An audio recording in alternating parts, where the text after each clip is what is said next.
Heavenly Father, please send down upon this board the spirit of wisdom, charity, and justice, that with steadfast purpose we may faithfully serve and promote the well-being of all the people of Mohave County. Amen. Amen. Supervisor Moss will lead us in the pledge. I pledge allegiance To the flag of the United States of America and to the republic for which it stands, one nation under God, indivisible, with liberty and justice for all. Thank you, Gary. I get used to it. Thank you and good morning.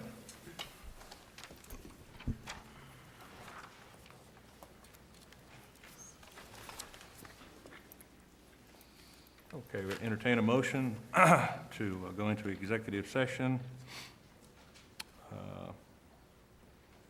at 9 a.m. at the next meeting on May 6, 2013. So made. We have a motion? Second. Second. Those in favor signify by saying aye. Aye. And those opposed? Motion carried. Just as a reminder, the Board of Supervisors may, by motion, recess into executive session to receive legal advice from the board's attorneys on any item contained in the agenda pursuant to ARS 38-431-03, A3 and 4. Discussion or pending action of litigation and claims. Mr. Ekstrom? None? Committee or legislative reports? Mr. Chairman, Supervisor Johnson? got a rather lengthy one today. I attended the National Association of Counties Legislative Conference in D.C., participated in the Environment, Energy, and Land Use Steering Committee and the Public Land Use Steering Committee. The Environment, Energy, and Land Use Steering Committee considered and approved one resolution that was referred to the committee, proposed resolution on U.S. Army Corps of Engineers levee vegetation removal policy was passed unanimously with changes. The committee also considered 5 other resolutions from other steering committees with varying results. They included a Finance and Intergovernmental Affairs Steering Committee resolution opposing changes to the tax-exempt status of municipal bonds for use at deficit reduction, and that passed unanimously. A resolution on support for establishment of regional infrastructure improvement zones, and that failed on a 25-32 vote. Proposed resolution on preventing the enforcement of federal rules, laws, or regulations not ratified by Congress, and that failed 15-42. Proposed resolution opposing the Bureau of Land Management's hydraulic fracturing regulations, that one passed 39-20 with some changes. Telecommunications proposed resolution on antennas on public property, that passed unanimously with a few changes. NACO's Board of Directors decided to table that resolution because of controversies generated in the committee and my committee and transportation steering committees. EELU had several concerns with the resolution. First, they didn't know enough about the reasoning behind the resolution. Many counties already have the authority to give incentives for local projects for counties who do not have land use authorities. Concerns were raised this proposal would set up winners and losers. Additionally, questions were raised about whether this was a tax deduction or a tax credit. The resolution did not adequately address this concern. If it is a tax credit, the impact on the federal government is marked, resulting in decreased federal revenues. The committee felt strongly that since they were supporting the resolution on municipal bonds, that they could not support another resolution that impacted the federal budget. I also had meetings for the Cybersecurity Committee, for which I am a co-chair. We set up classes for other elected officials to understand the threats and give them help with their security. In addition to the numerous training sessions and speakers, I met with our congressional delegation to seek their support for our issues. I was also able to meet with congressional members from other states on Mohave County's behalf. I also want to note that Kane County in Utah had a huge victory in federal court. Its importance cannot be overstated, and the dogged persistence of the generation of Kane County commissioners is to be recognized, especially Commissioners Clayson, Heaton, and Mattson. FLIPMA, which passed the Congress in October of '76 and was signed into law by President Ford days after he was defeated by Jimmy Carter, gave counties a window of 12 years to assert their RS 2477 right-of-ways. Kane County and most other rural Utah counties complied, and despite hostile litigation efforts by nearly every environmental group known to man trying tying this issue in court for decades, persistence won the recognition of RS 2477 as a valid, legitimate, self-executing law that finally came when former University of Utah law professor McConnell, later to be recommended by Senator Orrin Hatch to President Bush to serve on the 10th Circuit Court of Appeals. He wrote a blistering opinion chastising the SUWA, which is the Southern Utah Wilderness Alliance, back in September of 2005, where he called out 2477 works and how it applies today. This ruling, following the guidelines laid down in the 2005 decision, declared 12 of the 15 right-of-ways as valid, should give more hope to all counties that these roads will remain open to the general public in perpetuity, and that the arbitrary whim of federal land managers will take a backseat to the rule of law. Hopefully there will be similar rulings on many, many of the thousands of right-of-ways which traverse rural Utah and Arizona. Environmentalists have long argued that counties simply want to block wilderness designations by asserting their 2477 claims. They view 2477 as the biggest single threat to their preservationist agenda. That by itself is acknowledgement that the rights-of-way where they legitimately exist constitute roads, and therefore disqualify the land surrounding these roads for wilderness as defined under the 1964 Act. Thus, environmentalists are partly right. The best tool we have to block wilderness are to identify and quietly title these roads to protect our access to federal lands and avoid the harmful restrictions which were decimated the economic potential of public lands in the West. Utah is right to fight this fight, and we thank them for winning this battle. Also, with the Arizona Association of Counties, one of the bills that has come up sponsored a bill for the recorder, Senate Bill 1261, and this bill has come under attack by some of our elected officials. Senate Bill 1261 was put together by all 15 county recorders. It's basically a cleanup or technical bill from legislation put in last season. It allows counties to identify voters who have not voted in 2 consecutive federal elections and the accompanying primaries. Recorders may then send these non-voters a notice asking them to reaffirm their choice to remain on the permanent early voting list. The reaffirmation process will reduce the amount of provincial ballots while in no way impacting anyone's right to vote. This does cost us money. I believe the numbers last time were in the state of Arizona, something like 180,000 ballots were mailed out. 58% of those people came to the polls to vote. Well, that causes an enormous amount of stress on on not only us, but getting out the results for everybody. I also attended a NACO, or I sat in on a NACO call with NACO's first vice president and Lynn County Supervisor Linda Langstrom from Cedar City, Iowa, about the importance of disaster relief planning. She spoke to us about the 2008 flood that impacted her area. She mentioned that when the river flooded in June of that year,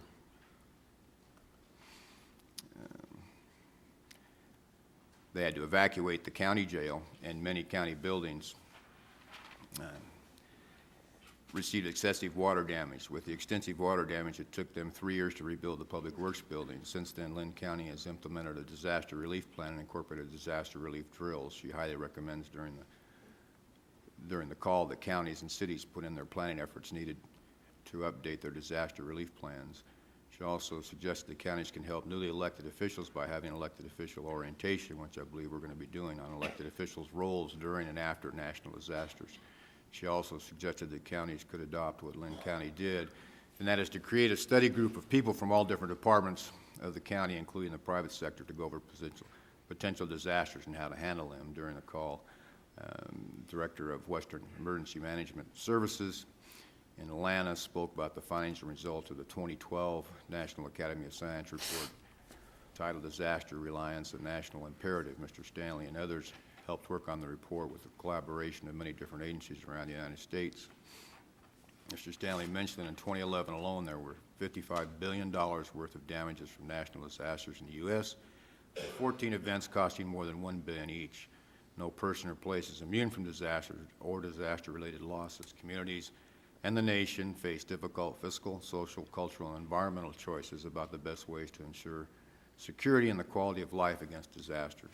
The report suggested that the national and local governments establish a national cultural resilience by communities and their governance structures and systems need to be robust and cooperative. Long-term shifts in fiscal and cultural approaches are needed. Linked bottom-up and top-down networks are important for managing risk and increasing our reliance. Community reliance requires identification and acceptance of specific roles and responsibilities for government, the private sector, and local stakeholders. He said the first thing that needs to be done is to create a full and clear commitment to disaster resilience by the federal government.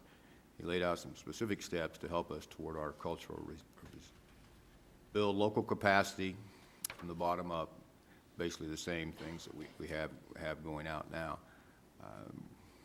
We also, my last one is on Quad State, and for the members that unfamiliar with this, the past activities, I sit on your representative in Quad State, which is a four-state coalition of counties. The past activities were instrumental in securing a GAO report on the entire desert tortoise listing management and documentation, and that was released in 2002. It was only possible because Utah connection through Quad State organization helped to really put that through. We got the 1994 recovery plan formally reviewed and revised, and those efforts expand 1999 to 2011, even though it's required every 5 years. Past activities, we now have an onboard attorney, Steve Quarles, to advise us, whose firm took on filing the 60-day notice, the intervention, and the litigation on behalf of the members of our counties and Quad State. And also we got what we're doing today is we're participating on a regional basis with recovery implementation teams and monitoring evolution of Recovery Act plans, monitoring decision-making process to assure reasonableness and application of internal constraints before public release. The current issues are that there are gaps from the citizens and agency-based membership of the RITs and what can be legally, rationally done on the ground. These documents are just now being sent out on the management review. Mr. Grumbles is here in the audience today, and he sat there and represented us in that planning also. BLM Rapid Eco-Regional Assessments Early Overview will be reviewing upon release, determining application to county constituents and how BLM will be utilizing and applying them. We're pressuring BLM to engage their advisory councils in review of the recovery action plans prior to adoption. The Desert Landscape Conservation Cooperative was seeking representation, advocacy for change, and inclusion in the steering committee. We need for Fish and Wildlife, BLM, and USGS to make full disclosure on plot data from the regional plots. And we're still pressuring agencies and science community for development of the procedure to analyze the effectiveness of measure.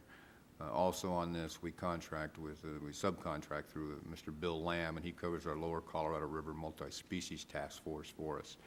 We split the cost with 3 other counties for savings in money and staff time. And I will furnish Mr. Hennigs with our last financial statement from Quad State.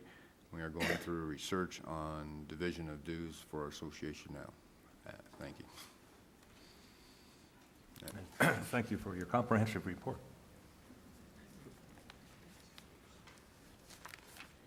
Anything further?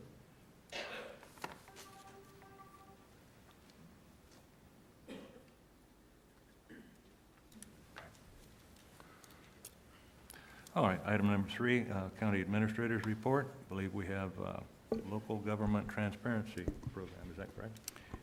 Mr. Chairman, members of the board, good morning.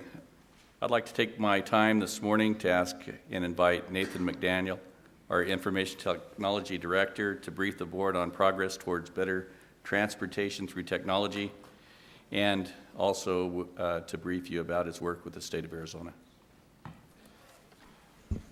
Morning, Chairman, board members.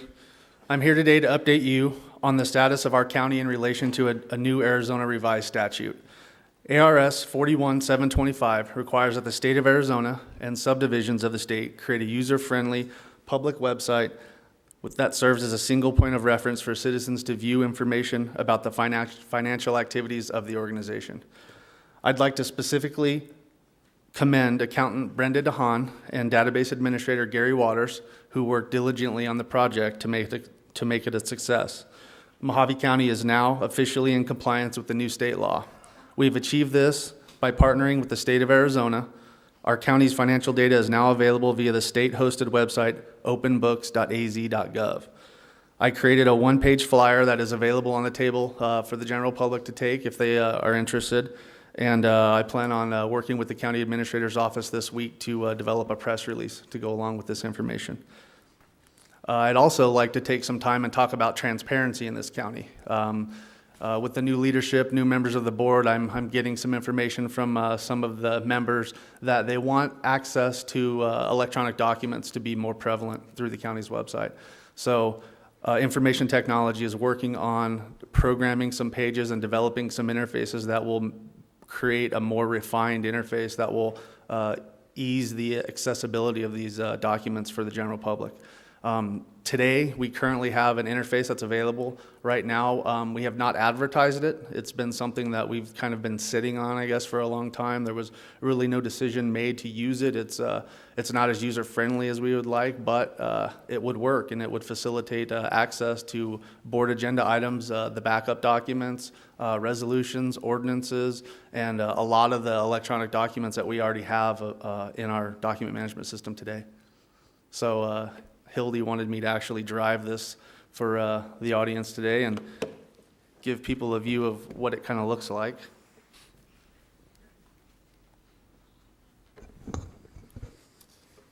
So this is not in its final form by any means. It's something that I want to change and update a little bit, but essentially the idea is that we will post a link on the county's website somewhere, whether it's under services or Board of Supervisors, Clerk of the Board, but essentially this page that you see up on the screen is the landing page. And right here it has two links, a Board of Supervisors current agenda. If we click this link, it takes us to basically a directory of documents, which is the items and all of the backup for this current agenda of this meeting today. So if I click on the agenda here, it opens up the actual electronic document of the agenda, and I can scroll through the various pages. So if I'm interested in, let's say, item 15, I can click back, scroll down here to item 15. There's the document for item 15 and all the backup. So today, we can advertise this and make this available.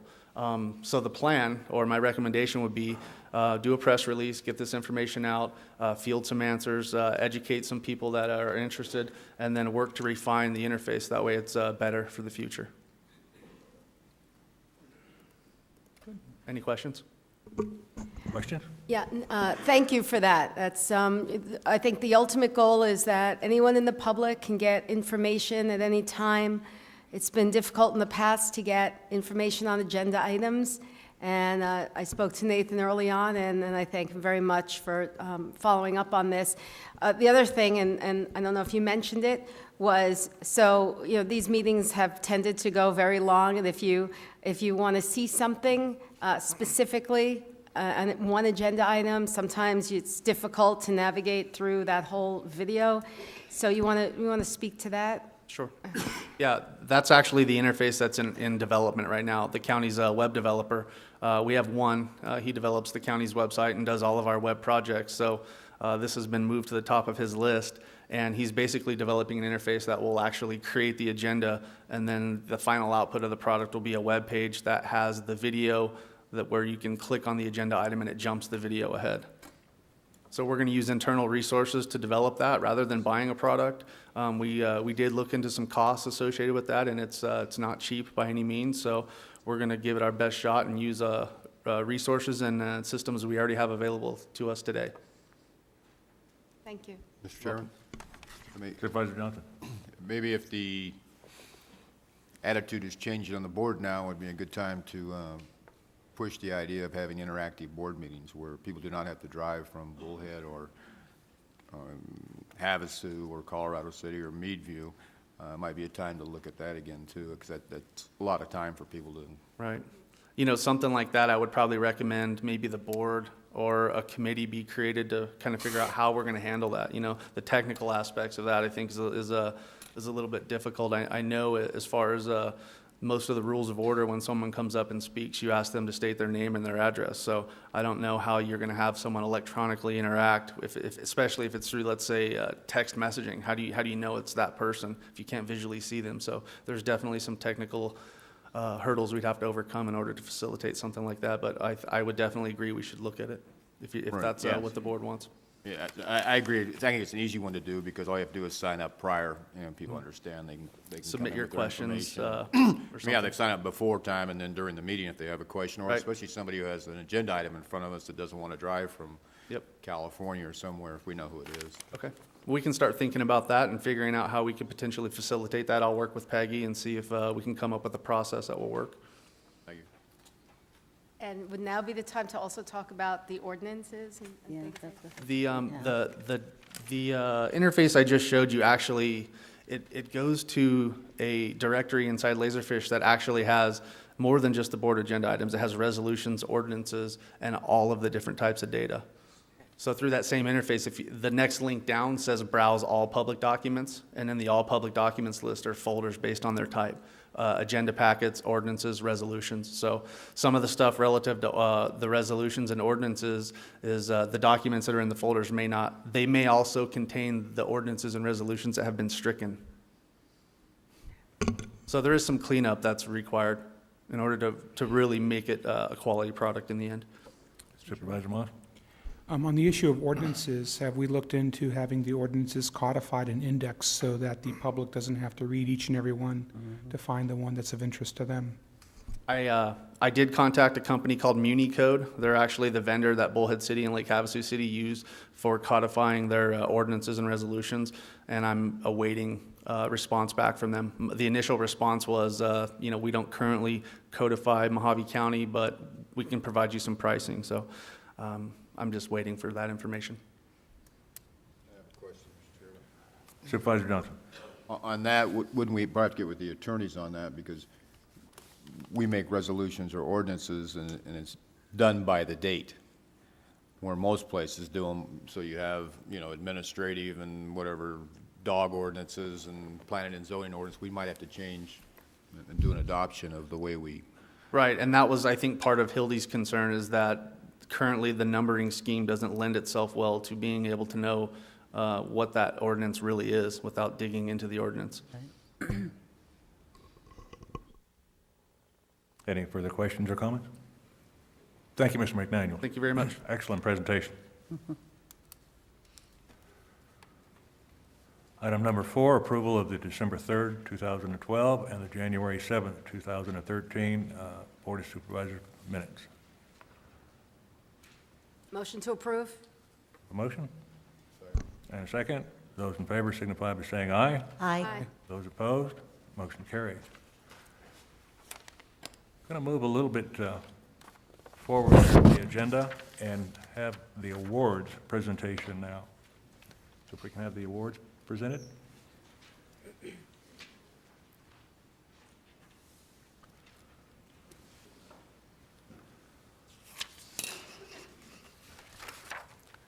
And if the Board of Supervisors would like to join me at the dais up there and shake hands with everyone.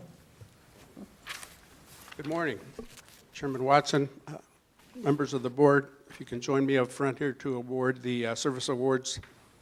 This year, we have 15 recipients for 15 years of service, 6 at 20 years of service, 6 at 25 years of service, 2 at 30 years of service, and 1 at 35 years of service. Besides these awards, there are several employees that will be receiving their awards at the department for 5 years and 10 years of service.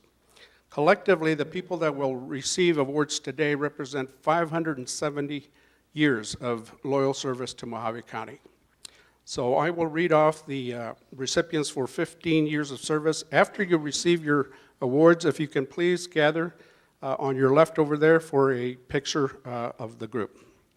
The first awardee this year at 15 years of service is Supervisor Buster Johnson.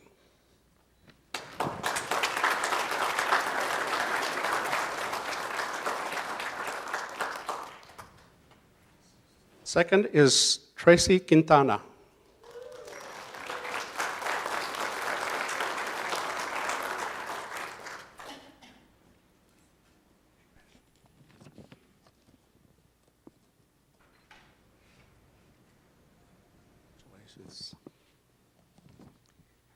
Next is Gregory McPhillips.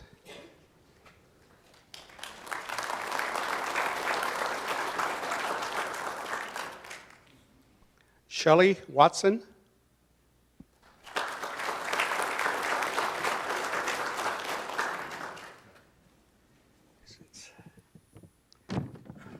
Next is Barbara Broughton.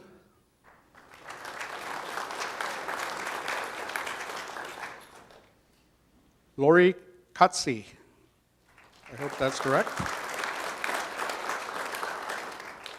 Rebecca Delaney.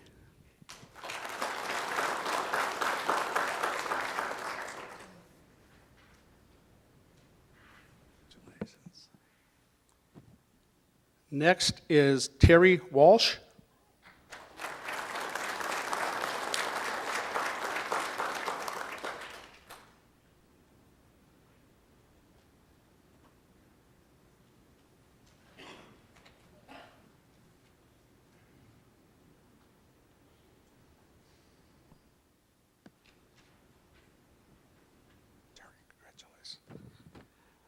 Next is Rex Price.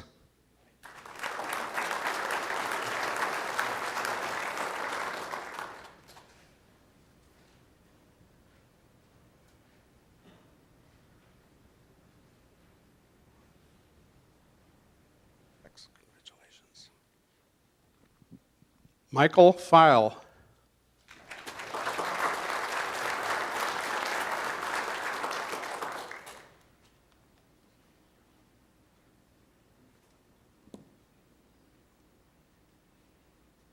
Congratulations.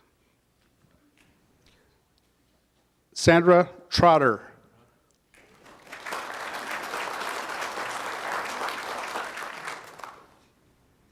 Sandra Corey.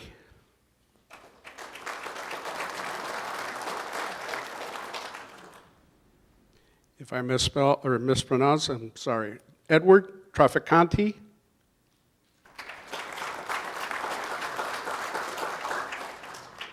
Julie Roth.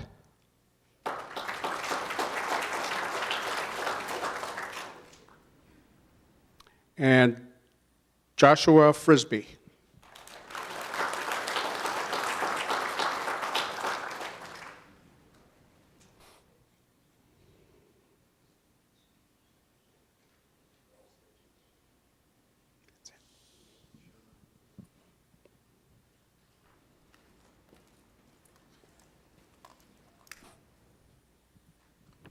Congratulations.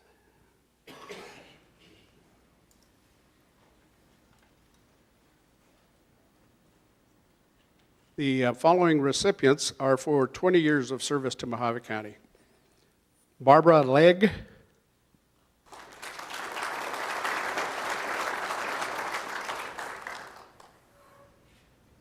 Deborah Herbert.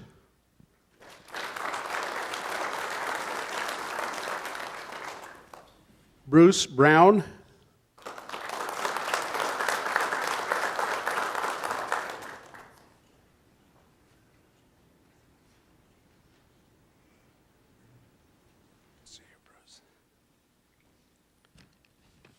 Julie Hulsbeck.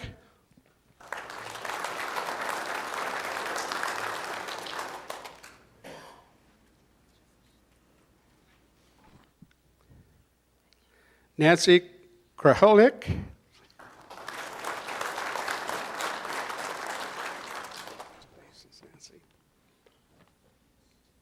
And Rebecca Fossen.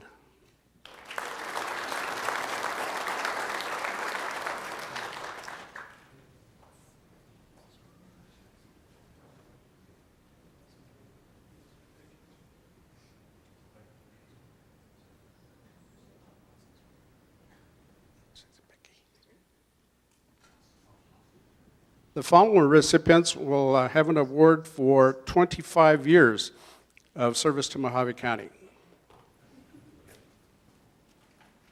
Susan Huffine.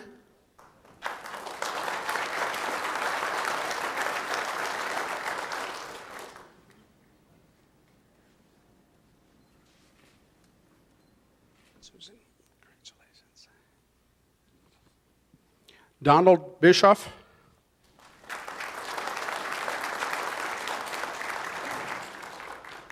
Scott Durst.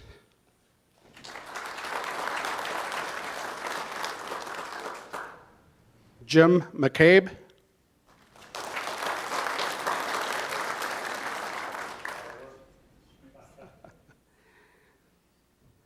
Jody Shanaman.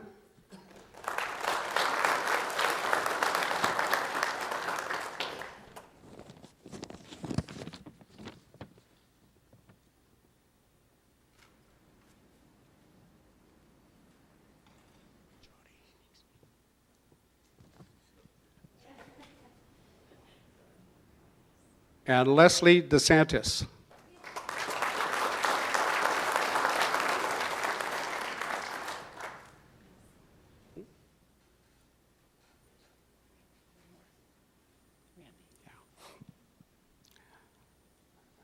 The next recipient is Randy Vanderplatz.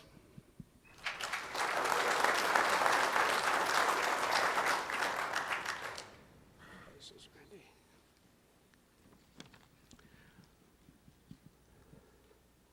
The following recipients are for 30 years of loyal service to Mohave County. Charles Kaiser.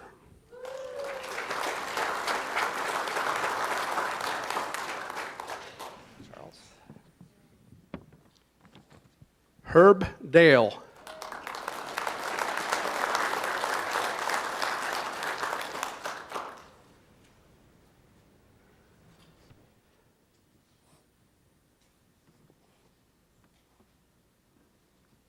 Herb, congratulations.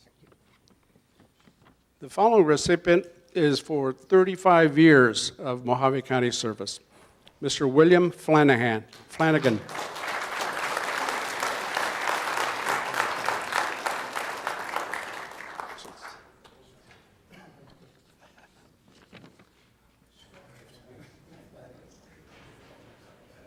That concludes this year's service award ceremony.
Okay, before we get on before we do call to the public, I'd like to now, at this point in time, do the presentation of our proclamations.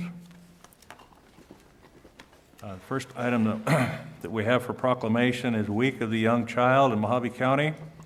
That is April 14th to the 20th, 2013. Today we have Aaron Taylor from First Things First that would like to make a presentation. So, Ms. Taylor?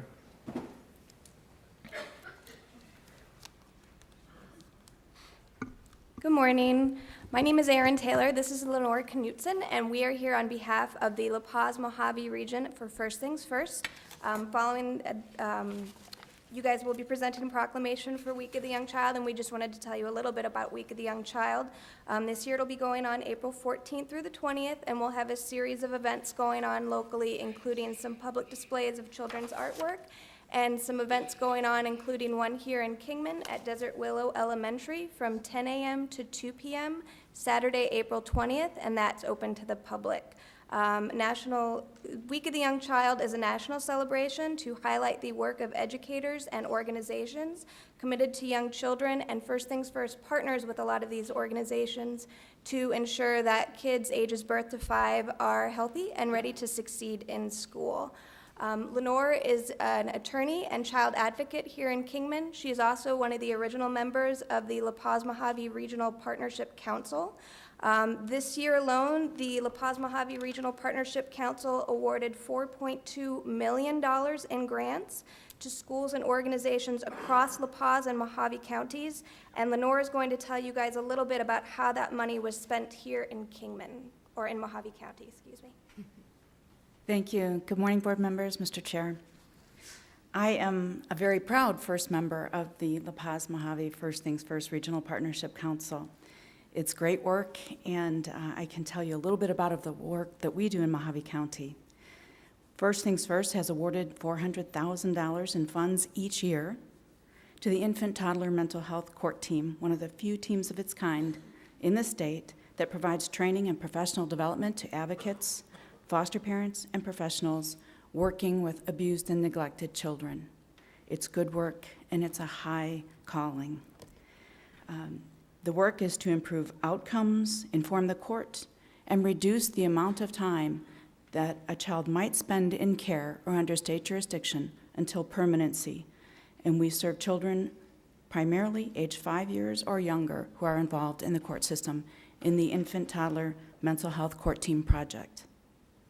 The court team has seen terrific results from their cross-system training and coordination efforts with the community, CPS, Mohave Mental Health, and the CASA program. CASAs are court-appointed special advocates. And we have caseworkers and managers now devoted to working exclusively with infants and toddlers. As a result, we're seeing shorter times to permanency for some of the most vulnerable children in Mohave County. The team also receives statewide recognition on a regular basis. It's a proud moment for Mohave County every time the court team model is recognized by other counties. And the team also receives statewide recognition from other regional partnership councils and are now using the court team's model, Mohave County's court team model, as a vision for their jurisdictions and their councils. Our La Paz Mohave Regional Partnership Council also funds preschool programs and scholarships in some of the more rural areas where no other regulated learning center for children exists. We have pre-kindergarten scholarships, and those have been awarded to programs in Mohave County schools, including Littlefield, Kingman, Lake Havasu City, Mohave Valley, Bullhead City, and Topak. The Topak preschool was the subject of several recent newspaper articles after Superintendent John Warren said that the preschool program, our preschool program, had resulted in double the number of students meeting their literary benchmarks when they come to kindergarten. It's been hugely successful. Reaching these students at a young age has never been more important. Changes implemented by the state legislature will take effect over the next year, and third graders will now have to meet more rigorous standards than ever before in order to move on to fourth grade. Over a quarter of Arizona's fourth graders are not reading at fourth grade level. So as a state, we're in crisis, and the La Paz Mohave Regional Partnership Council has dedicated a tremendous amount of resource, as First Things First has, across the state to address that crisis. We at First Things First believe that the best way to reverse the trend is to help children develop language and expose them to books before they ever even get to kindergarten. We're talking about early learning. We thank the Mohave County Board of Supervisors for its time this morning and for its help in celebrating the Week of the Young Child and the work of the La Paz Mohave Regional Partnership Council. Thank you. And thank you.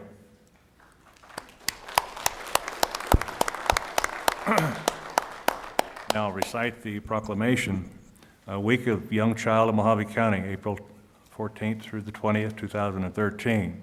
Whereas the First Things First La Paz Mohave Regional Partnership Council and local partner organizations, in conjunction with the National Association for Education of Young Children, are celebrating the Week of the Young Child, April 14th through the 20th, 2013. And whereas these organizations are working to improve early learning opportunities which are critical to the growth and development of young children and building a foundation of learning for everyone in Mohave County. And whereas all young children and their families in the state of Arizona and Mohave County deserve access to high-quality early childhood education. And whereas public policies and programs that support early learning in all young children are critical to young children's futures and the success of our communities. And whereas the teachers and others who make a difference in the lives of young children and families in Mohave County, Arizona deserves thanks and recognition. Now therefore, the Board of Supervisors of Mohave County, this first day of April 2013, do hereby proclaim the week of April 14th through the 20th, 2013, as Week of the Young Child of Mohave County, and encourage that all citizens work together to make good investments in early childhood in Mohave County. And thank you.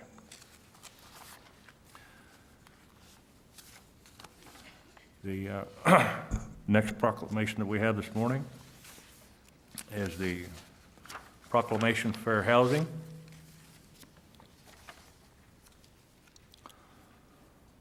Whereas the Civil Rights Act of 1968, commonly known as the Fair Housing Act, and the Fair Housing Amendments Act of 1988 prohibit discrimination in the sale, rental, and leasing of financial housing and land, or to be used in the construction of housing and the provision of brokerage services on the basis of race, color, religion, sex, handicap, familiar status, and national origin.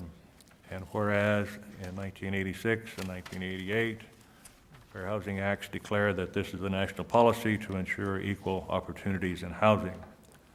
And whereas the principle of fair housing is not only embodied in national laws and policy, but also the fundamental human concept, an entitlement for all Americans. And whereas Mohave County adheres to the principle of fair housing and promotes civil rights of the people of Mohave County to be free from discrimination. And whereas it is contrary to the policy of Mohave County and unlawful to discriminate against any persons because of sex, color, creed, national origin, or ancestry in housing. And whereas April has traditionally been designated as Fair Housing Month in the United States, now therefore be it resolved that the Mohave County Board of Supervisors do hereby proclaim April as Fair Housing Month in Mohave County, and do hereby urge all citizens of this community to comply with the letter and the spirit of the Fair Housing Law. And thank you.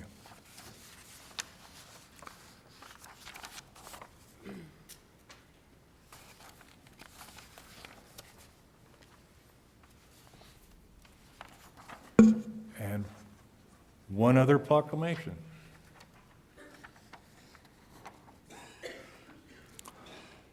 Whereas the National Association of Counties has designated April 2013 as County Government Month in the United States, adopting the theme Smarter Justice, Creating Safer Communities. Whereas Jan Brewer, Governor of the State of Arizona, has proclaimed April 2013 as County Government Month in the State of Arizona, recognizing public safety services provided by Arizona counties. And whereas Mohave County takes pride in their responsibility to protect and enhance the health, welfare, and safety of its residents in sensible and cost-effective ways. And whereas Mohave County provides both direct and indirect services to enhance the lives of residents and is responsible for maintaining public safety and the efficient use of local tax dollars. And whereas Mohave County takes great pride in upholding public safety by providing law enforcement, by conducting criminal investigations, by safety and responsible housing inmates within the county jail system, and by segregating those federally required in order to maintain security for other inmates and detention officers. Whereas Mohave County maintains best practices and policies to seek cost-effective alternatives to incarcerations for nonviolent and non-sexual offenders, and works hard and hand with the justice system, including law enforcement, courts, and probation. And whereas in recognition of the leadership, innovation, and valuable service provided by Mohave County, especially in the field of public safety, now therefore it be proclaimed that Mohave County Board of Supervisors does hereby proclaim April 2013 as County Government Month, as executed this first day of April 2013. And thank you.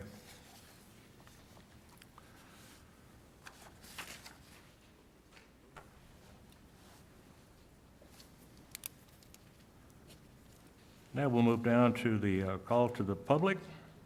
Those wishing to address the board, call to the public. I'm sorry? The presentation by Mohave. I'm sorry, presentation.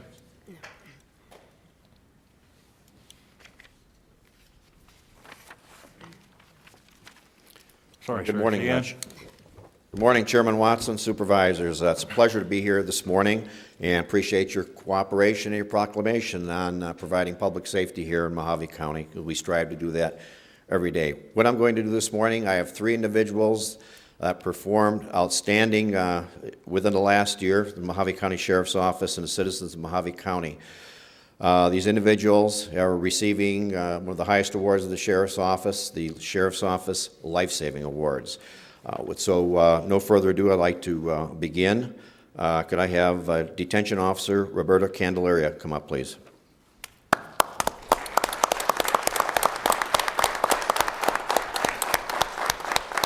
And one of the most difficult jobs in law enforcement, especially county law enforcement, is a detention officer in the jail. It's kind of the unheralded hero in law enforcement. They perform many, many duties behind the scenes. People don't get to see what they do every day, but we sure do, and we appreciate this. What had happened is there was an individual in the jail that had been choking, and alert went out from one of the officers in the area where the man was choking. And shortly thereafter, Officer Roberta Candelaria left her post and responded to the area and found the man was choking. She determined that it was probably part of a dinner that was caught in his throat, and she had to perform the Heimlich maneuver several times in order to do it.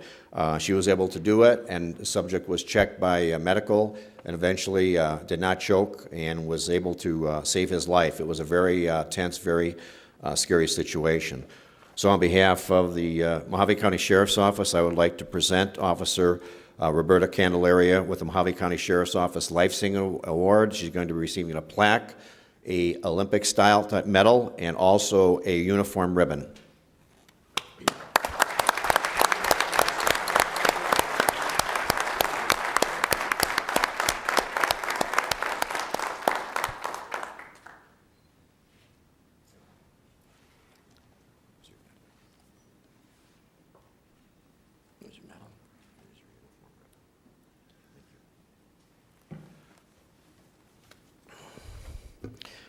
A second life-saving award would have Deputy Binkney come up there, please.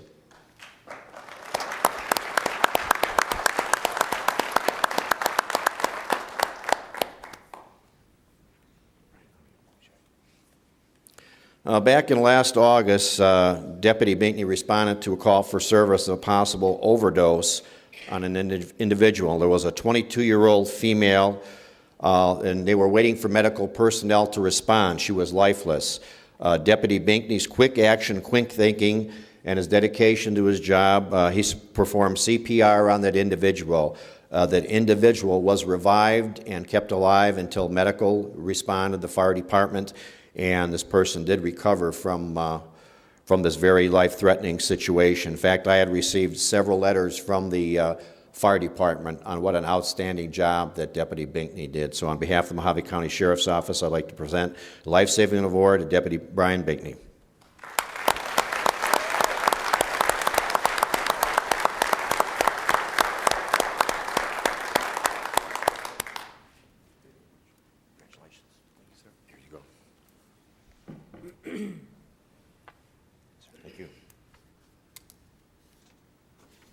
And lastly, there was an incident in Lake Havasu City in Lake Havasu about a year ago, not quite a year, but it was last August.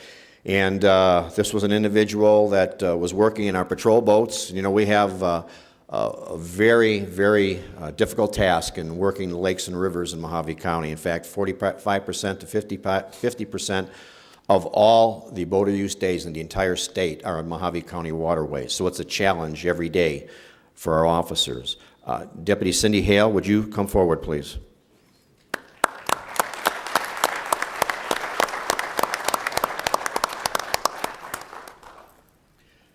Deputy Hale was assigned to Lake Havasu District, was out working in our patrol boats, and there was an individual that was drowning. It's kind of a long story. The subject had been missing for a while.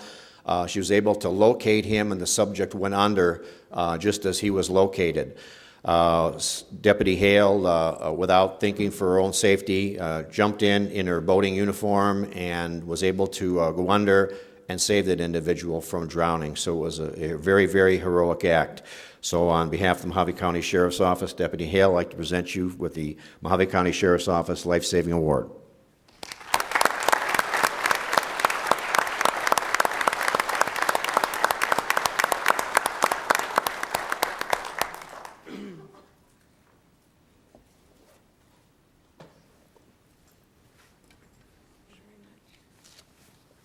Thank you again for this opportunity. You can see this is just part of the tremendous staff we have of about 275 full-time employees and 200 volunteers for the Mohave County Sheriff's Office. Thank you. Thank you, Sheriff Sheehan.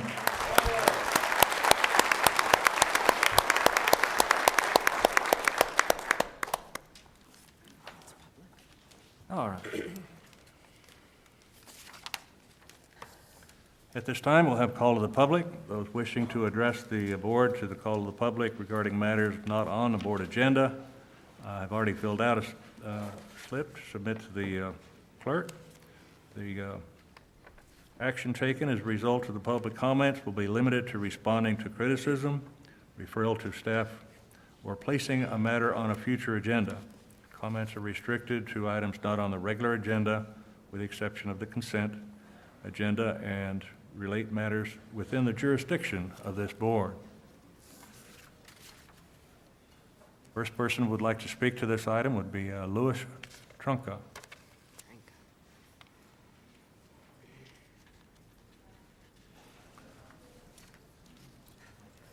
Please state your name and address.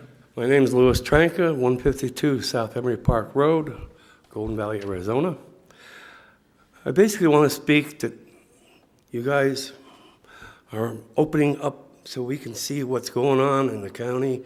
You're becoming county-friendly people, and I would like to see all the public be friendly to you guys.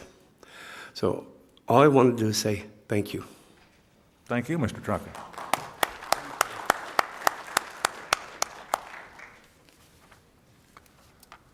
Deborah DeGrant.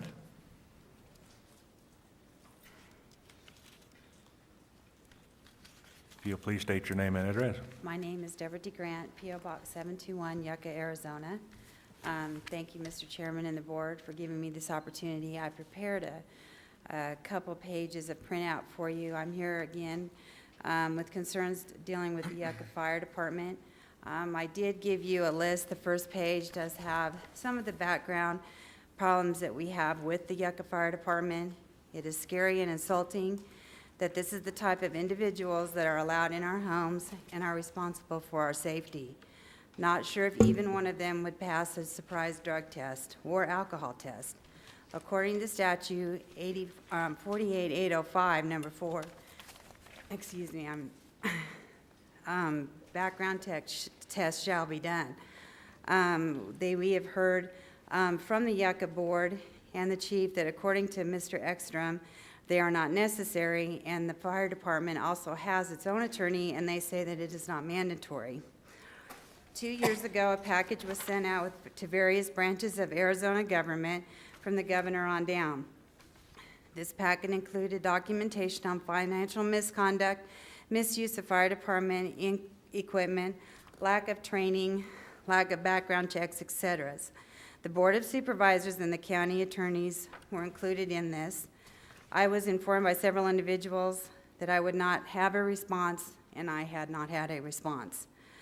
We also pay for their cell phones.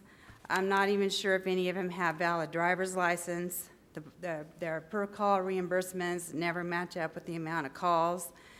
We are told meeting after meeting that the area that I live in, which is 14 miles outside of Yucca, is called Buckeye, that we do not participate in the community. Well, most of us do work out there where we're not retired. But this should have absolutely no bearing on our fire coverage, why that should interfere with our being able to be covered with our fire tax money. We have a 35 to 45-minute response time from the Yucca Fire Department. Basically, they leave the fires unextinguished. Have you visited our new administration building? It's manned. It's a shame the other stations in the area manned by professionally trained trained firefighters have to, watch their budgets, make pay cuts, and even lay off firefighters. Yucca, however, has a balance of over $1.4 million in their savings account. Desert Hills takes the main blunt of this. They're impacted by the inadequacies of the Yucca Fire Department.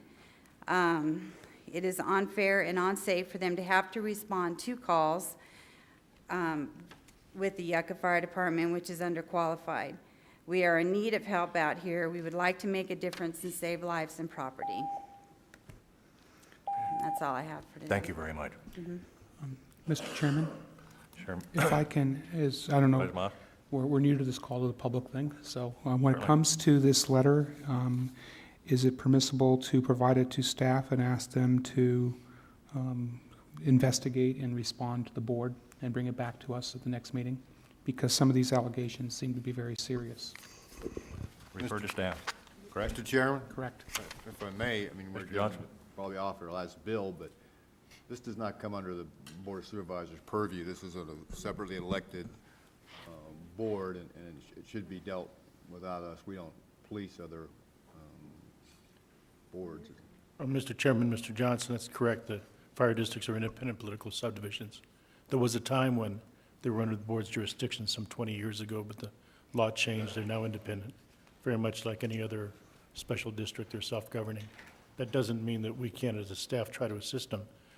My office represents or can represent the fire districts. We don't have to, and we try to give them help when they ask for it.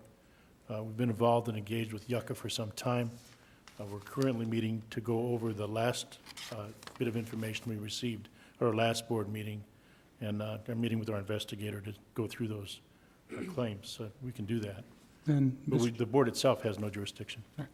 if I may, I have one question for Mr. Ekstrom, and then I'll make a request.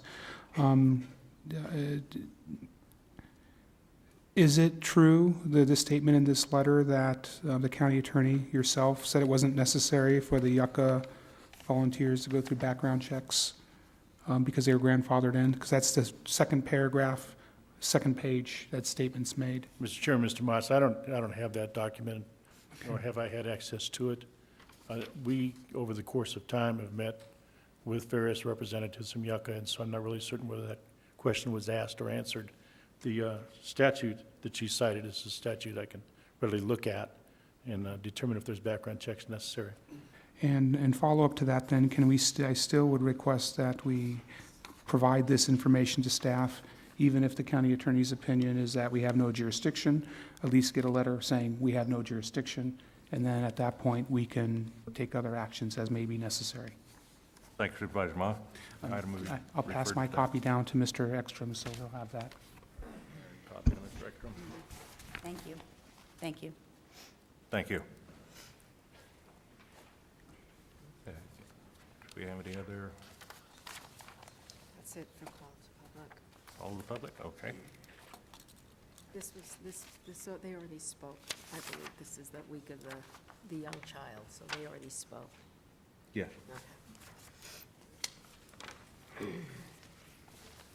Okay, we'll move on to the consent agenda, items 5 through 83. The following items listed under the consent agenda will be considered as a group, acted upon as one motion with no separate discussion of said items unless a board member so requests. In that event, the item will be moved from the consent agenda as a separate discussion action. Supervisor Johnson, items to be removed? None, sir. Supervisor Angus? 62. 62. Supervisor Brotherton? Item 42. 42. Supervisor Moss? 71. 71. And I would like to remove item number 67.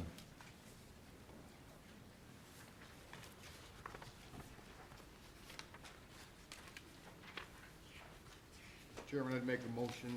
Mr. Chairman, I'd make a motion to approve consent items 42, 62, 67, 71. We have a motion Second. and a second. Further discussion? There being none, those in favor signify by saying aye. Aye. Aye. Those opposed, motion carried. Item number 42.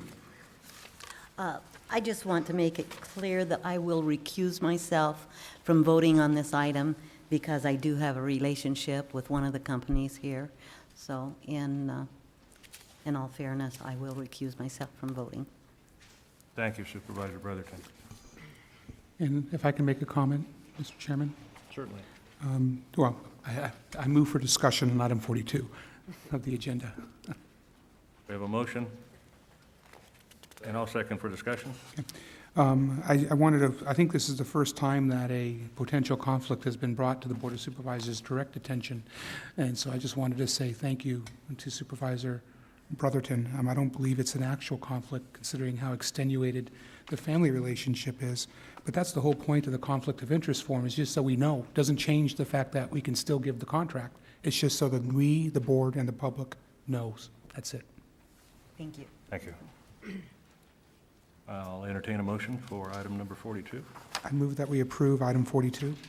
I have a motion Second. and a second. Any further discussion? There being none, those in favor signify by saying aye. Aye. Those opposed, motion is carried. Item number 67. 62. I'm sorry, 60. There's some people who want to talk on 62.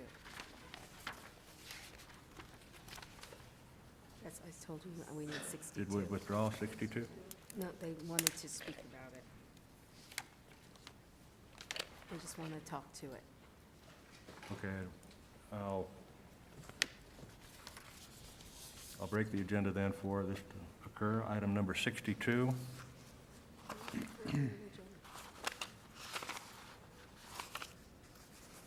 Chairman, I make a motion.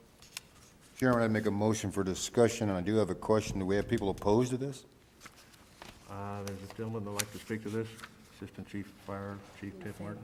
We're setting it for a several. public hearing, aren't we? Pardon me? Approval of it, okay. We've already Set approved. for a public hearing on May 6th, right? This is just to set for a public hearing, and they're both in favor.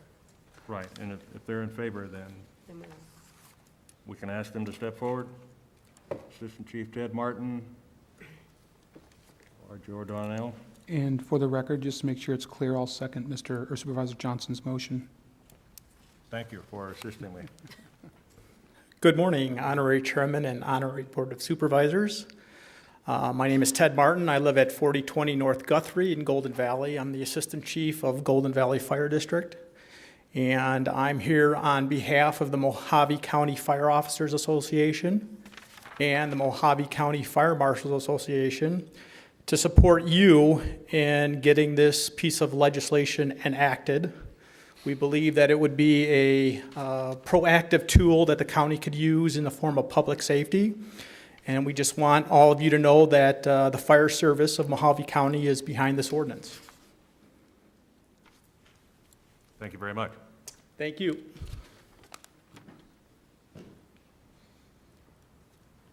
Joe Dorner, would you care to speak?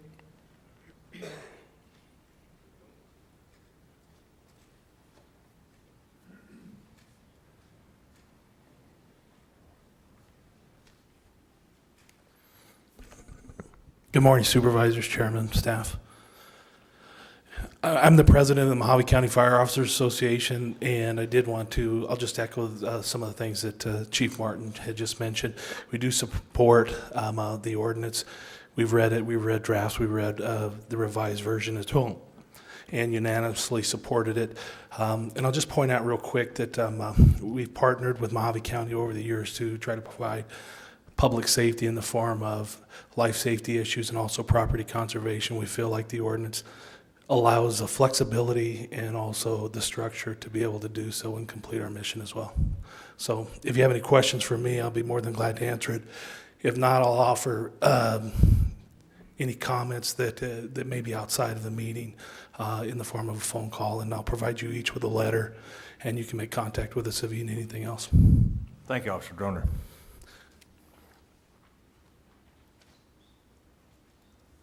Okay. That item has been approved for public hearing. Mr. Chairman, I make a motion to approve. Second. We have a motion and a second for approval. Discussion? There being none, those in favor signify by saying aye. Aye. Those opposed, motion carried. And thank you, Buster, for covering me.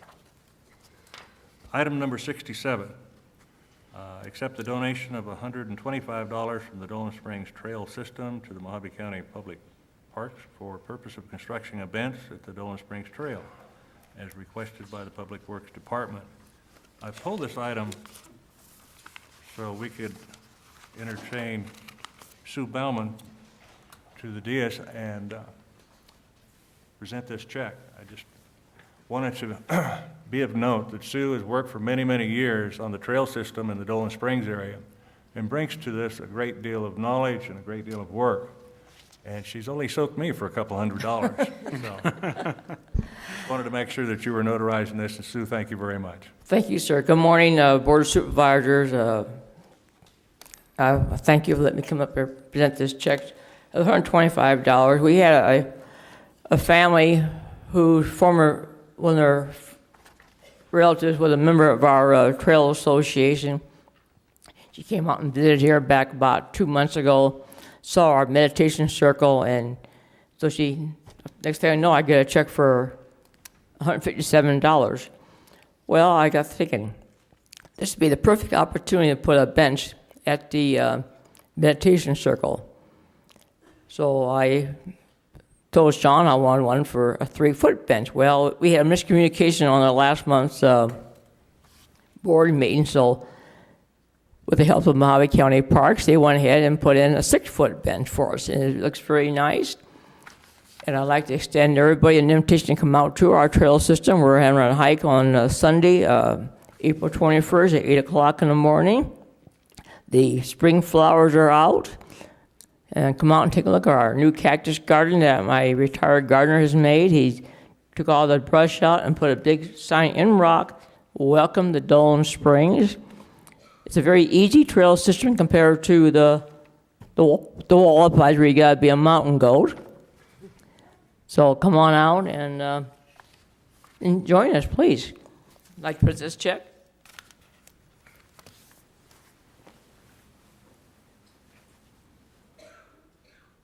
It's nice to have money coming this way. Very.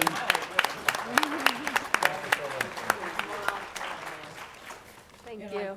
You were not sitting at your desk, so you're just getting our map and brochure, but Okay. I'm sure Mike has extra one now for you. Okay, thank you. Sue, thank you very much.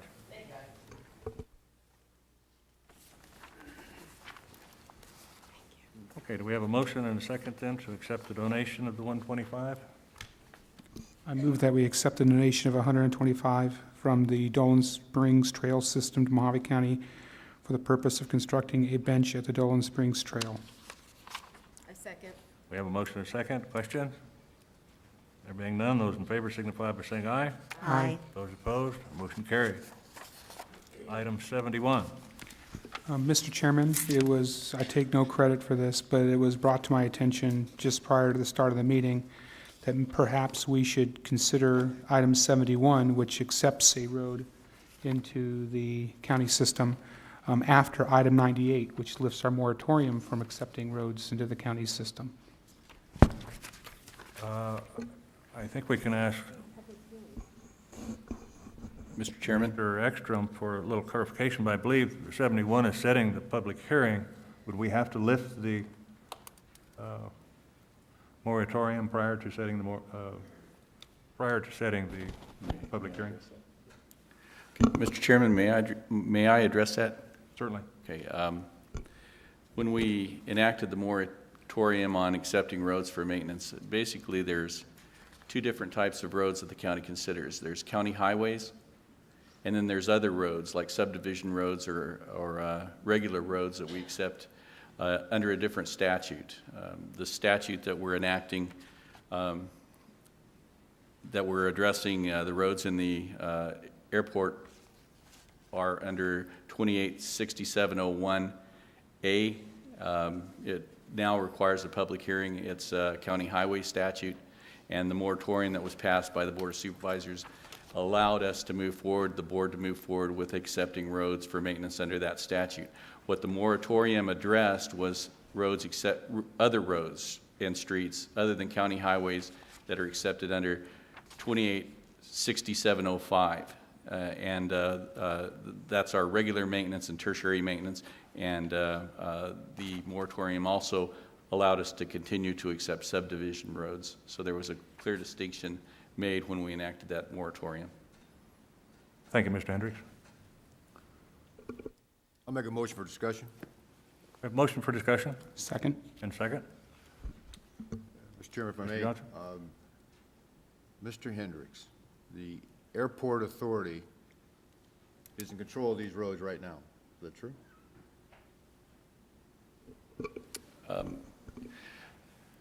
Mr. Chairman, Supervisor Johnson, the roads aren't under the, I can tell you the roads aren't under the authority of the county. I'm not sure there's been some question on who actually has the authority over these roadways, and I believe we have an opinion that they're public right-of-ways.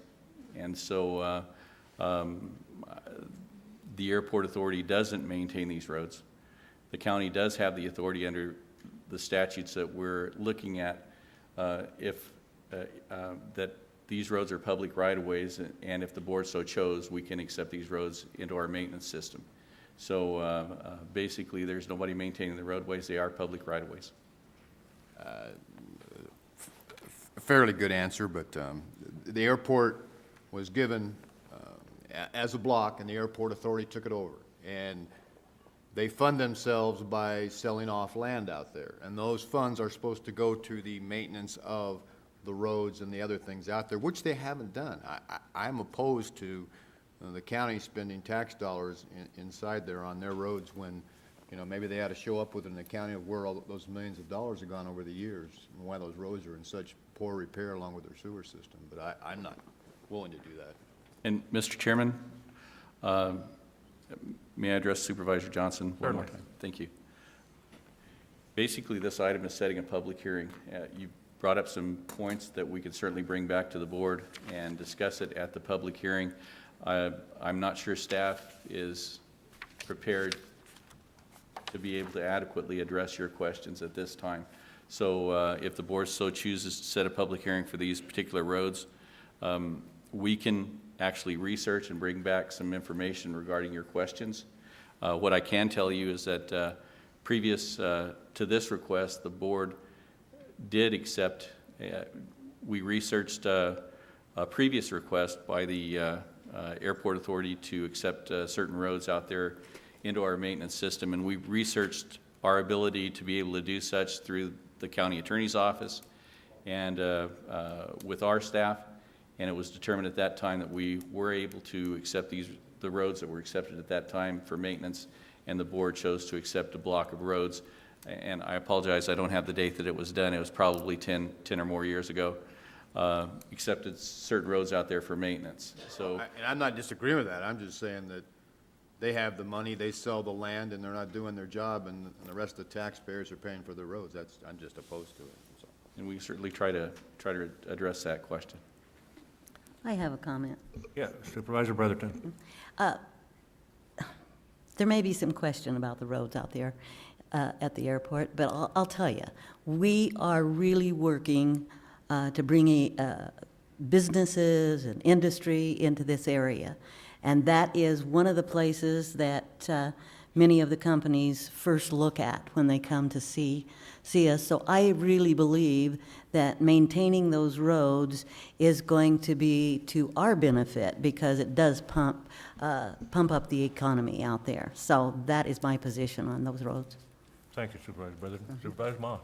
If I understand the discussion that's occurred currently, this is just to set it for a hearing in May. We're not bound to vote any particular way in May. In the meantime, assuming that the board does set it for a public meeting, a public hearing in May, is it possible, Mr. Hendricks, if you could provide me a copy of the maintenance or the agreement with the airport authority, which says that they will maintain and improve the roads? I mean, assuming that agreement exists as referenced by Supervisor Johnson. If one exists.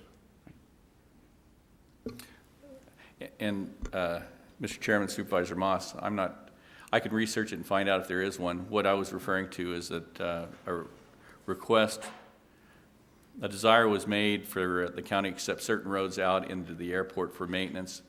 I can provide you with the board packet that was presented to the board that did accept those roads for maintenance. It was basically what was believed at the time to be the infrastructure that was needed out there, and request the county to maintain that. So I could provide you with that. We can research the other information that you request and see if it exists. Thank you, Mr. Hendrick. With that said, I would make a motion to approve item 71 of the agenda, setting it for a public hearing, with the caveat that the county administration is to provide the Board of Supervisors with any and all agreements with the airport authority concerning the maintenance of those roads. I second the motion. Thank you. We have a motion and a second. Further discussion? There being none, those in favor signify by saying aye. Aye. Those opposed? Motion carried.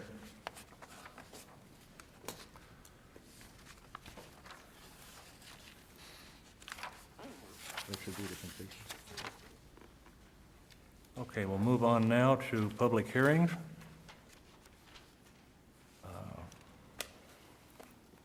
Discussion, possible action, approve the placement of a lien for a dangerous building abatement in the amount of $3,923.96 in accordance with Section 110 of the International Property Maintenance Code. Tract number 1103, New Kingman Edition, Unit 10, Block 155, Lot 6, assessable parcel number 324-21-366-2520, East Las Avenue in Kingman, Arizona. The owner of record is Helena M. Clark.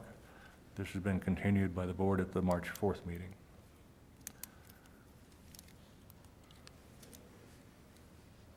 I'll make a motion.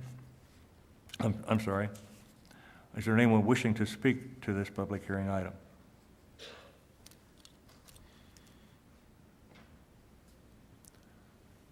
No one wishing to speak to this item. I'll close the public hearing, and Make a motion to approve, Mr. Chairman. we have a motion. Second. Approval, and a second. Questions? Discussion? There being none, those in favor signify by saying aye. Aye. Those opposed, motion carried. Item 85, public hearing. Discussion, possible action, adoption of Board of Supervisors Resolution 2013-41 for rezone of parcel numbers 22, 9, 13, 034 and 035 from C2 General Commercial to Agricultural Residential 1 acre minimum lot size. Zones to the Commercial Manufacturing Open Lot Storage Zone to allow commercial development and Fort Mohave vicinity west of State Highway 95 between Dunlop Road and Gardner Road. Commission recommended approval by unanimous vote. Anyone wishing to speak to this item? Christine? Ms. Ballard? Thank you, Mr. Chairman.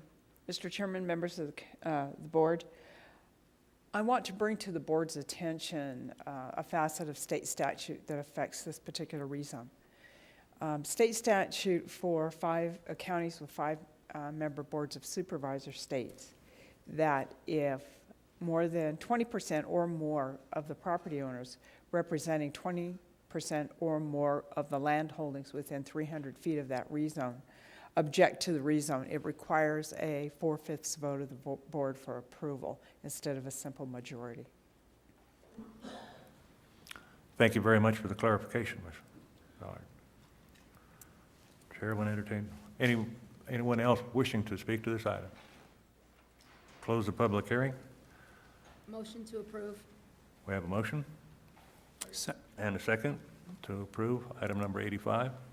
Discussion? There being no further discussion, those in favor signify by saying aye.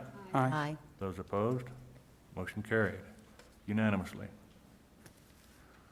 Item 86, open the public hearing, discussion, possible action for the adoption of resolution number 2013-042, zoning use permit on assessor's parcel number 22-5-1407F for ground-mounted solar photovoltaic system in a agricultural residential 1 acre minimum lot size in South Mohave Valley vicinity, east side of Chauncey Boulevard and north of Boundary Cone in Mohave County. Commission recommended approval by unanimous vote. Anyone wishing to speak to this item in a public hearing? No one wishing to speak? We'll close the public hearing. Entertain a motion. I move to approve item 86. We have a motion and second. Discussion? There being none, those in favor signify by saying aye. Aye. Those opposed, motion carried.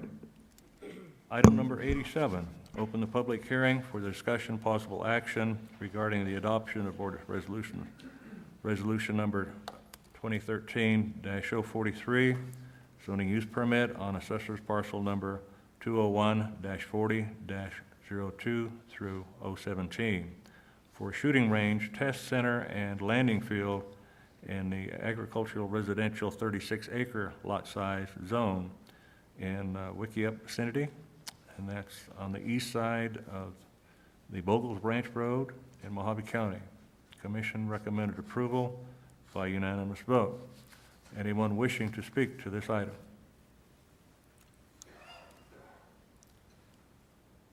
No one wishing to speak the item? Then close the public hearing and entertain a motion. I move to approve item 87. We have a motion I second the motion. and second the motion. Further discussion? Those in favor signify by saying aye. Aye. Those opposed, motion carried. Moving on to the regular agenda.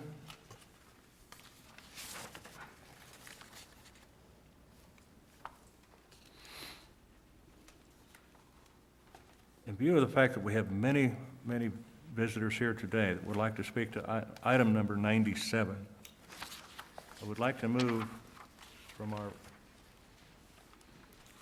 public hearings portion to the regular agenda and move now to item number 97, discussion, possible action, allowing weapons in the county facilities and vehicles by Mohave County employees. We have a number of people signed up for that issue. Motion to discuss. We have a motion for discussion Second. and second. Those in favor signify by saying aye. Aye. All right, let's start with Mr. Michael Dorman.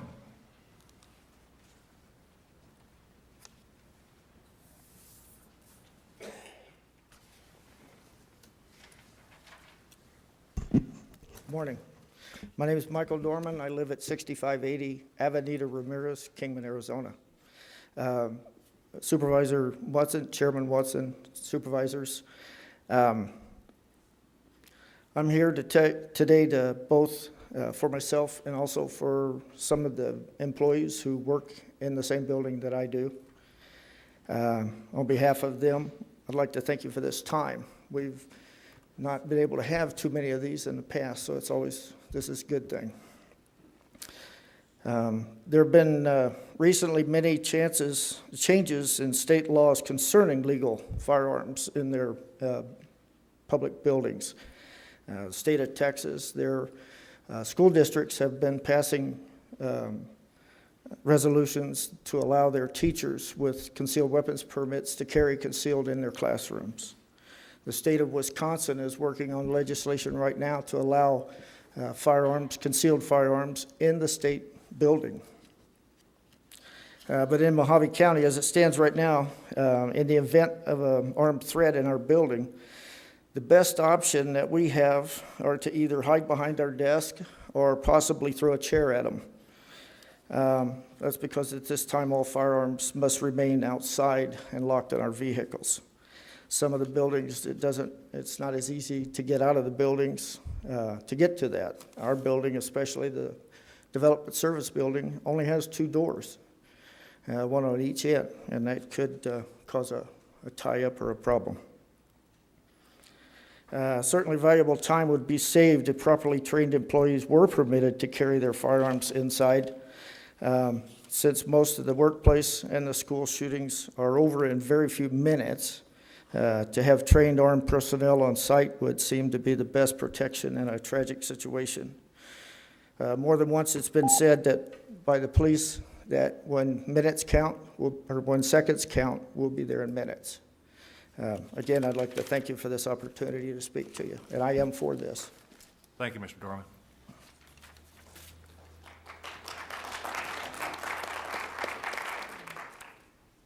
Mr. Jeff Sayer.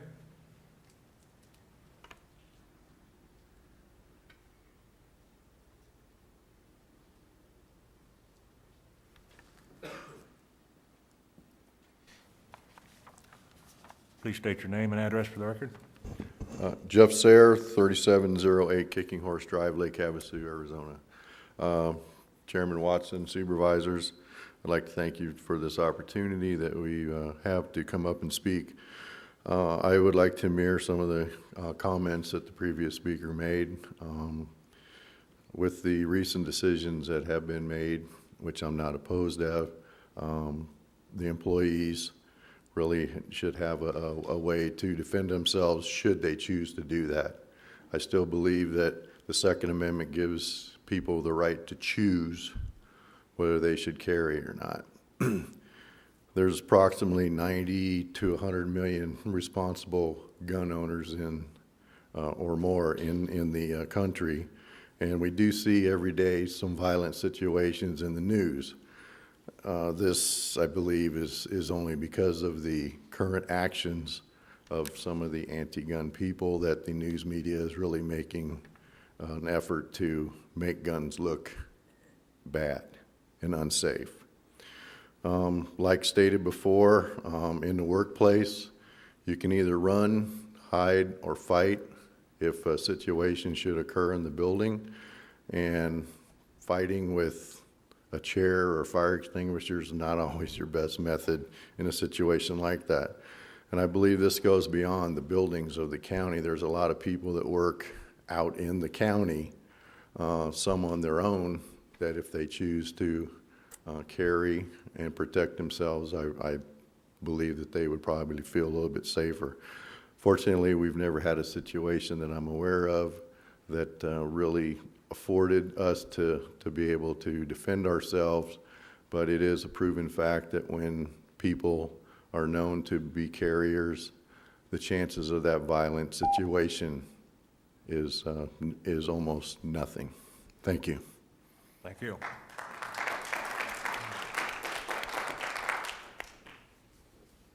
Judy Toledo.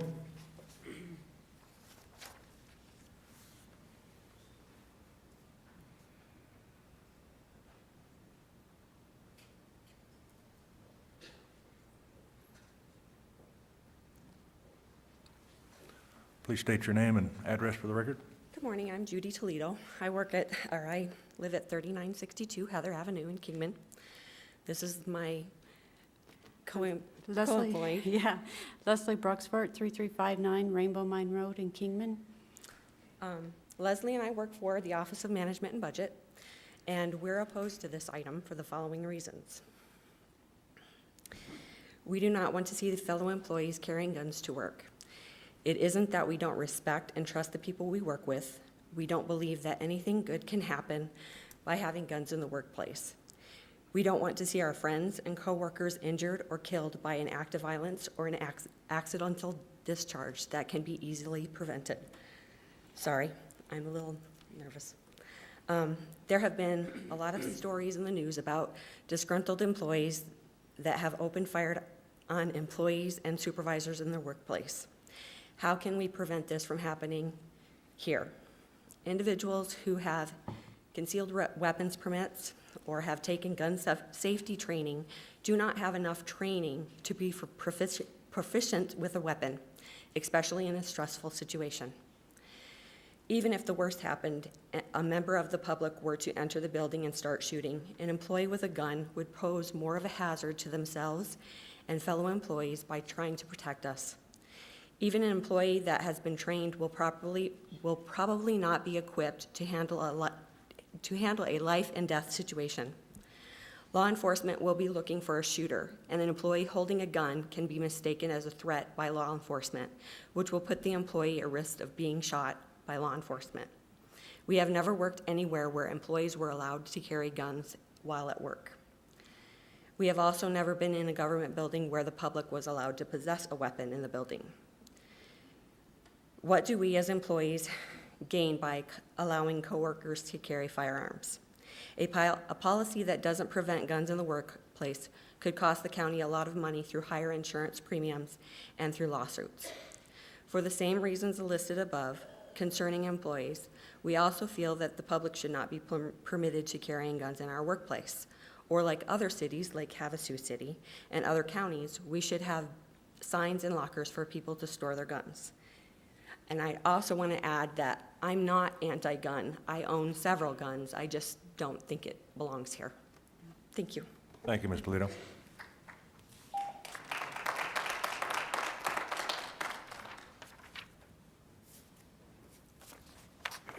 John Snyder?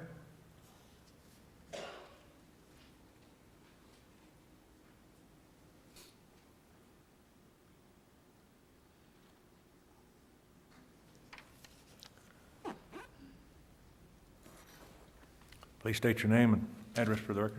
My name's John Schneider. I live at 1812 Hope Avenue, Kingman, Arizona.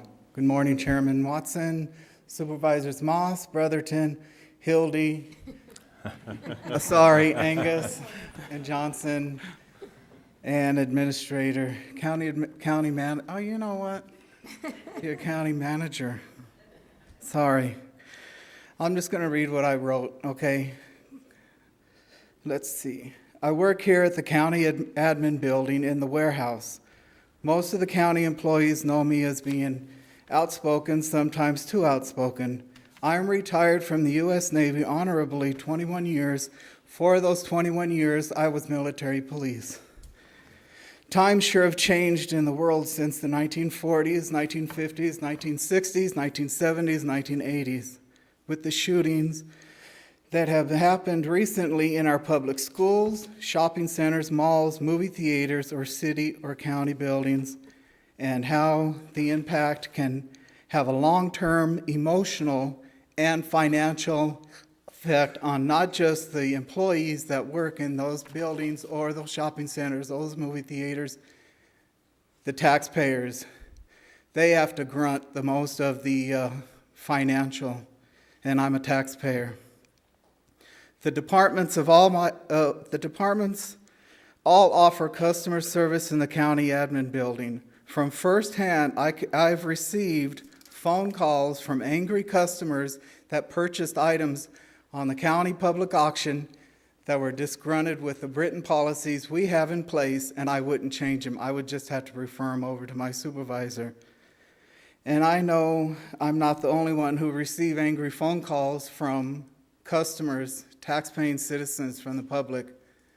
And now that they're allowed to bring their weapons into the building, nonchalantly, they can hide them and go right to that department and raise hell. The recorder and treasurer are on the first floor. They're on the front line for us. Part of the assessor's office is on the first floor. They're on the front line for us. The president would not send the troops onto the front line without weapons. So I'm for letting the few county employees carry weapons if they're trained properly and licensed and whatever we have to do here in Arizona. Honestly, can anybody in this building predict the future? Do we know what's going to happen this afternoon? Next year, if this policy stays in place and just the public can bring in weapons into the building, I don't think anybody could tell the future. That's it. Have a great day, and I hope I didn't step on anybody's toes, and I apologize if I did. Thank you. Thank you, Mr. Snyder.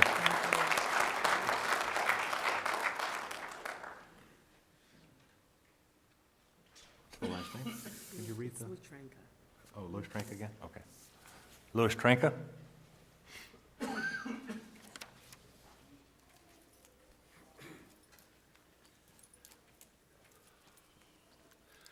My name's Louis Tranka, 152 South Emery Park Road, Golden Valley, Arizona. You have already implemented the Second Amendment for the public. The Second Amendment also applies to your employees. Now, if we were a bank here right now and everybody had an armed gun, do you think the bad guy would come in and try to stick us up? Defend yourselves, arm yourselves, protect yourselves, but yes, train. I don't know if you have any training, but when I went and got my permit to carry, I went through some pretty extensive training. I was in the military, extensive training. Most of you guys have been in the military or involved. You probably have the same extensive training. You can pass that down to your employees. So yes, if you want to arm your employees, I'm for it. The Second Amendment stands, and we got to defend it. Thank you.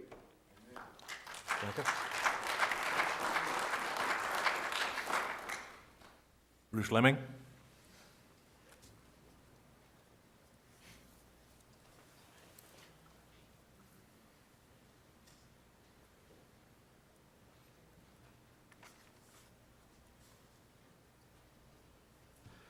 Good morning, Mr. Chairman, supervisors, staff. My name is Bruce Leeming, P.O. Box 3034 Kingman. I'm the Bioterrorism Defense Coordinator here in the county. Thank you for inviting the county employees to speak on this critical board issue. I'm here today to request that you not prohibit the carrying of firearms by county employees. I have been a Department of Public Safety firearms instructor for the Concealed Weapons Program since the inception here in Mohave, here in Arizona in 1994, and I've trained hundreds of Mohave County residents. Perhaps some are present in the auditorium today. I'm a firm believer in firearms training, and while you no longer need a permit to carry a concealed firearm in Arizona, my recommendation would be to not prohibit the carrying of firearms by county employees with a permit. Currently, there are 9,500 permits here in Mohave County, over 186,000 statewide, and there's very few problems. Permit holders are proven responsible, and they're trained. The permit system works by mandating firearms training prior to applying for a permit. Therefore, by mandating county employees that want to carry a weapon, you know that they've received training if you mandate that they provide a permit. County employees, just as the citizens that we serve, have the right to self-defense, whether it is in the workplace, at home, or in the grocery store. Thank you for your time and consideration. Thank you, Mr. Lemon.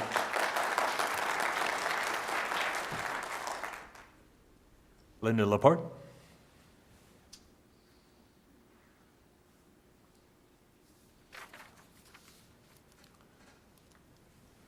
Please state your name and address for the record. My name is Linda Laporte. I live at 1615 Franklin Drive in Kingman. Chairman Watson, supervisors, Mike, Bill, good morning, everyone. I am a proponent of 97. I believe in the Second Amendment. I strongly support what Bruce and Mike Dorman have said. I believe we have the right to carry our weapons if you're going to permit the public in here with their weapons. I personally have worked for Public Works for over 17 years now. I don't know of any instances where our improvement district people have been broken into or we've had physical incidents. I don't know of instances in the treasurer's office or the assessor's office where they've had problems with people coming in with weapons. I do believe that we live in a changing society where those are definite possibilities. I believe the best defense is a good offense. There, as Bruce and Mike have said, there are a number of employees in this county who have been through the training or are former military and have had formal training. I think the employees will act responsibly. I think most gun owners are. There's nothing we can do about the crazy people out there that no matter where you put a bulletproof glass panel, they're going to find a way in. If they're bound to do damage, they're going to find a way to do it. There's nothing we can do about that. I would feel comfortable knowing I've got a Marine veteran in the cubicle next to me, and that Marine is armed, or that employee is armed, and I know they know what they're doing. Or the employee next to me knows that I know what I'm doing with my weapon. I do think there need to be safeguards. I think training is something that needs to be looked into. I think the liability for the county is also something that needs to be looked into. We can't have people out there playing John Wayne in the parking lot or things like that. So the county liability and indemnification is something that does need to be addressed. But I think we should be allowed to carry our weapons on the job and in county vehicles. Thank you. Thank you, Linda.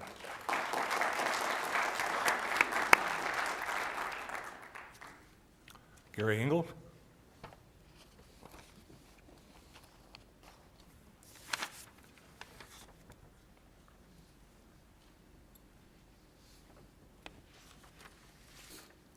Please state your name and address. I'll state my name, Supervisor Watson, but because of my employment and where I work, I will not state my physical address. That's fine. My name is Gary Ingalls. I'm an investigator with the Mohave County Attorney's Office. I've been an investigator for approximately 8 years. I've been in law enforcement for approximately 28 years. For the last 8 years, I have worked up in the Colorado City area with a bunch of radical religious individuals, and that's why I won't state my address. Anyway, I don't support the idea of allowing citizens to bring firearms into this building. However, if you're going to do that, which you apparently have, then I do support allowing the employees to be able to bring weapons in. However, I would say that training needs to be done. And what I've heard is people trained on how to use their weapons, but I've not heard anybody talk about training as to when and where you can use that weapon. To me, that is as important as knowing how to use the weapon.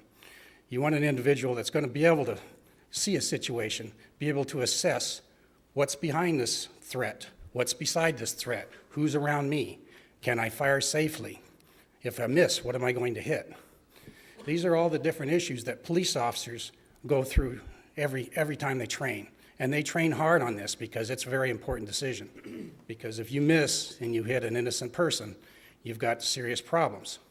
Another issue I see with employees carrying weapons into the building is how are they going to handle them? Is somebody going to be showing their gun, this is the gun I just bought, this is the gun that I carry, or whatever, and are we going to have a mishap there? In my 28 years in law enforcement, I saw it happen with trained police officers, mishandling their firearms, weapons going off. In fact, I was very nearly shot by a police officer. In fact, he was the firearms instructor. He missed me by about a half inch. I also have extensive training in firearms. I was an instructor for patrol rifles, for handgun and shotguns. I also was an instructor for concealed weapons permits. And that's why I felt a need to speak to you today about not so much, does the person know how to handle it? Of course, you're going to make sure he does, but the thinking that goes behind an incident if you have to use your weapon. And these would be my concerns as far as employees carrying guns and issues that need to be addressed. Thank you. Thank you, Mr. Engel. Are there any others signed up to speak to item number 97? Okay. Would you like to make? Yeah. I'm going to be honest with you. Out of all the things we've discussed over the last 4 months, 3 months since we took office, this is the one I struggle with the most. I want to go back to the fact that before 2010, when the rules were changed, guns were allowed in by the public and the employees weren't. That's where I always said I wanted to be. I wanted to go back to how we were before. Nothing ever happened. There were no incidences, but we now have this in front of us. I had my assistant call the other counties around the state And there is no county that allows their employees to carry guns. There's some varying, with whether or not to have the public. The counties more our size, Yavapai, Coconino, do allow the public to come in. Obviously, Maricopa, Pima don't. But nobody allows the employees to carry. So again, I have an issue, and I go back to our liability, and I'm hoping that we're going to have, I was told that our insurance representative was going to be here today. Is he? He is He's here. ready to speak? I'd like to hear that. Mr. Gardner? Would you like to ask Mr. Gardner? Mr. Gardner? Yes. Bill? Is it Hardy? Hardy. Isn't it Hardy? I'm sorry, Hardy, That's Bill what I Hardy. thought. How could I forget, Bill? Gardner, Hardy, doesn't really matter, yeah. What specifically are you asking Supervisor Angios? What question? No, I just wanted to know about our liability. This would be a new policy, not going back to what we did before. So what is our liability vis-à-vis insurance? It depends on what you're going to do. If the object is that you wish to allow your employees to utilize their Second Amendment, then the insurance pool can live with that. However, we will be changing our policy, modifying to a degree. There is going to be no insurance for those employees carrying a gun. Now, if they choose to use their Second Amendment right, that's their business. If they choose to implement it in a wrong fashion, they will be responsible for their own action. As long as it's conducted that way, we will continue to insure Mohave County for an incident that arises from such as that. So the real key here is, are you going to be advocating one of your employees getting involved with them carrying guns?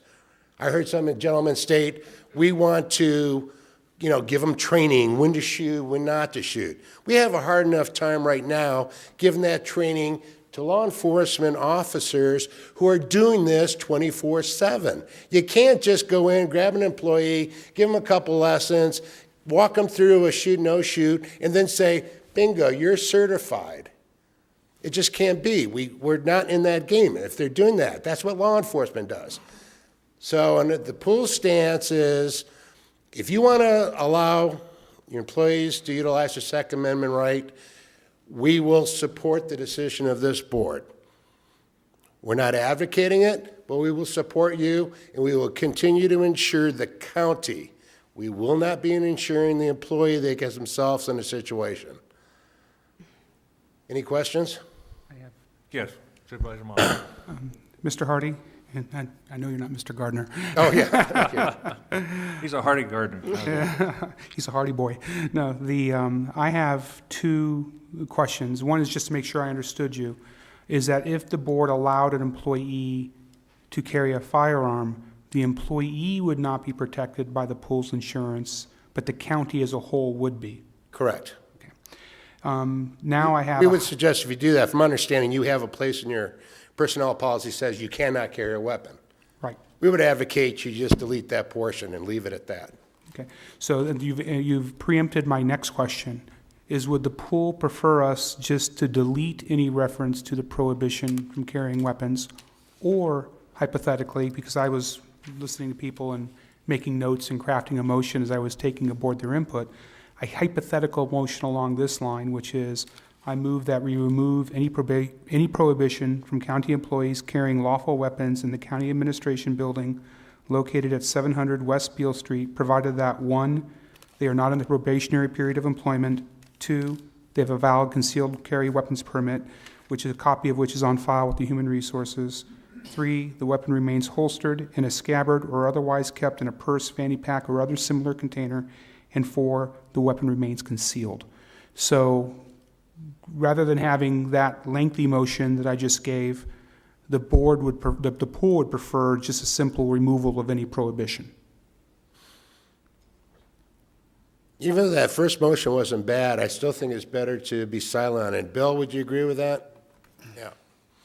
The onus will be on the employee, or they want to use their Second Amendment. If you want to allow it, then, it's on them, but don't come looking for the other 10 members. We don't have this issue in the other 10 members of the county pool. I've been in this business for 20 years, actually 22, and I've never seen a weapon carried in any of the county buildings. Not that they may not be there, but they're not seen. So, does that answer your question, Supervisor St. Jude? Yes, and the fact is that there's no other county, and again, you say don't, let's just say there's an incident where an employee uses his weapon and harms another employee. So you're saying that employee that used their weapon wouldn't, but it's very confusing. If you have to remember, we insure everybody for workers' compensation. So the employee that got hurt would have workers' compensation. That is their sole remedy against the county. They could sue that employee. But would this county have added liability? You're going to be sued just because it's called who has the pockets. So no matter what happens in a lawsuit, this county will be named. You didn't supervise the guy. You heard once before he pulled the weapon in front of people and you never did anything about it. You should have known that this person wasn't mentally capable of, having the authority to carry a weapon. They will find any way possible to say you should have known, could have known, why didn't you? So you should be vicariously at fault as much as the shooter because the person that's probably shooting doesn't have any real money. So they're going to come after you, or they're going to come after the pool. So that's why I'm just saying you will have insurance with the pool. All right, Mr. Chairman, if I may. Supervisor Johnson. Mr. Hardy, basically what you're saying is we allow them, by taking it out of our merit rules or whatever we have, because the more we do, anytime we say if you have a CCW, if you have red hair, whatever, then we're a little more on the hook for insurance. If we just don't mention it, it's better. As far as liability goes too, I think people have to be aware that now there could be employees who feel threatened because I'm sitting here and these 4 people all have guns and that's bothering me and making me not eat, and now other things can come down, so people could lose their job over appearances to others. What was the first part of that? That we just stay out of it. We just we just stay out of it, and that's the Thank best you. way. And actually, see, I had a brilliant thought while you were saying that, and then my loose mind just let it slip right away. We researched this. The original CCW permit would have been a great vehicle because it actually required certain training to take place, and it was an authorization done by the state of Arizona. Unfortunately now, they've changed that so that other requirement is no longer part of the CCW, so it doesn't give let's call it an established, set of criteria that allows somebody to carry a weapon. We do not advocate putting the burden on the sheriff to all of a sudden create some program because it hasn't been vetted, it hasn't been. So our recommendation on our attorneys is what you're going to do is you will not bar it. If you're going to do this, just do not bar it. Remove the prohibition from it. I guess, Mr. Chair, if I may, the only other question I would have, I have no problem with the employees here, and I don't think the sheriff does either, but should we make any kind of exclusion from people with prior fire department background? We gave them a truck and a hose, and I don't know that we should allow them to carry guns, whether it's on duty or off duty.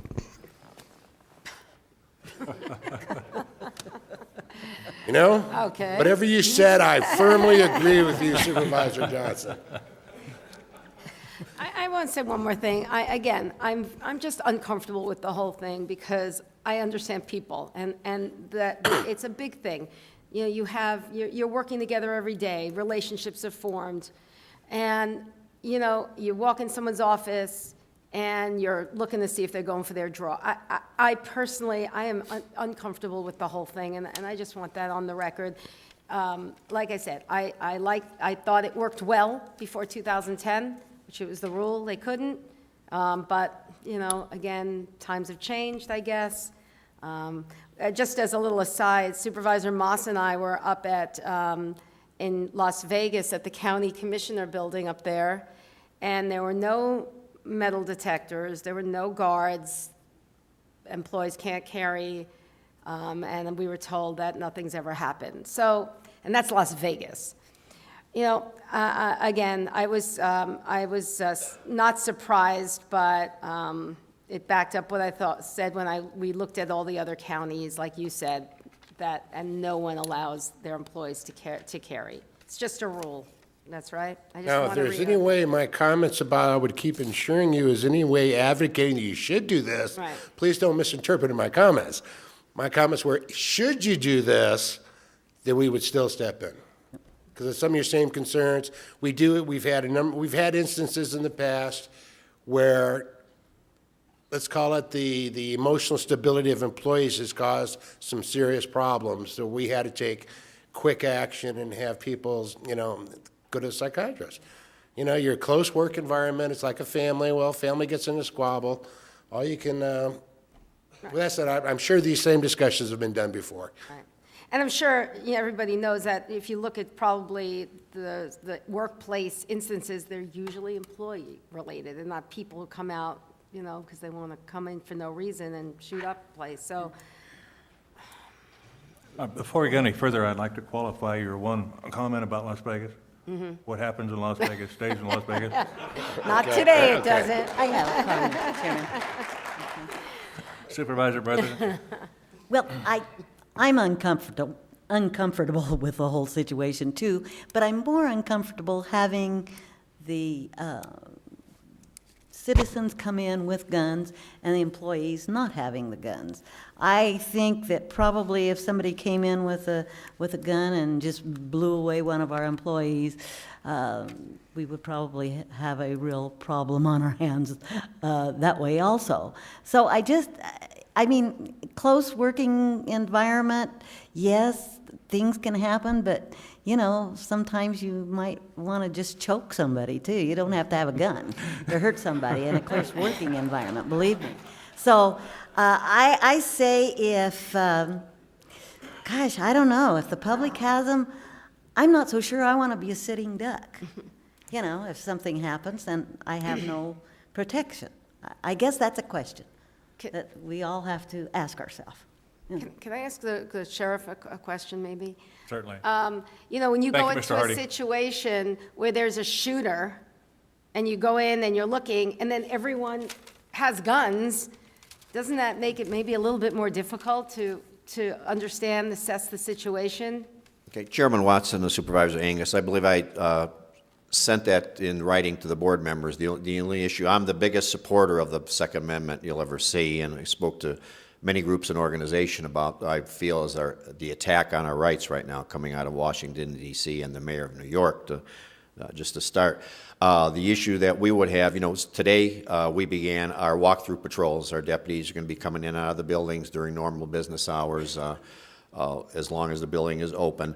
The only issues that we have is that the problem of identifying the person who's the good guy and who's the bad guy, should there be a 911 call to our dispatch center, deputies or detectives respond. They might just be coming down the street here. They might be running across the street. Of course, it could be over by the time we get there because things happen quickly. But if it was not, if there was an active shooter situation, trying to identify who the employee is and who the bad guy is. And that's the only issue that we have, trying to identify that person as the employee, and the other person possibly having the gun as being the criminal or the bad guy that's come in with a gun. So that needs to be taken into consideration. Thank you. Thank you, Sheriff. Question, Supervisor Moss for Sheriff? I have, not for the sheriff, I just have two comments. As one, I should assure you, Mr. Watson, that all of Hildy's eye business in Las Vegas was county business. Nothing that required us, nothing that occurred in Vegas needed to stay there. Thank you. The county administration building we did visit in Las Vegas, speaking with the supervisor from Clark County who borders our county, was actually amazing. And when we walked in there, we did note that there was a complete lack of security, as we would define it, with metal detectors and armed guards and all the rest of that. There was no sign saying you can't carry your gun. It was 6 stories tall, and it looked a lot bigger and more active than our county building does. And if you want to find a population that has mental health issues, I don't think you'd find a riskier pool than Las Vegas residents. But so that's my first comment. My second comment is there's this concern that an employee might get upset and start shooting people within the workplace. If an employee is that unstable and that move to violence, they're going to start shooting people up in the workplace with or without a weapons prohibition. They're going to do it anyway. So that's my 2 comments on it. Thank you, Supervisor Ma. Well, everybody's pretty well weighed in, so I'd like to weigh in with a couple of comments myself. I've been a proponent of the Second Amendment from a very, very young age. And I was trained in the use of firearms at the young age of 11, in order for me to get a hunting license. And over the years, I've been very glad to have had that privilege to be able to carry weapons, to go hunting. And it is a privilege, and it's one that I take very seriously. We as a board of supervisors have the complexity of representing our constituents, and we have the complexity of representing the people that work with us and for us. And with that complexity, I really feel uneasy about allowing those weapons by our employees as a whole. Now, you've indicated that you would like, Supervisor Moss, you've indicated that you would like to have that for this building only, is that correct? Well, assuming that my envision is approved by the board, I would like to start with this building, reevaluate in 6 months, and then expand from there. Okay, thank you for the clarity. Well, along with the complexity is the liability. And in looking at the liability, we have to entertain the fact that Mohave County would be putting itself, I think, in a unique situation in which the liability would be extremely huge. And especially with the advent of allowing folks to bring weapons into the buildings now. So that, and along with the number of employees that have shown that they are quite ill at ease with other members of their working cohort working with them, that if they had weapons, they would feel very uncomfortable. So at this point, I would like to point out to you that my feeling alone is that due to the complexity and the liability and the feelings of many of the employees, I'll be voting against your motion. With that said, Mr. Chairman, may I make a motion? Certainly may. I move that we remove any prohibition from county employees from carrying lawful weapons in the county administration building located at 700 West Beale Street, Kingman, Arizona. Second. We have a motion and a second by Supervisor Johnson. Any further discussion? I think I've stated my position. I have nothing else to say. There being no further discussion, could I ask for a roll call vote? Supervisor Johnson. Yes. Brotherton. Yes. Moss. Yes. Angus. No. Chairman Watson. No. Okay, the motion has prevailed. And will you be supplying a copy of your written motion then? I will hand it to crossing out the areas. I will hand it to the clerk now, crossing out the areas that I omitted based upon Mr. Hardy's recommendation. And I will hand it to the clerk, and if she can't read my writing, please call. Thank you very much, Mr. Moss. And thank you for members of the audience waiting through this issue for quite a great amount of time. At this moment, I would like to entertain the thought of a little recess. Motion to recess? I move to recess. Second. I have a motion and a second. Gosh, I hope we don't have any questions on that one. So moved.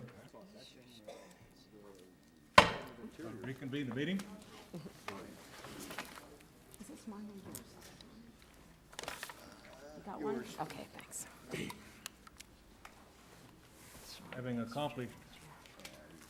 Having accomplished a portion of our agenda, and in fact that we have the number of people here waiting for just the next specific item, I'd like to move to item number 104 on our agenda.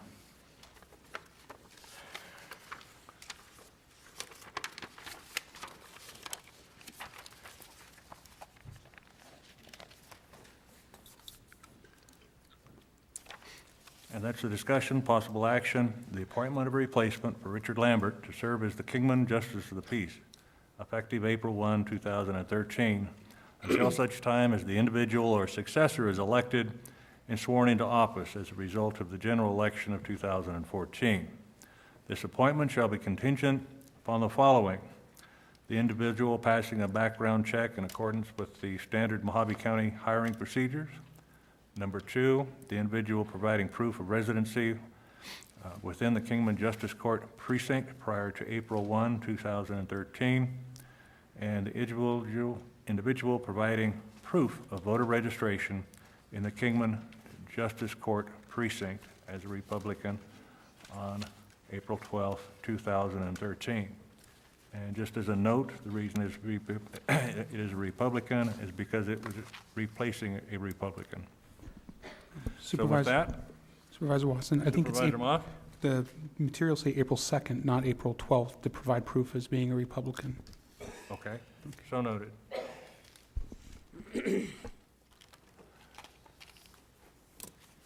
If we could have the candidates for office come up and give us just a few minutes of introduction, no more than 3 minutes possibly, but I would certainly like to hear from those individuals that are running for the office. And as soon as I get to your name. Let's start with Have you got the list? I don't, but you can start with Michelle Holden there. I see her. You got the list?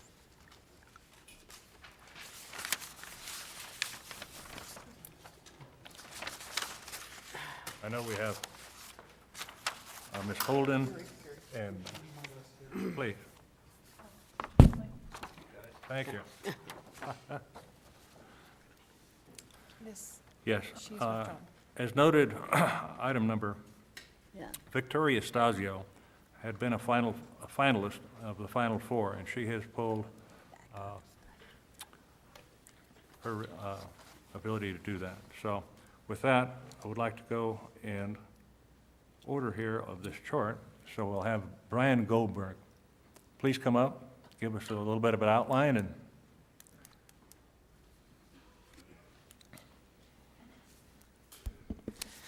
good morning, Mr. Chairman and ladies and gentlemen of the board. My name's Brian Goldberg, and just to introduce myself, I'm a lifelong Kingman resident. My family moved here when I was 10. I'm a product of Kingman Public Schools. Both my grandparents moved here in the 50s to work for the mine, and my mom went to high school here, and so I've, except for college, law school, and my military service, Kingman's been my home my entire life.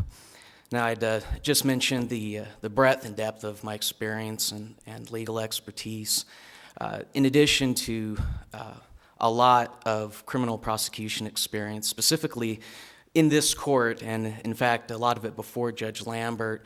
Just in the last year alone, I've had over 30 bench trials and 3 jury trials in that court before Judge Lambert and Judge Taylor.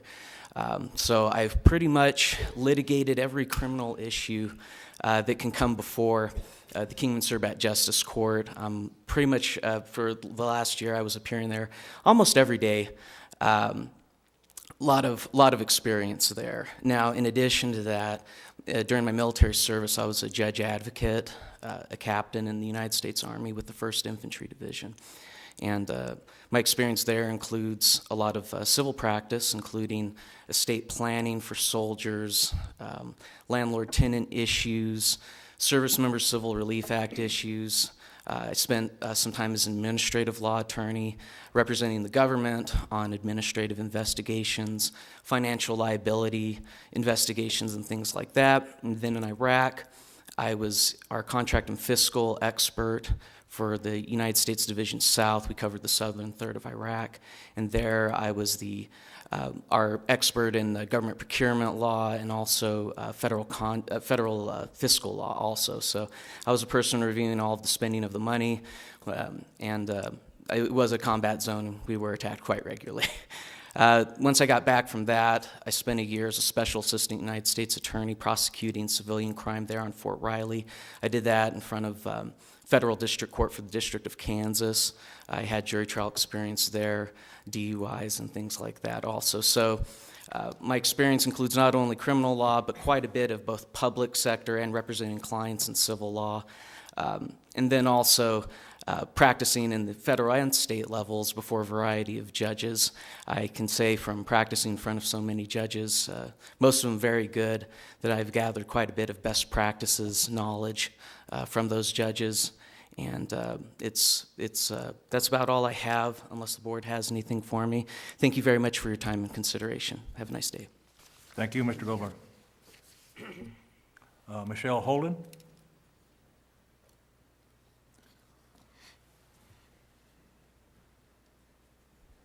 I was going to say good morning, but I think it's good afternoon, Mr. Supervisor and Yes, it is. members of the board.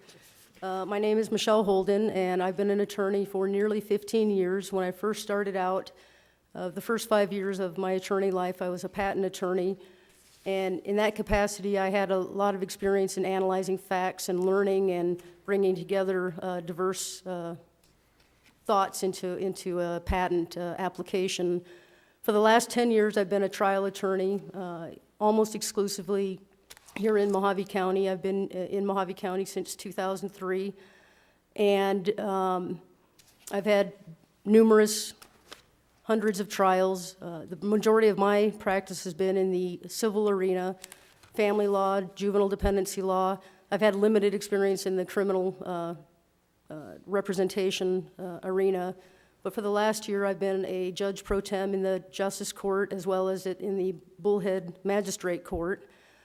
I think the breadth and depth of my experience is very well suited to this position. I too am a military officer, former military officer. I spent 6 years in the United States Air Force, and in that capacity I was a manager of people and systems. I was a computer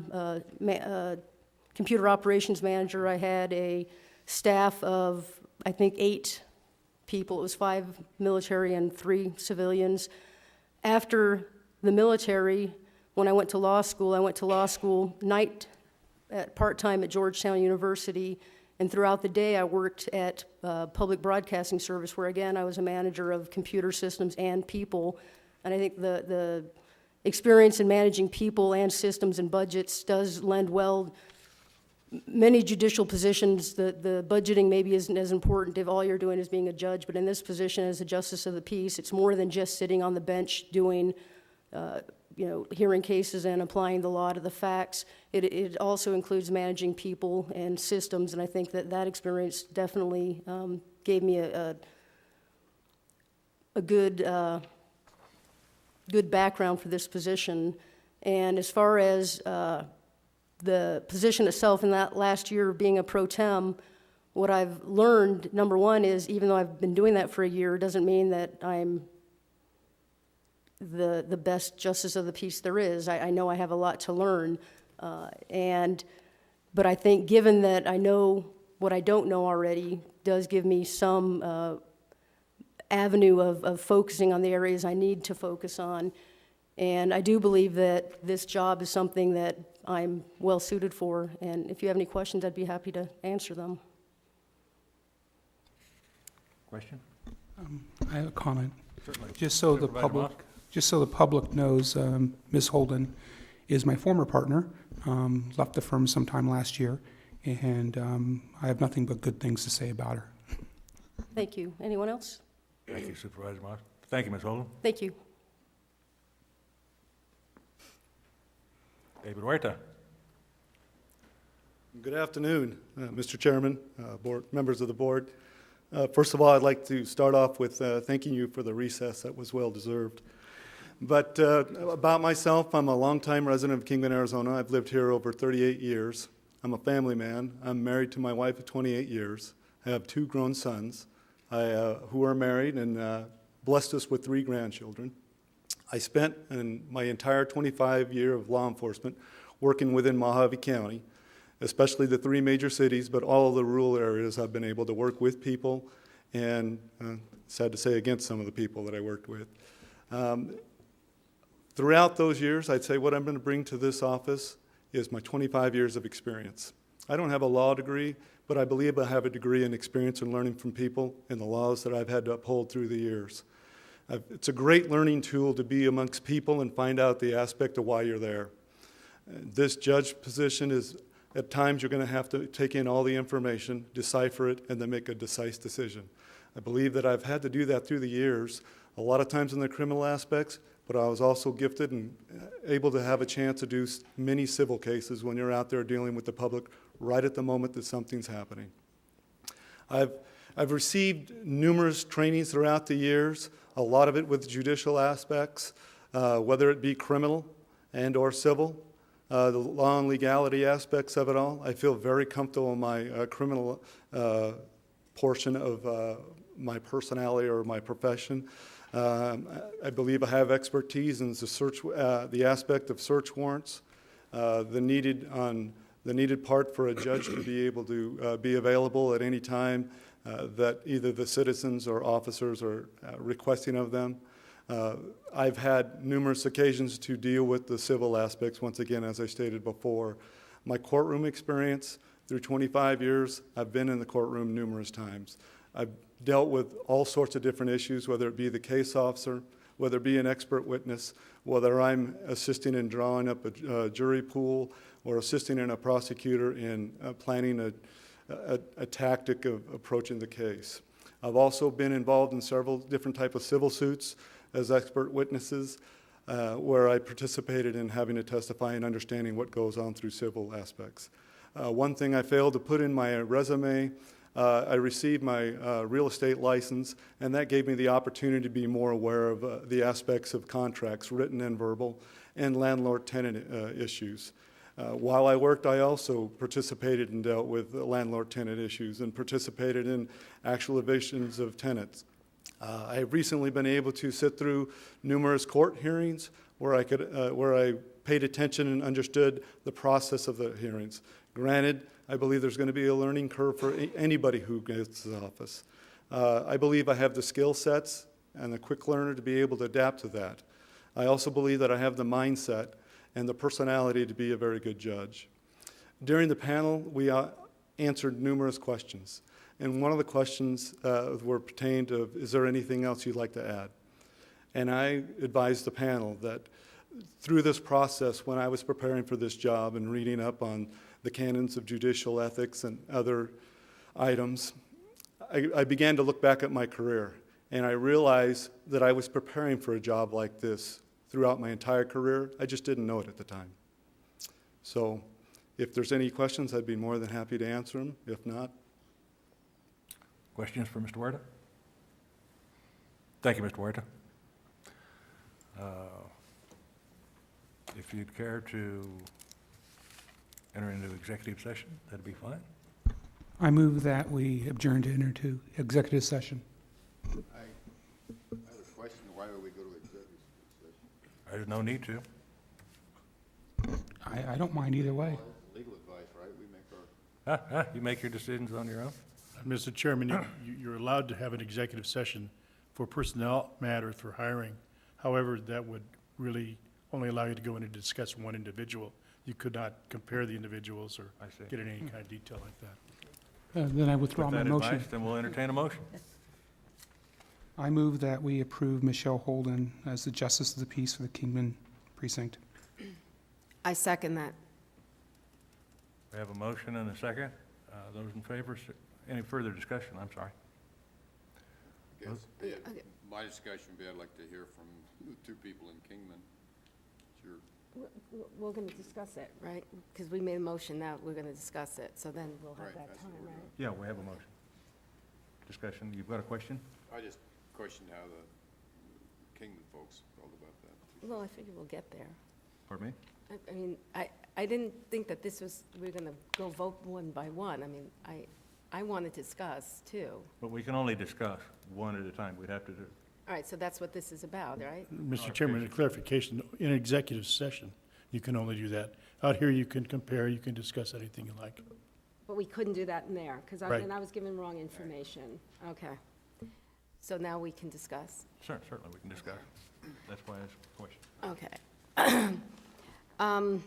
You know, I read all the background information, and this position, this JP, and it doesn't have to have a legal background, but the way that this particular position has evolved over the years throughout the state, the whole state is going towards that for a lot of reasons, going towards having someone with a legal background, because the workload is tremendous. I'm just going to tell you that we recently appointed a JP in Bullhead City, and the reports I'm hearing are not good. And there's nothing to do with the man who was appointed. It's just that when you start from scratch, there is a lot to learn. It's not just sitting on a bench and, you know, hearing stories. It's not like Judge Judy, you know, and you have this thing, there are rules you have to, and it's a huge learning curve.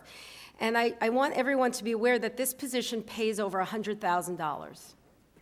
So how I'm looking at it solely, now I do not know, I know I have met I've met Michelle Holden. We don't have any relationship, we're not friends, nothing. I'm just solely looking at the qualifications, and in my eyes, Michelle Holden is the most qualified person for this job. Again, don't know anybody else.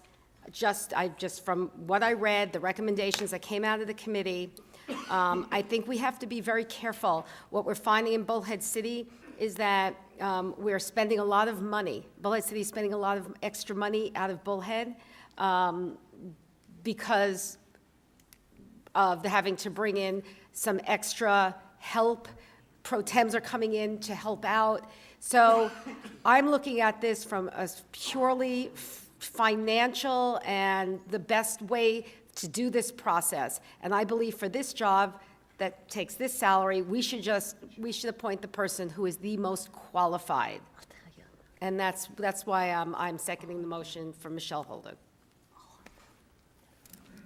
Further questions, further statements? Yeah. I will make some comments about Michelle, which is why I nominated her.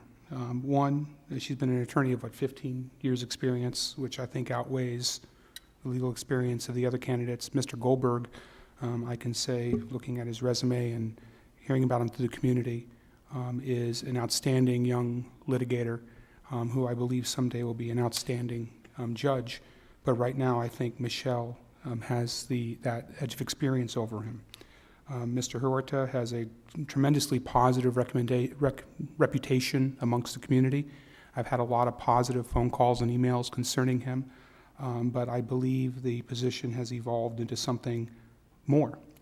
When it comes to administrative experience, Michelle Holden can do everything from running people to running the administration to all the rest of that.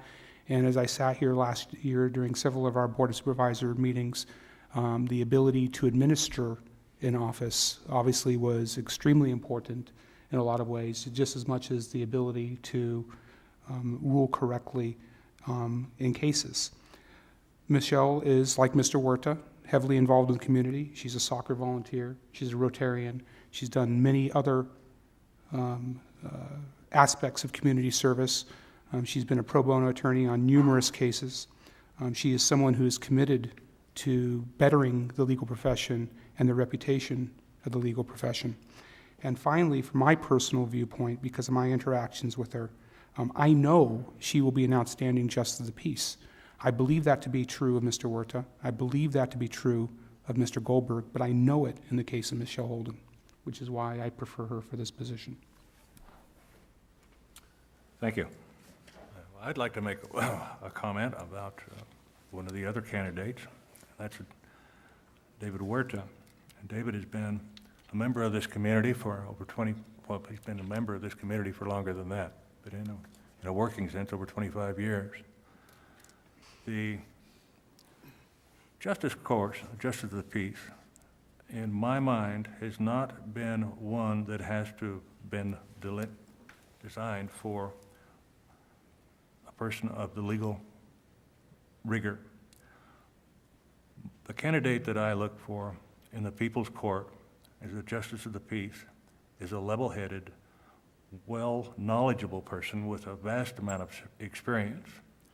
And I think Mr. Huerta certainly has demonstrated that in 25 years of police enforcement. And so while we have 3 highly qualified individuals for this appointment, I am not completely sold that it has to be a lawyer. I think Mr. Huerta's experience in dealing with many of the elements that come within the justice of the peace. So, and with that, I'll open up. I have a comment.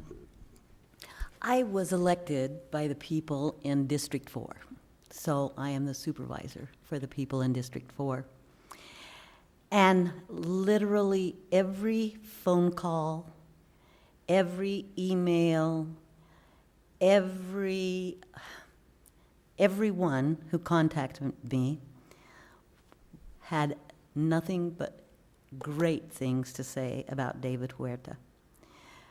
They were people who had supervised him, people who had worked with him, people who had been supervised by him. And they had just the greatest comments to make. So I'm representing my people of District 4, and that's who I'm leaning toward, is David Huerta. Thank you. I think you have a little bit better understanding, Supervisor Johnson, of Yes, sir, thank you. the local folks, okay? Well, we have a motion and a second on the floor.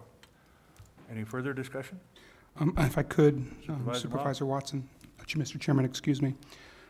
I sat at some board meetings last year, and people were talking about, the board was talking about the supposed problems of administration in the Bullhead City Justice Court, which didn't exist in the other justice courts. And if you look at the other justice courts, and you looked at the Bullhead City Justice Court then, there was a common denominator. The common denominator was that an attorney justice of the peace was in charge of the other justice courts, and we had a layperson in charge of the Bullhead City Justice Court.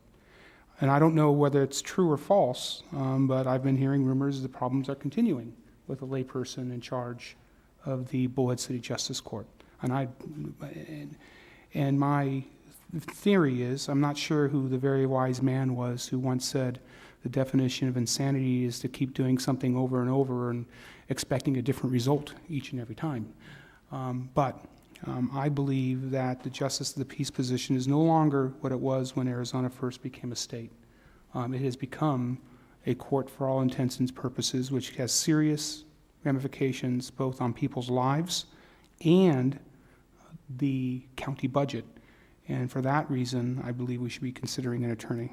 And for that reason, I'm supporting Michelle Holden. Thank you. Mr. Chairman, just for clarification. Supervisor Johnson. On the Bullhead Court, I don't believe that was an appointment of the board. I think the people of Bullhead elected that gentleman over and over again. No. Tom Brady was Right. elected. Yeah, but the one who just got replaced. Right. but He the was one appointed. With the problems we were talking about, Right. Mr. Moss. He's just pointing out the problems. Okay, we have a I want to clarify something for Supervisor Johnson. I'm not saying there were problems in the Bullhead City Justice Court then or now. I'm saying this board reported problems from last year, and other people have been reporting problems this year. So assuming those problems were real problems, there is a common denominator there. If there weren't real problems, then other people have other issues to think about. I would like to outline, I think, a little more fairly point of discussion, and the prior justice of the peace down there had come from a background which had been an employee of the county, but not an employee or an experience in the law enforcement or the legal field. Whereas I believe in this case, Mr. Huerta certainly can pronounce over the 25 years that he's been in law enforcement, there's certainly a great deal of legalese that he brings with. And I think that's the distinction that we should make, that the person that you're talking about in the Bullhead City Court, both those folks have come from non-legal, non-enforcement background. If I could, Mr. Chairman, and I'm not certain of how the duties compare, but it was my understanding that even though he worked for the park system, Justice of the Peace Brady, who is a very fine man from everything I know, was also a certified law enforcement officer during his period with the park department. He served both roles. That's my understanding. Right, that's part of a requirement at that time. If there's no further discussion, we have a motion and a second on the floor. I'd like to do this by roll call vote.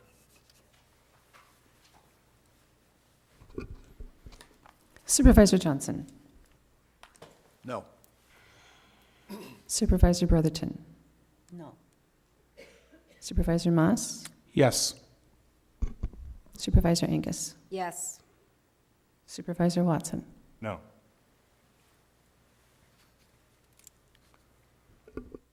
Okay, that motion has failed. Chair would entertain another motion. I make a motion that we nominate David Huerta. We have a motion, and I'll second the motion for David Huerta. Any further discussion? There being none, let's have a roll call vote. Supervisor Johnson. Yes. Supervisor Brotherton. Yes. Supervisor Moss. No. Supervisor Angus. No. Chairman Watson. Yes. Congratulations, Mr. Huerta. You're now representing the Justice of the Peace for this district.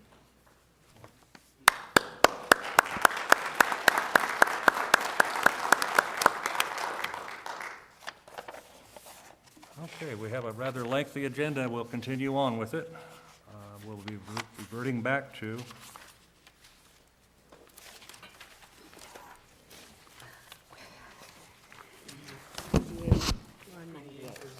item 98, or I'm sorry, 98? 88, I think. It's 88. 88, 89, isn't it? 88.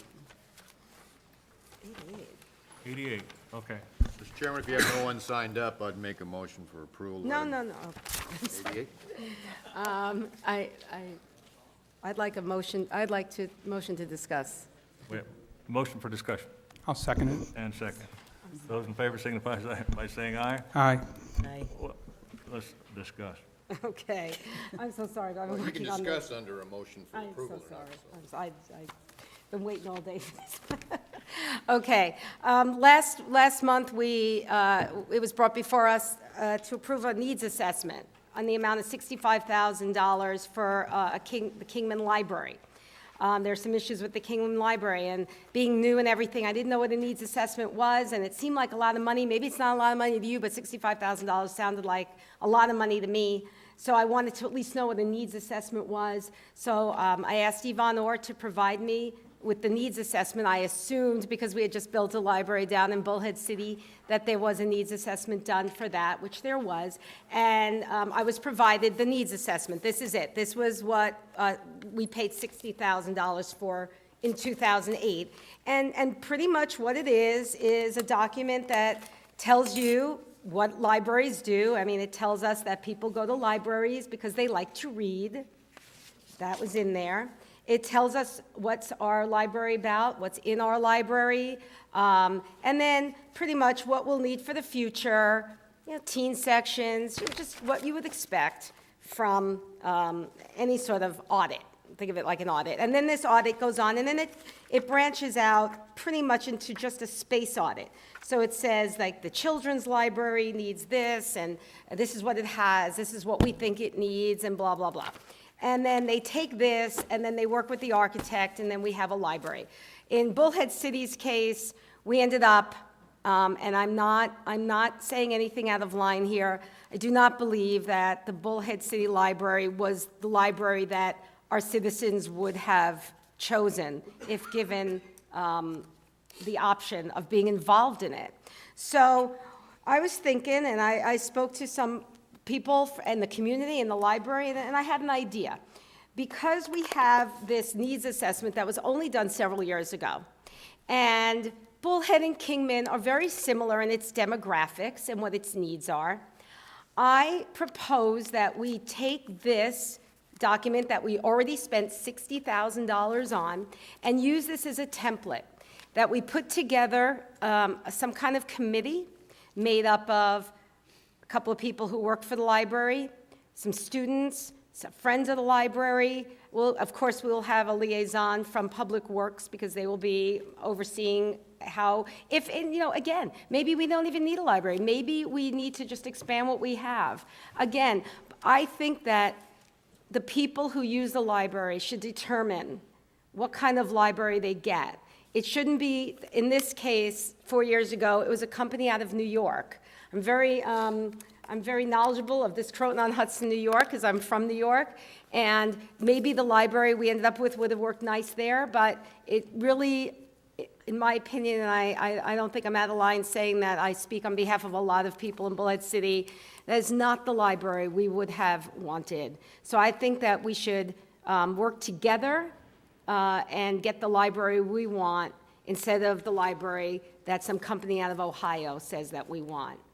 And so with that, I'm going to make a motion to say no, not to approve this needs assessment, and that we'll work with Yvonne Orr, who is the library liaison, and work towards putting together this committee that will helpfully do the same things and work together. And I think, again, just in another sense, library, I've learned over this last few months working with the library, with some of the other matters, very close-knit group.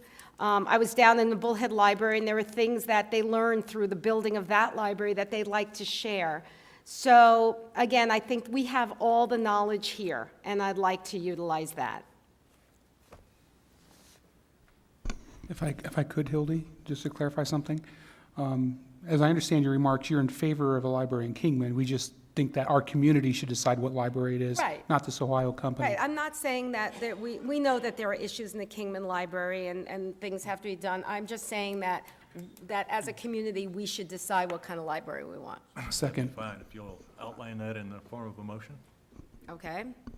Do we have to? Well, I have some questions while you're bringing this, Mr. Certainly. Chairman, before you do Supervisor it. Johnson. First, I think we need the input once again from the district supervisors whose area it is. If Bullhead has a library not to their standards, that's the library district in Bullhead's fault. When we did the one in Lake Havasu, we had public input, we had meetings and those sorts of things, which I'm sure the Kingman's needs assessment will have the same thing. I think you do need the technical support, much like, hiring an engineer or an attorney or those that do those sorts of things, because they have the more expertise to say, yes, this will make your teen center work, or this will make the other things work, because a group of citizens who are not familiar with the library could make some decisions that will cost us money. And to just let you know, we had a library built here before where nobody thought about the weight of books. And when we had to go back in and fix that up with money. So just those things, a group of citizens is a nice idea to assist, but I think you still need the expertise. Right, I think, let me clarify, I'm not saying we're not going to have the expertise. This is, if you look through what this needs assessment is, it's not architecture or that kind of thing, or building standards. It's more about what the library needs inside of it, and how it's set up and things like that. So, of course, we had that problem at the State University of Albany in New York, where they built this humongous library, but didn't take in, so the buildings started falling down. You just reminded me of that.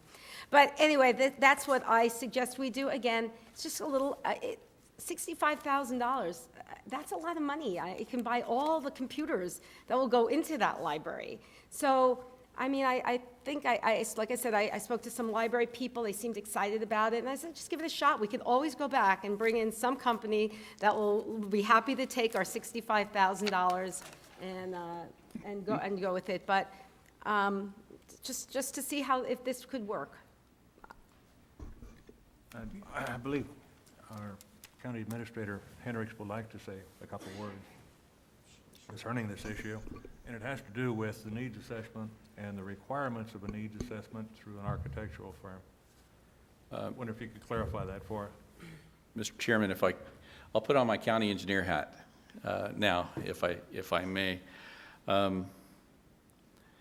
Basically, we're talking about a considerable amount of money that we're going to be spending for a facility, and you have good needs assessments, you have bad needs assessments, and what you've described, I'm not going to criticize the Bullhead City needs assessment, but apparently it's not what was actually desired or wanted or necessary or even usable for the facility that you achieved down in Bullhead City.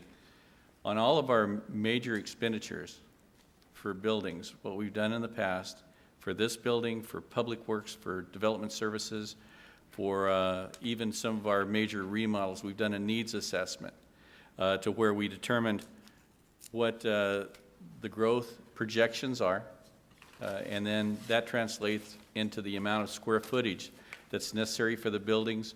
We also do spatial relationships to try to marry needed uses together in the building so that we have them next to each other. We did that especially, and it was important in the development services building where we were trying to establish a truly one-stop shop. And what we've done actually in this particular request for proposals is we had a greater involvement with our technical expertise at Public Works, with our facilities people, our professional engineers, in being on the selection committee and helping develop a scope of work so that we would have a more technically usable document created. Now, some things that you said were incredibly important. Sometimes we get too much on the technical side and we don't listen to the people enough. We don't listen to the public enough.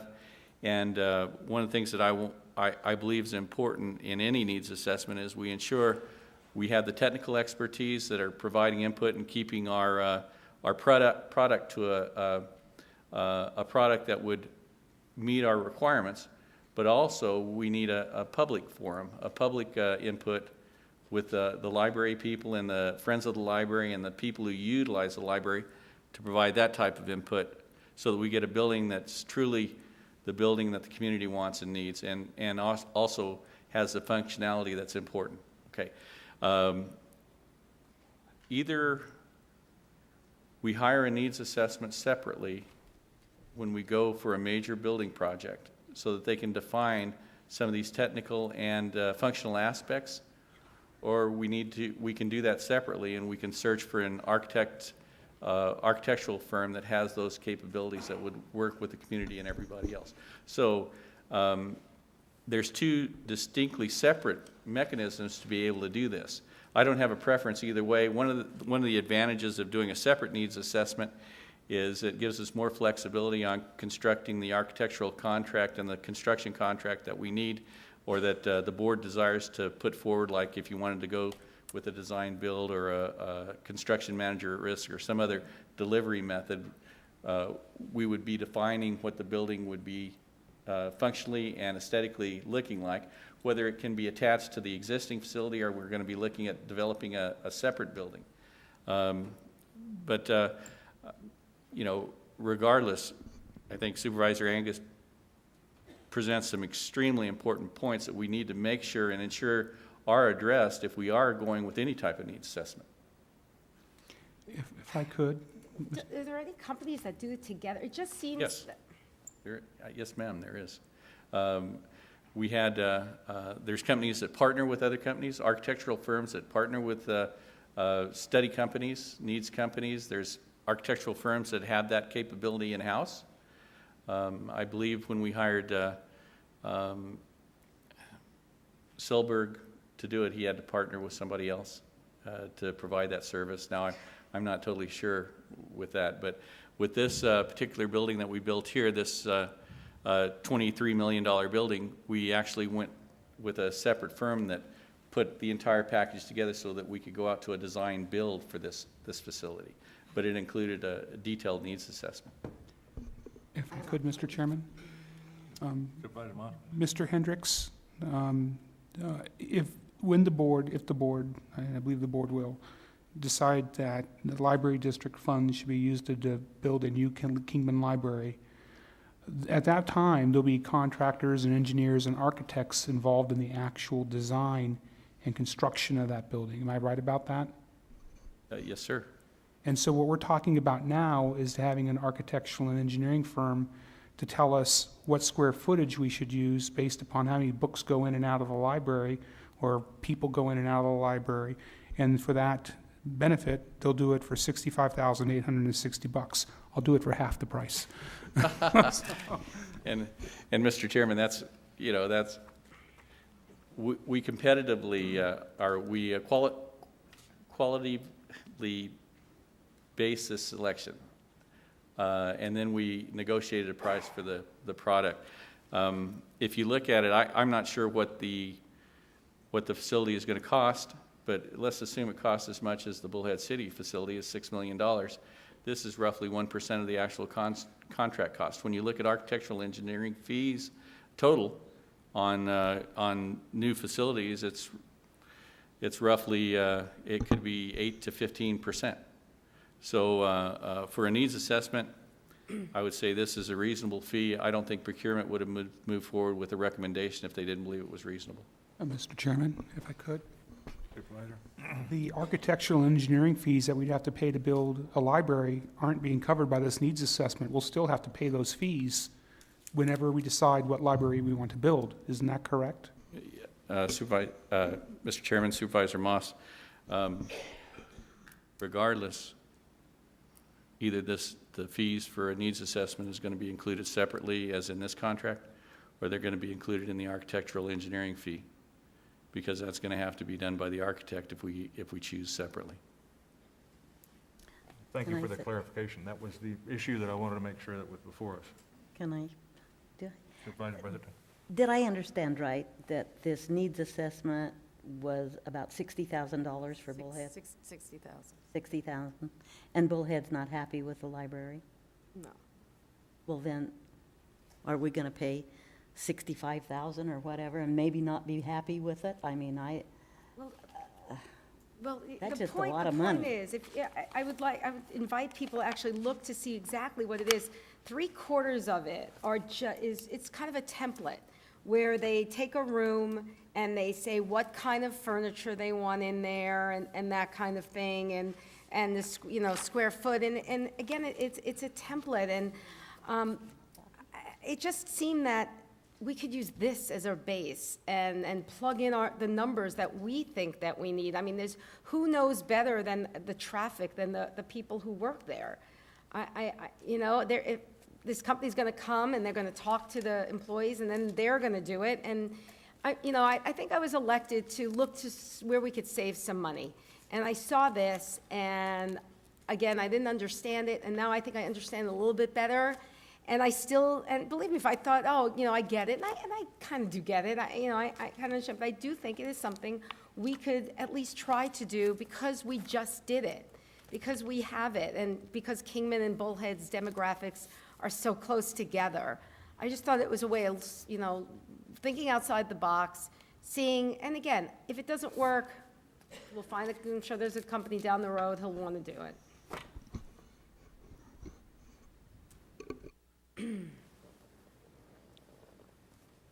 And the motion is? My motion is to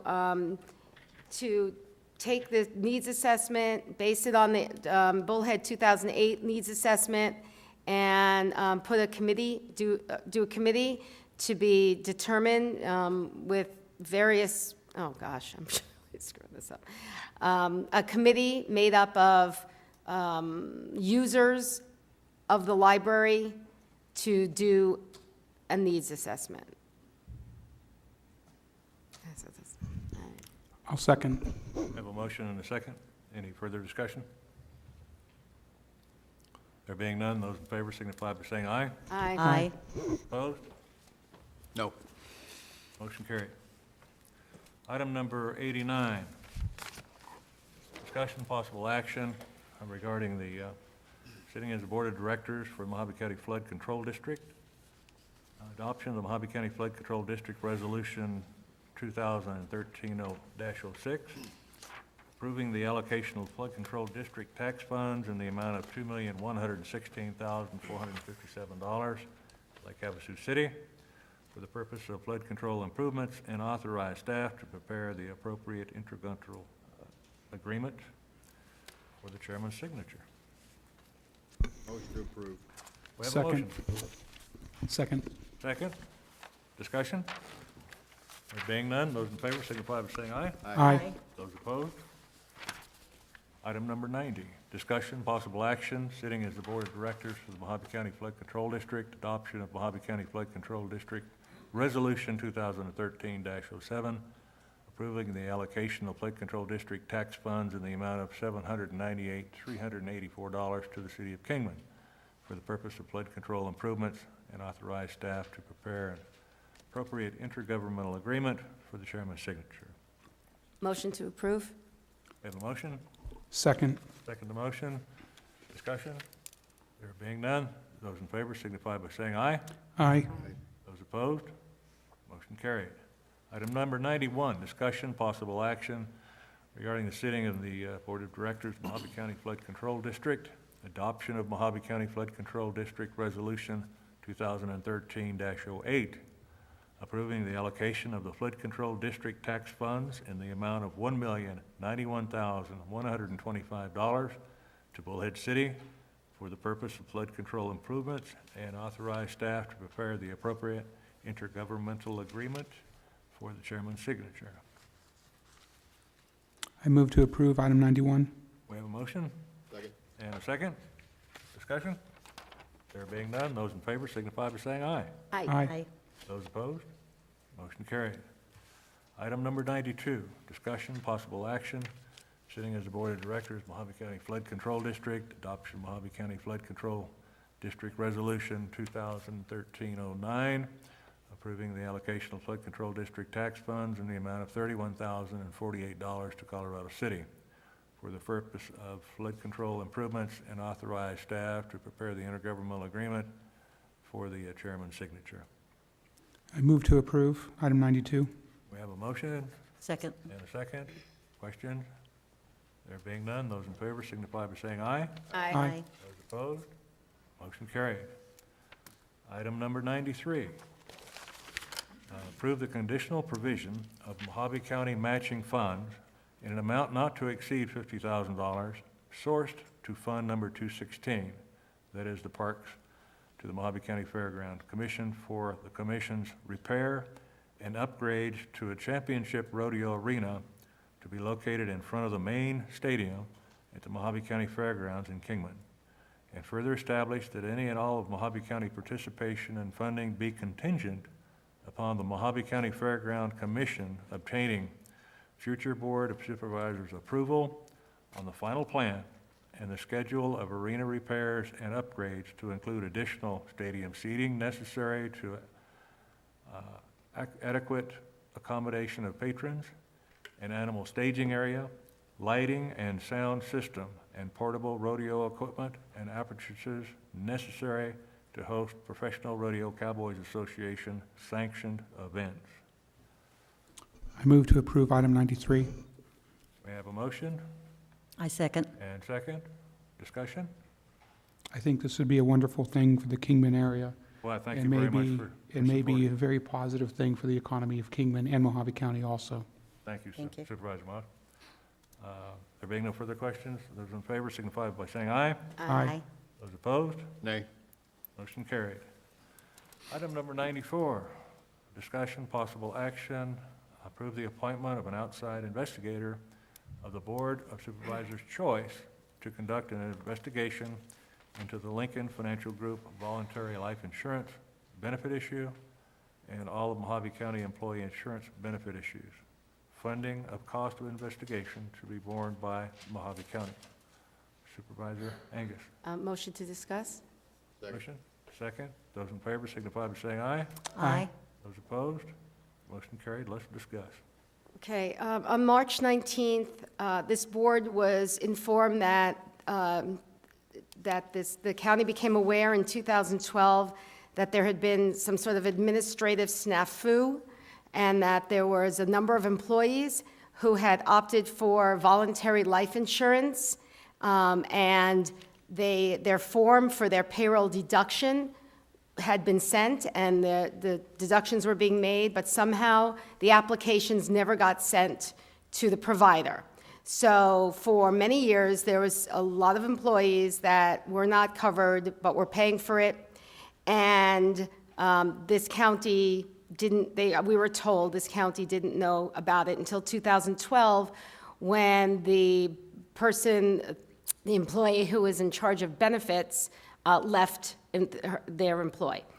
And a couple of days later, it was just an advisory because this board does not make decisions for this trust that oversees the insurance. That would be the SIR-EBT Commission that I'm now the chairman of.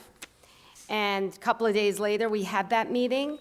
And, well, let me just go back for a second. Between the time we were told this and the time we met for the commission, I had been approached by several people who told me that that they had informed themselves, the county, that the county had knowledge of this going back to 2009.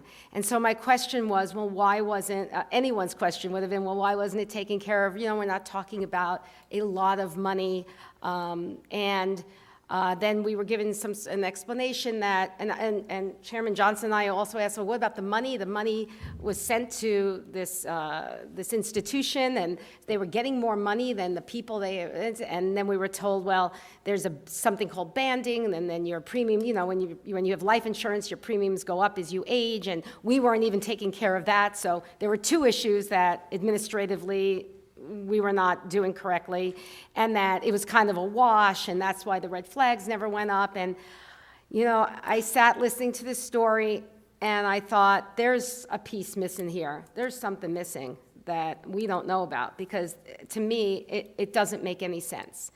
And, you know, to think that there are people who knew back in 2009, and that for going on 4 years, the county's exposure and was exposed to liability, because if, God forbid, one of those employees had passed, the county would be on the hook for whatever they had chosen as their life insurance. So since then, we have been contacted by a number of employees who have a lot to tell us about the situation with the insurance and the employee benefit. Unfortunately, into another little wrench that goes into this is that the two people who were in charge of these two areas, insurance and benefits, left the county of their employ. They were relieved of their employ around the same time, and that makes all of this even more curiouser.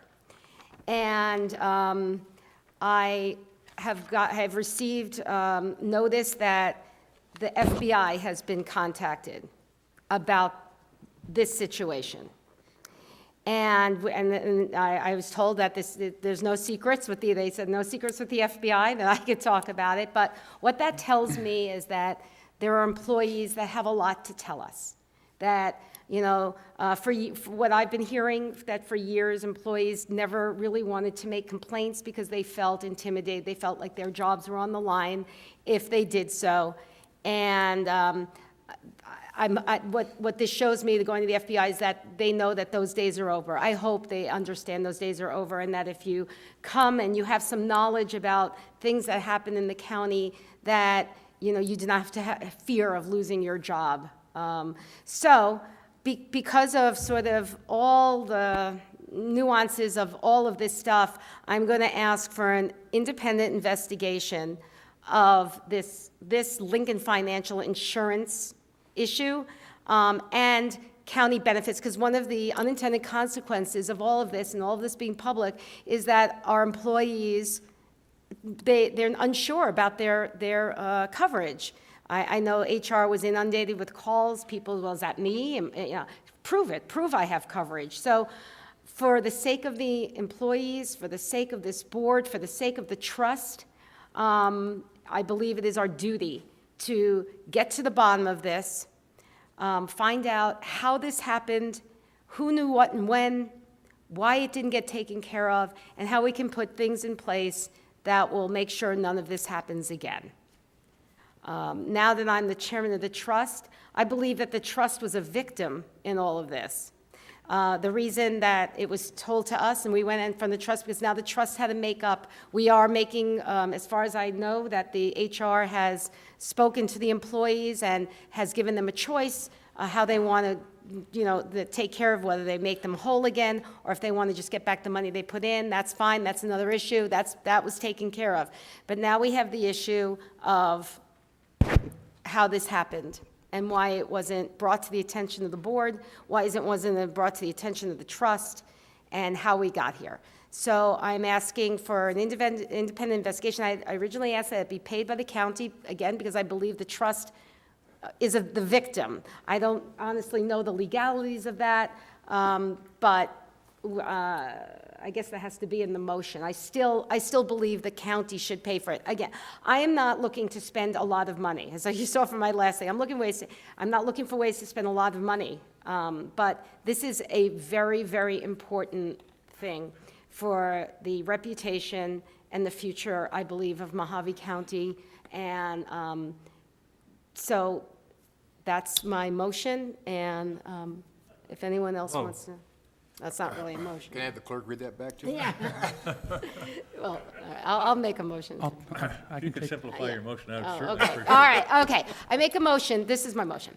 I would like to have a special meeting of the Board of Supervisors 1 week from today. During this week, I'd like the board and staff to suggest the names of individuals who would be authorized to investigate. And in a week from today, we will have this meeting to approve and to hire an investigator who will be of the board's choice. Second. Then I have a question. Hang on just a second.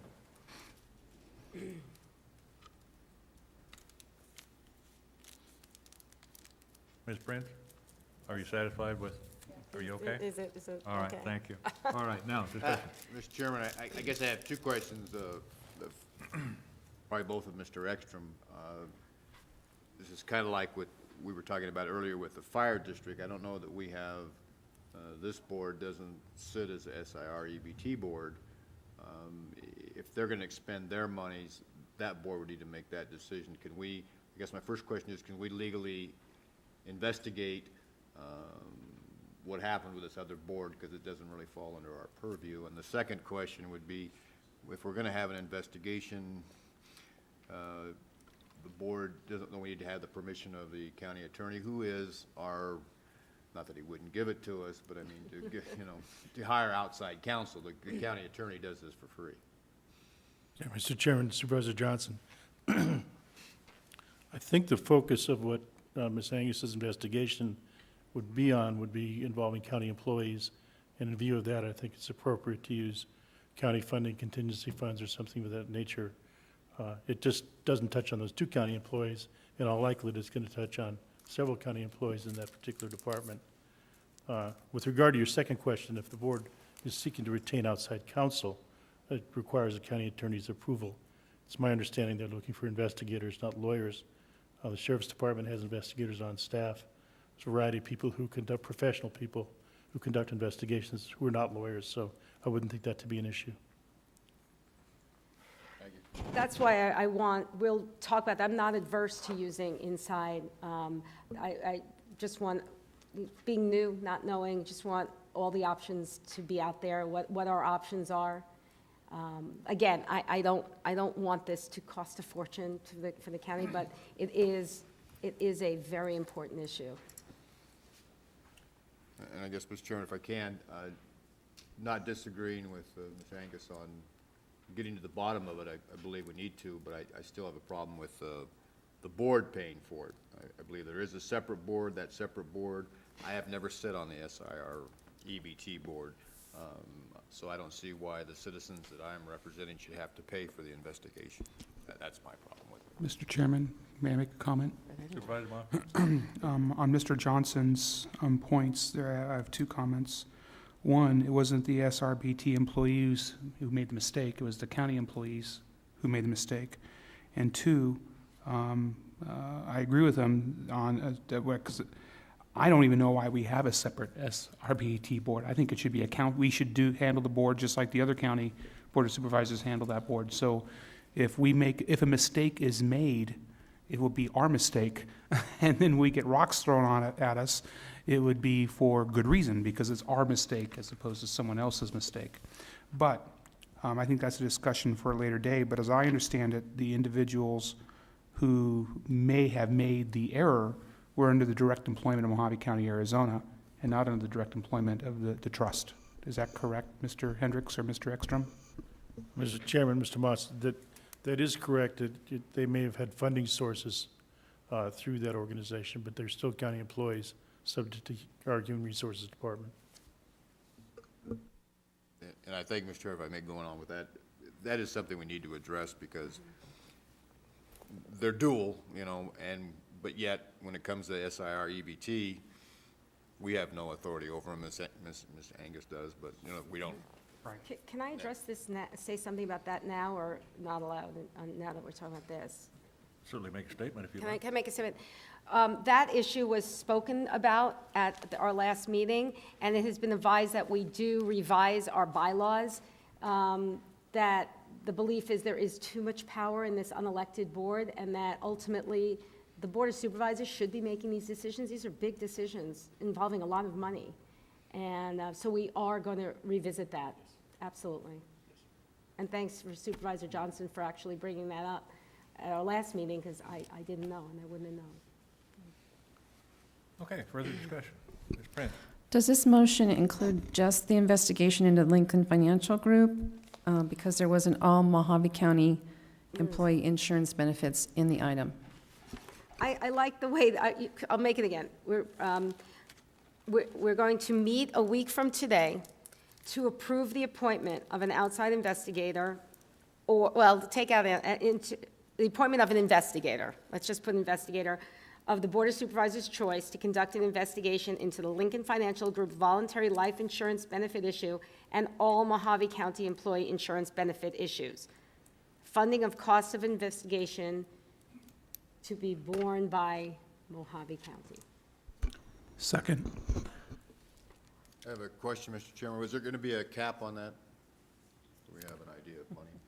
Would you like to offer a cap as far as your motion? Oh, geez, Not to I wouldn't exceed. even know. Maybe we should wait until we know who the investigator is, because we won't have an idea of fees. That can wait till next week. Okay. Any further questions? There being none, those in favor signify by saying aye. Aye. Aye. Opposed? No, just because of where the money's coming from. Sure. Motion carried. Item number 95, discussion, possible action regarding the implementation of Mohave County Ethics Handbook for Mohave County employees. Motion to discuss? We have a motion and a second for discussion. Those in favor signify by saying aye. Aye. Those opposed, motion carried. Let's discuss.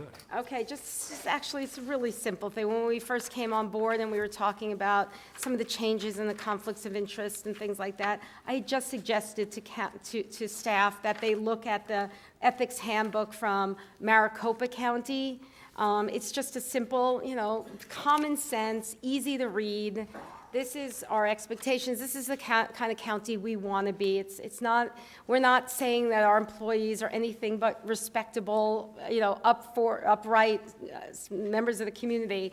It's just a handbook that I think we should give when we do our new employee orientation. It's just another way of saying that, you know, this is something that we put a lot of importance on here in Mohave County, and that's what that's about. And your motion is?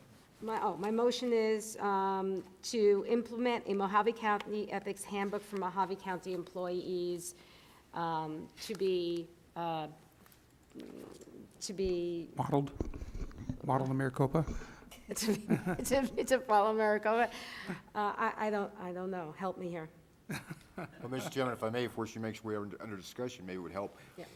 Our merit rules, and somebody can correct me if wrong, have been being updated for the last 2 years. We have nothing. So they aren't done. Maybe it would be better with some of these things we're proposing to have, you know, maybe set a timeline saying we want our merit rules updated and consider placing this item and maybe future items that we have into that, so they could bring us back complete merit rules, so everything's in one, you know, we give them whatever timeline you guys want. I like that. Want to adjust your motion then? Okay. May I have a question before we do? What's the ETA on the merit rules, the revised merit rules being brought to the board? I believe we could set the time, I guess, and say we want it done in X amount of time. Mr. Chairman, Supervisor Johnson, we have made completing the merit rules a priority, and in discussion with Ray Asuna, he mentioned exactly what you said. In accordance with, like say, what Maricopa County does, is they've melded their ethics handbook very tightly with the merit rules. Mm-hmm. And what Ray was proposing to do is try to complete them at the same time. What I would like to, if the chairman would allow us to have Ray Asuna come up and talk a little bit about resources and when he thinks he would be able to complete the merit rules, if you would allow us to. Certainly. How long has this been going on? How long have the merit rules been in? Well, and Why is it taking so long? Let's have Mr. Asuna answer your questions. Chairman Watson, supervisors, excuse me. Revision of the merit rules has been kind of on my plate for 3 years. However, in anticipation that the board was going to change and your orientation, your philosophy on managing the organization, I kind of put it in the back burner to see what direction the board was going to give us in terms of how the county is going to be administered. So I had talked to Mike Hendricks earlier that this could become a type priority. To answer the question, I think if you would give me to June 30th to complete both the merit rules and the code of ethics. And a consideration is that next week I'm losing my only professional staff member, the analyst. So I got to reconfigure my work. Mr. Johnson is correct. When I looked at the Maricopa County Code of Ethics that Ms. Angus provided us, I also saw the Pinal County, Pima County, Yavapai County, and also Bullhead Cities, which is a very good code of ethics. What the code of ethics do is they capture the essence of all the merit rules under a provision, like conflict of interest.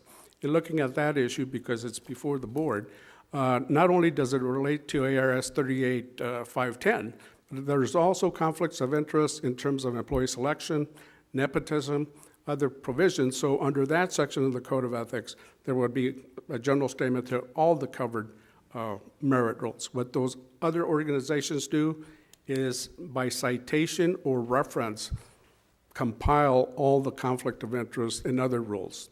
So I think by the end of June, I could have a draft presented to be supplemented by the Code of Ethics. Thank you, Mr. Asuna. So there'll be two separate documents. Chairman Watson, Supervisor Angus, yes. Okay. And the Code of Ethics, the way those other agencies does, I think is a little more user-friendly. So it takes the merit rules and put it in a Code of Ethics that the employees can read a little easier, and if they want to reference a citation, it's at the bottom of that section. Good. Okay. Would you like to modify your motion? Okay, so I'm not very good at this. Okay, so we're going to, Hildy, if you prefer, I'll take a stab at it. yeah, go ahead, please. I move that we direct county staff, including Mr. Asuna and Mr. Hendricks, to bring back to the Board of Supervisors a draft version of a revised Mohave County merit rules complete with ethics handbook by June 30th of 2013. I'll second the motion. Excellent. Further discussion? There being none, those in favor signify by saying aye. Aye. Those opposed? Motion carried. Now we'll get down to Supervisor Johnson's portion of the agenda, item number 96. Supervisor Discussion? Watson, if I could have just a moment. Certainly. I don't know if we're still, Mr. Hendricks and I were scheduled to meet with people at 1:15. Has that been changed? Mr. Chairman, Supervisor Moss, I see Charlie Casson up in the audience, or he was just a minute ago. I think the rest of this, what I'll do is I am Yvonne and see if she can schedule us 30 minutes later. Thank you. Okay. Would you like to take like a 5-minute recess so you can take care of that business? And I can do it right here. okay. All right. Item number 96, Mr. Chairman, motion for discussion. We have a motion? I'll second Second. the motion for discussion. Those in favor signify by saying aye. Aye. Those opposed? Mr. Chairman, I put this on the agenda to see what the feelings of the board were. We made some corrections or additions to the coroner's budget.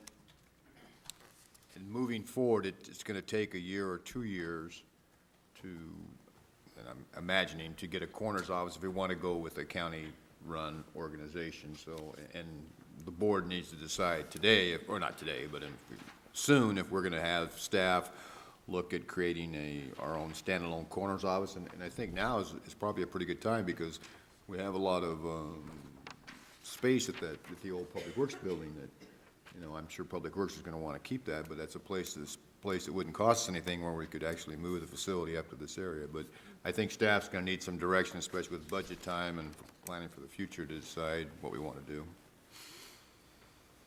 That's why I brought it forward. Very good. Further discussion? Well, we'll entertain a motion.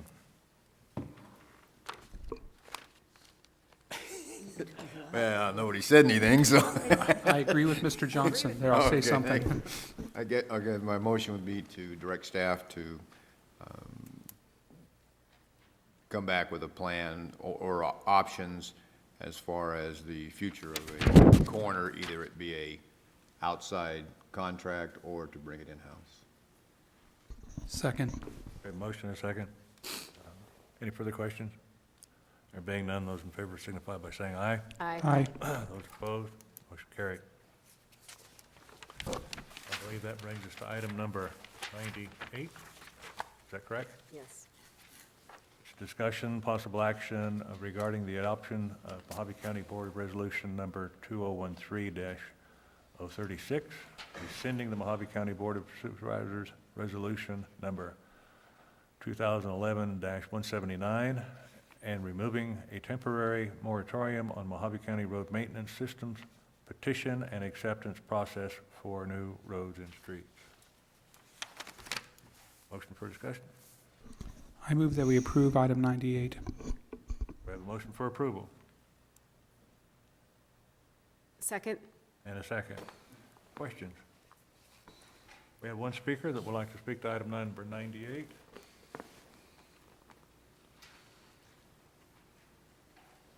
Mr. Steve Robinson, please state your name and address. I'm Stephen Robinson, 3439 North Bowie Road in Golden Valley.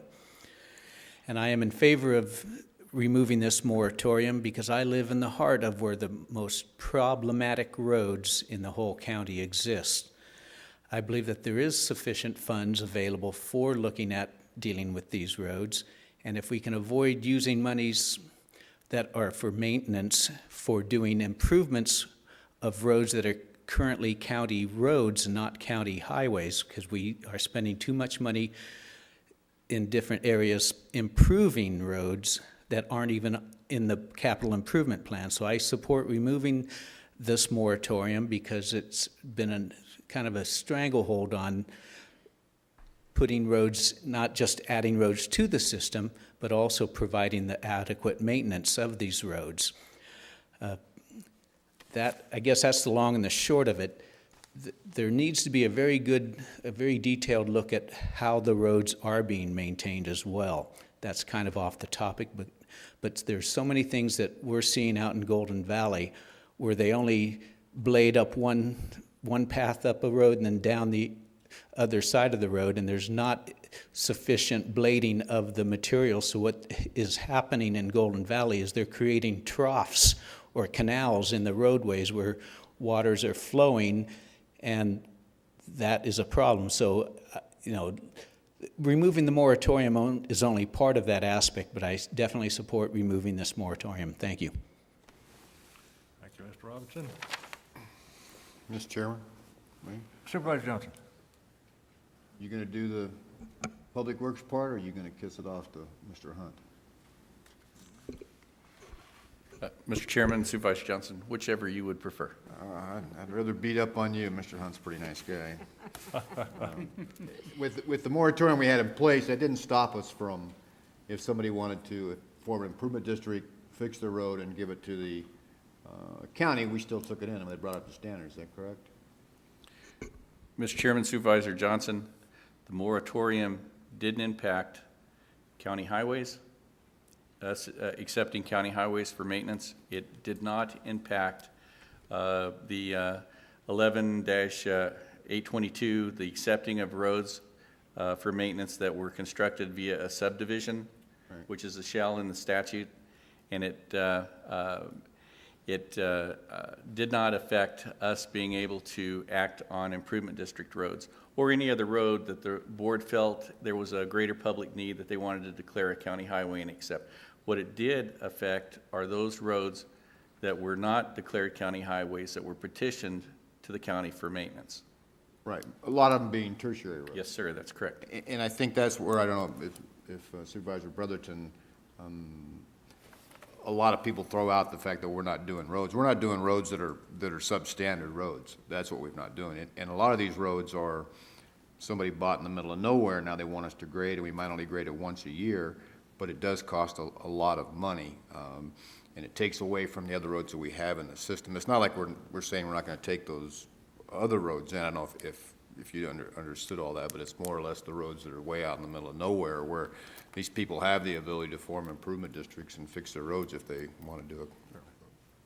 But that's the reason that we took them out, just for the excess costs. Thank you, Supervisor Johnson. Supervisor President? Yes, I have several people that have approached me, and they have roads in their area that they're willing to bring up to standard to put in our tertiary maintenance. And, of course, with this resolution, we can't do that either. So I would like to make a motion to remove this resolution number 2013-036, rescinding Mohave County Board of Supervisors resolution number 2011-179. Let me start over there. I want to approve and adopt Mohave County Board of Supervisors resolution number 2013-036. Okay. Rescinding Mohave County Board of Supervisors resolution number 2011-179 and removing temporary moratorium on the Mohave County Road Maintenance System petition and acceptance process for new roads and streets. I'll second that. A motion and a second. Questions? There being no further questions, those in favor signify by saying aye. Aye. Those opposed? No. That motion carried. Item number 99. Discussion, possible action, status of drafting, distributing, and gathering completed conflict of interest forms from county employees. Motion to discuss. Motion for discussion. Second. Second. Supervisor Mott. A month or two back, we had asked the county administration to prepare a conflict of interest form circulated amongst staff and gather them up so that we would know when doing county business which of our employees and or their families we were dealing with. And I just wanted to get publicly, so the public knew where that was at, an update from the staff on that process. Mr. Chairman, I'd like to call Ray Asuna. I believe he's prepared to address that question.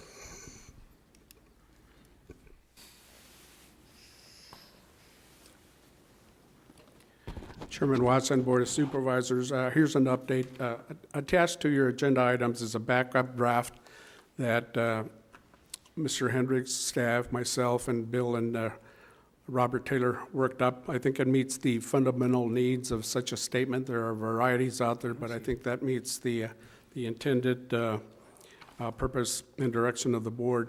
For the board's information, since that discussion, I have highlighted the area of conflict of interest at the last 3 new employee orientations called NEOs, and I will continue to do that.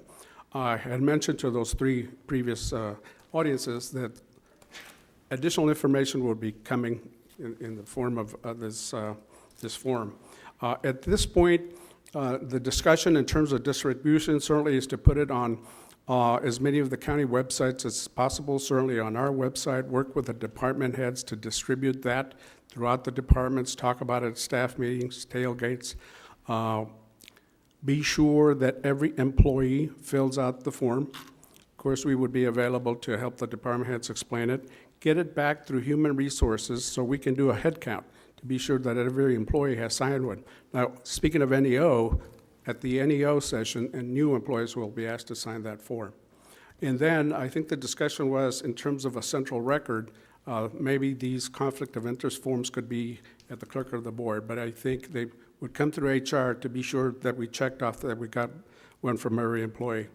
I think also part of the process is that, like the areas of outside employment, that every year, at least once a year, we remind department heads and employees that that has to be recertified every year. And of course, this form indicates that during the year, if an employee comes into what is or may appear a potential conflict of interest, that the employee is still responsible to report it to the supervisor and the department head. So that's the draft before you, and the plan to distribute it out to all employees and get them back in a centralized record. Mr. Chairman, may I ask a question? Supervisor Moss. I'm looking at the backup for this agenda item, and I don't see any such form, proposed draft form, on it. Maybe I'm not pushing the correct button. There is no second page on my computer. There's no second page. I didn't see it either. I don't know what you Yes. Mr. Chairman? Second page. Mr. Chairman? Mr. Hendrick. Yes, Supervisor Moss, I want to thank you for placing this on the agenda. We did develop a draft, and I apologize for not putting it, not ensuring that it's on your screen. However, I do want to say that I do take responsibility for not implementing this sooner, and you placing this on the agenda has allowed me to make this a priority and work with Ray to get this out and to actually determine a way that we can ensure that this develop a process to ensure that we can get this accomplished. Mr. Chairman, I have a follow-up question if I could. One, I assume you can share the draft form sometime today or tomorrow with all the supervisors via email. Yes, sir. Great. Secondly, when is our target date to have all the employees review and sign this form? Because I'm hearing Mr. Asuna, there's plans to do it at various meetings here and there, but when are we going to get it done? What's the done date? Mr. Chairman, Supervisor Moss, what I would like to be able to do and what we intended to do is to get you to approve the form today. What I intended after that was to make our department heads responsible for ensuring that their employees signed the form. We would also take this through the NEO, so our new employees would have the form, and we would have the policy that's should have been in place to ensure that the forms were updated on a yearly basis. But I was going to make the department directors responsible for ensuring that their employees complied. If I could, Mr. Chairman, as a thought occurs to me then, if the form was being submitted for approval today, but somehow didn't get included in the backup, and I understand mistakes happen, there's hundreds of pages here, perhaps it'd be a good idea, since we're having a special meeting this coming Monday, to include the approval on the form in that special meeting agenda. I think it'll only take a few minutes, and it'll get us back on track as opposed to wasting another month. That'd be great. Mr. Chairman, if I may, it's also, another thing that you brought up, the hiring of employees, I guess, or outside employment, when you're doing the redoing of the merit rules, I think it's something maybe the board should decide upon, but every place I've worked, you don't have outside employment unless, like, your department okays that. I mean, you can't just go and get a job and then say, oh, by the way, I'm working here or there. Sounds like we're not that clear on ours, where somebody could take a job that could be a conflict of interest ahead of time, or hurt the reputation of the county. Supervisor Weatherden? Okay. Mr. Chairman? Supervisor Weatherden. Okay, I have a question, and I'm not sure who can answer it. This form that the employees are filling out, are they to fill out everyone they're related to? I mean, what is in this form? What is this form? Well, I don't know what's in the actual form, because I haven't seen it, but I do know what I believe the statute requires, and which I think would be good business, which is the employee identifies themselves, and then they identify what businesses they or their relations have with Mohave County, Arizona. So if my brother-in-law, hypothetically, had a paving business, Smith Construction, they're supposed to list brother-in-law Smith Construction as doing business with Mohave County, or may in the future do business with Mohave County. If my brother-in-law is employed by McDonald's, it's unlikely McDonald's would ever have any business with Mohave County, and so they don't list the business on that form. Can I clarify that? Sure. You said if they in the future might have? Well, if I'm a contracting business, I'm going to be bidding every job that pops up. So, for example, in the issue of contracting businesses, unless you want to get your relative in trouble and have a void contract under the statute, you might want to list them, because if they're not listed, my understanding under the statute is there's a void contract and we don't have to honor the payment obligation. Maybe Mr. Ekstrom could add to that. But you don't have to do that until they actually bid on the thing. It's not like. That's correct. The Right. employee does not have to do Right. that. But if you know your business relative is going to do business, it might be a good idea to do it sooner so you don't forget. But that's not required. I just wanted to clarify that, because I think that's a little murky, getting it there. What I'm saying is, it's up to them, but Right. there's some consequences if they don't disclose. Well, I know that there have been some employees that just weren't real clear on it. Do they disclose this if the county, after the county has proposed maybe doing business with these people? Or just if they might do business with them? Can I help you a little bit? Yeah, you can help me a little bit. In the broad universe of the possibility, it's probably easy for many of our employees to say, my uncle has a fence company. My aunt has a janitorial company, and to list those people. In the stricter sense of the universe, if you know for sure that things are going to happen, put them on the list. If there's a very, very lean likelihood of it ever occurring, you may want to just list that company as a relative. So I'm being a little bit nefarious here, but obviously, that's written for the notification of the public. And the board, but yes. And so it's pretty onerous, but you have to take it upon yourself in order to make sure it's done properly. The Arizona revised statute really makes it clear what needs to do. And I said, when we meet next week and we have that form and we look at the statute, I think it will become clearer to us what we have to do. And I don't think it's that complicated. It's not complicated. It's not complicated. Okay. Can I make a motion, Mr. Chairman? Certainly, Nick. I move that we bring this item back for discussion and possible action, including the approval of a county form to provide to our employees for their special meeting to occur next Monday, this coming Monday. A motion A second. and a second. Hang on just a second. Ms. Brent? Fine, okay. And Further Mr. discussion? Mr. Chairman, Mr. Henry? if I may, And I apologize again. Linda's going to, on her way down with the copy of. Behind you. Go ahead and give it to the board. Okay, but we'll Thank you very much.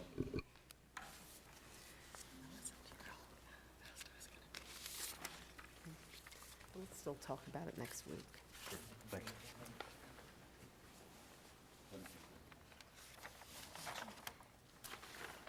All right, we have a motion. and a- Mr. Chairman, second. I have Further one, discussion? I have one question. The way it is now, we sign a form we give to the clerk if we have a conflict of interest. These forms here, is it the intention that these will be a public record? So you're just filling out all your relatives and everybody where they work, and then people can come in and pick up all the information on your personal information? I suppose. That's Have what it says in the clarification on that, statute. Mr. Exton? But I mean, we're asking about something ahead of time, where I mean, I have no problem, like today, Ms.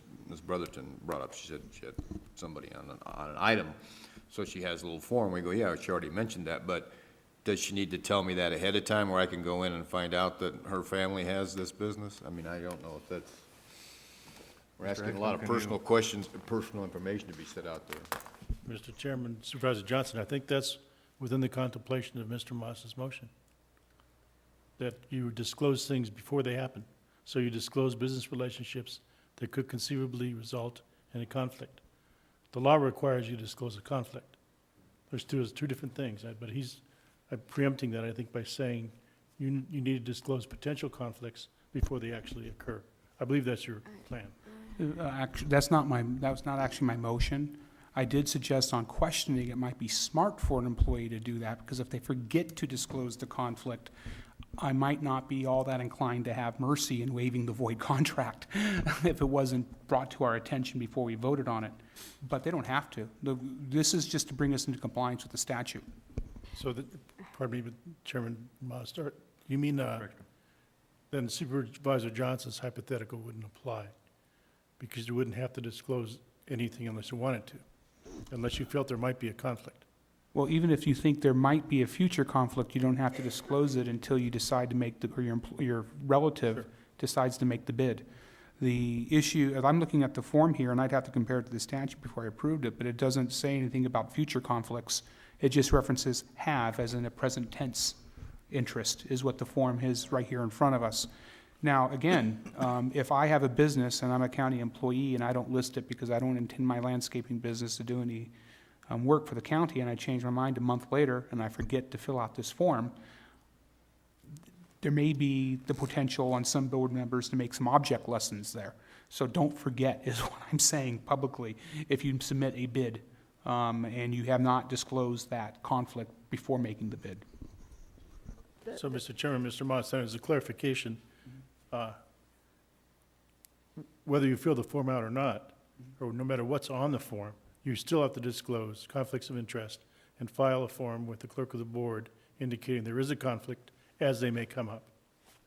That's what the Correct. That's what the statute says. That's the statute. And that's, As they come in. and that's as you understand. I mean, if my name is Joe, if none of my relatives are doing business in Mohave County, I would just write 0 in here, or none, and that would be it. Okay. All right, I believe we had a motion and a second, didn't we? Yeah. We have a motion and a second. Further discussion? There being none, those in favor signify by saying aye. Aye. Aye. Those opposed? Motion carried.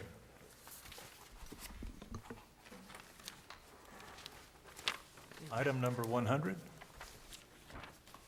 Discussion and possible action regarding the noise, safety, overuse, and zoning irregularities associated with the 24-acre parcel directly west of adjoining the Mohave Sun Valley Airport, Parcel A, legally known as the west 400 feet of the east 1/2 northeast quarter of Section 25, Township 19, north, Range 22 west. Supervisor Mohave.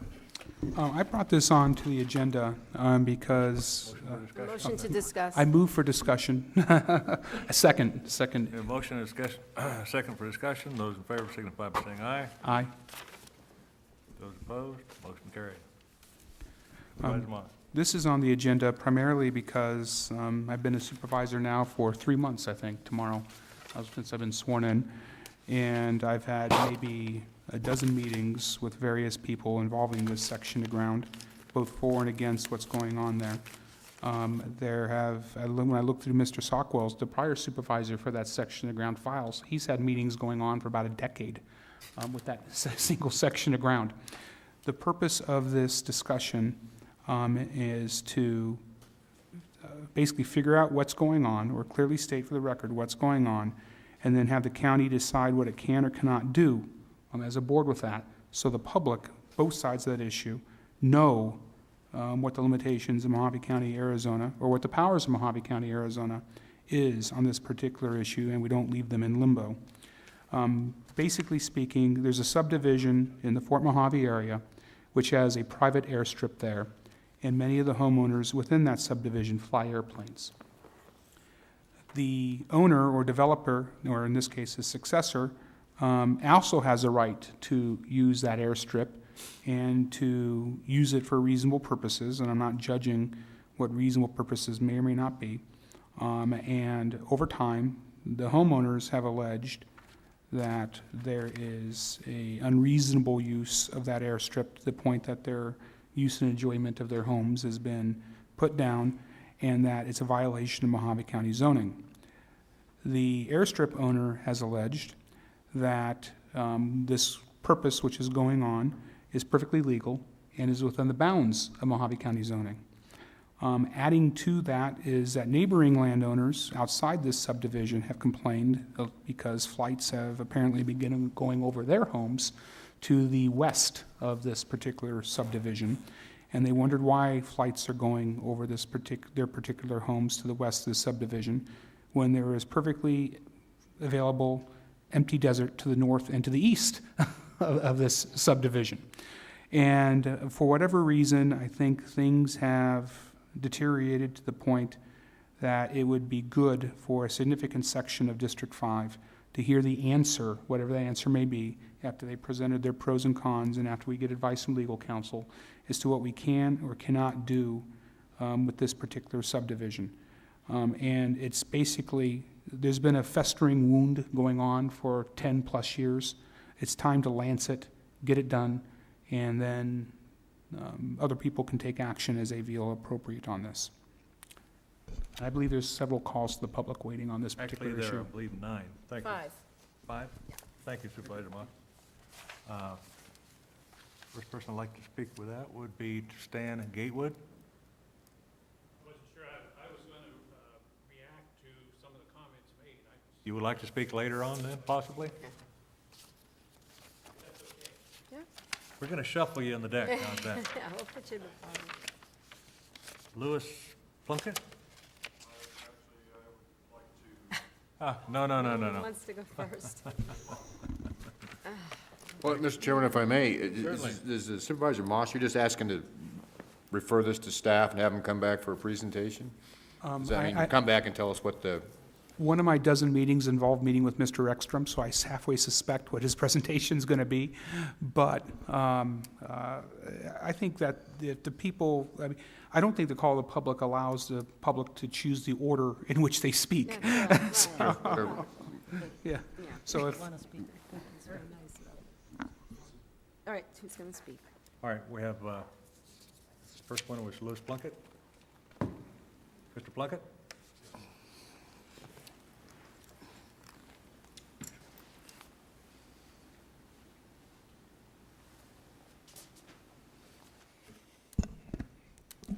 My name is Louis Plunkett. I live at 5200 South Antelope in Fort Mohave, Arizona.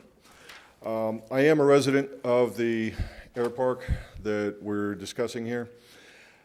We live on the air park mainly because of the convenience of being able to fly in, fly out from your home, fly in, and that's why people buy properties there. The airstrip is actually owned by another party, the successor trustee that Supervisor Moss referred to, and the homeowners of the association pay an annual fee to him for the upkeep of the runway. as long as the uses of that runway are in line with the community. The airstrip is a private airstrip. It is intended for use as a light public airstrip. I do not believe that the zoning does allow for an all-out commercial use of that airstrip, which is what is going on right now. The concern with the commercial use of that airstrip by the flight school is that a lot of the neighbors to the south of us are starting to complain about all of the overflights of their homes, the noise that goes along with it, although most of us on the air park don't mind the noise because airplanes are noisy. But we, as a homeowner, as homeowners in the association, average probably 3 to 5 flights a day. With the flight school there, it averages anywhere from 65 to 70 flights a day, which is a lot more than what was initially intended there. And the use of that airstrip is also causing rundown conditions of the airstrip itself. We as the homeowners are the ones paying for that. And so it is becoming a problem. As a board member, the board, prior to my joining it, voted to press the issue, get an answer from the county on what the zoning issues are, and there was a previous cease and desist order that was issued that was never enforced. And so as a board member, we want to get this issue basically resolved once and for all. Thank you very much. Thank you, sir.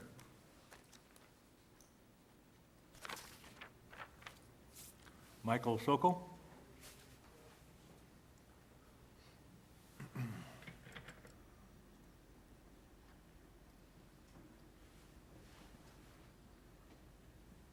You'll please state your name and address for the record? Michael Sokol, 5000 Taxiway, Fort Mohave, Arizona. Supervisor, Chairman Watson, esteemed supervisors, Mr. Ekstrom, Mr. Hendricks, and Ms. Prince, thank you for the opportunity to address you today. I sent you some basic materials on the airstrip and the airport itself and the 24 acres, which is the subject of this discussion. Unfortunately, the 24 acres has been abused in terms of overuse, in terms of violation of our own CCNRs, and the resolution that you folks passed back in 1988. I refer to section resolution 8850, P&Z. The provisional zoning that was granted there doesn't exist in Mohave County Zoning Authority. Even if it had, when you examine that, it called for any uses over and above private uses to be subject to public hearings, approved site reports, site plans, and the like. None of that was ever performed. As Mr. Plunkett pointed out, we have many, many complaints now. Our primary concern is the use and protected use of Parcel A, which is our private airstrip. And we feel, and we felt for 10, 12 years, that this continued creep of overuse of a strictly commercial use, where strictly commercial uses are arguably clearly prohibited, not only interferes with our interests, but could terminate them as well. Because if there's one accident, one problem, we could be facing condemnation proceedings and preventing us from using the strip that we bought into.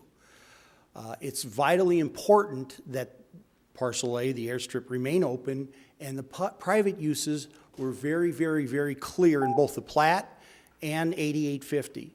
Anything else that was to be used there had to be approved, was not approved, and is to the detriment because we need to remain small rather than large. 60 operations plus a day is triple what even dedicated commercial airports have asked for. We don't have the infrastructure. It wasn't designed that way. 8850 had it right, even though the zoning was wrong back in 1988. They wanted it kept smaller than larger. If you have any questions, I'd be happy to answer them. Thank you very much, Mr. Soka. Mr. Watson, I'll ask one question. Certainly. You're here today on the zoning issue, not the plat and the CCNRs, because the plat and CCNRs would be a private contract right between you, the homeowners, and the developer, et cetera. Is that correct? That's It's the zoning correct. issue. Yes, Supervisor Moss, that's correct, but it is part of the history that's involved, and it fills out the Christmas tree, so to speak, with the ornaments, that this was intended to be kept small, and commercial uses at best were intended to be restrained, and that only makes sense, because this is a densely populated residential area with residential creep towards the airport, and our concern is over the overuse will eventually cause us to potentially lose our rights. So, but the issue from our perspective is zoning today. The incorrect zoning and the invalid zoning that the county has already spoken to several times, and it's not difficult to see that the provisional zoning that was granted in 88, provisional based upon other public hearings and subject to other things, doesn't even exist. But even if it did, none of the traditional vehicles that are used to approve such huge primary commercial uses were never accomplished. And it clearly says, as part of the plat, that any of those commercial uses, if they are even approved, must go through this strenuous process to prevent the sort of thing that we're experiencing now. Thank you. Thank you very much for your time. James Lambert.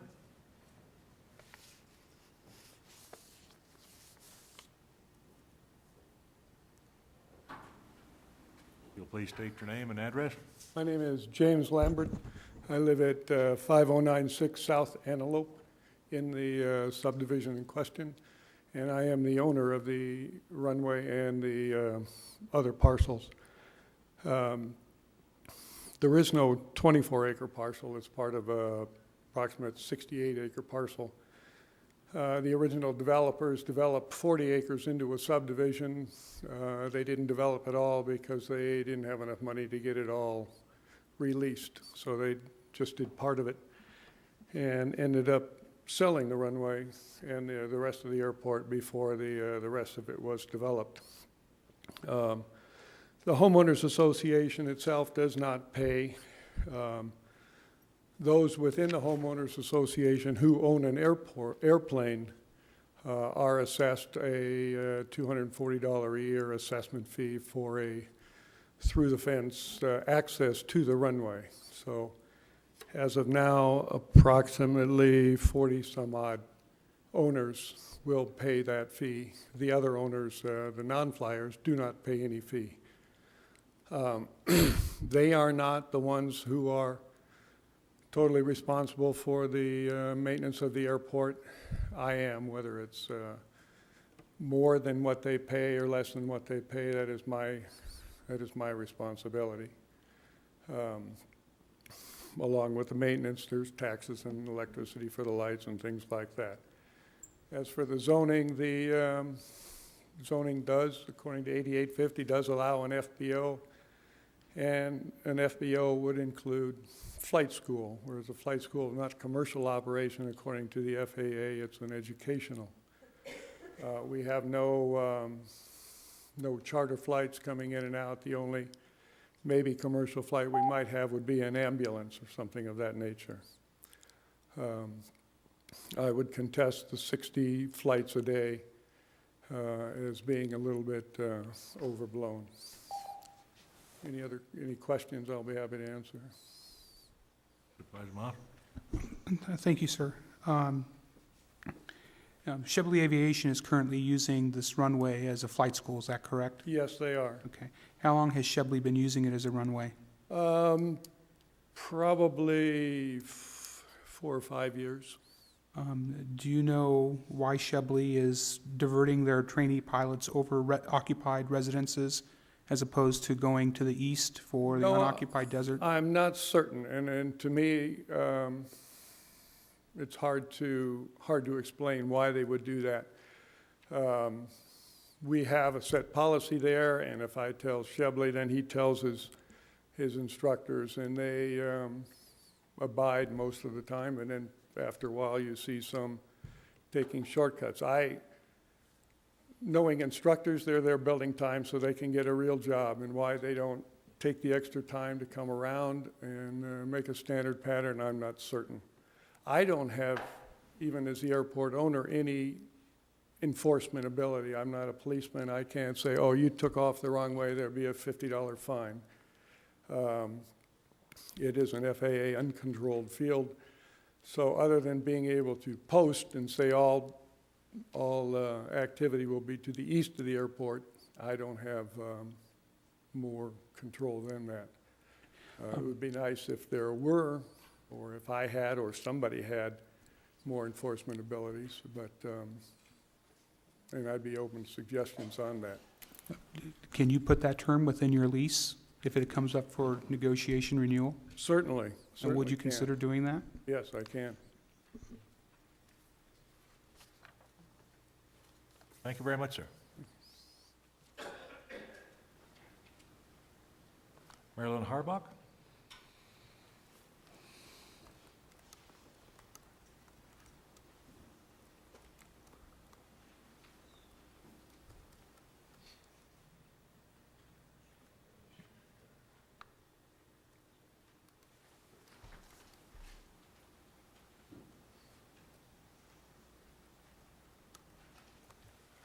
State your name and address, please. I'm Marilyn Harbuck. I live at 5272 Taxiway.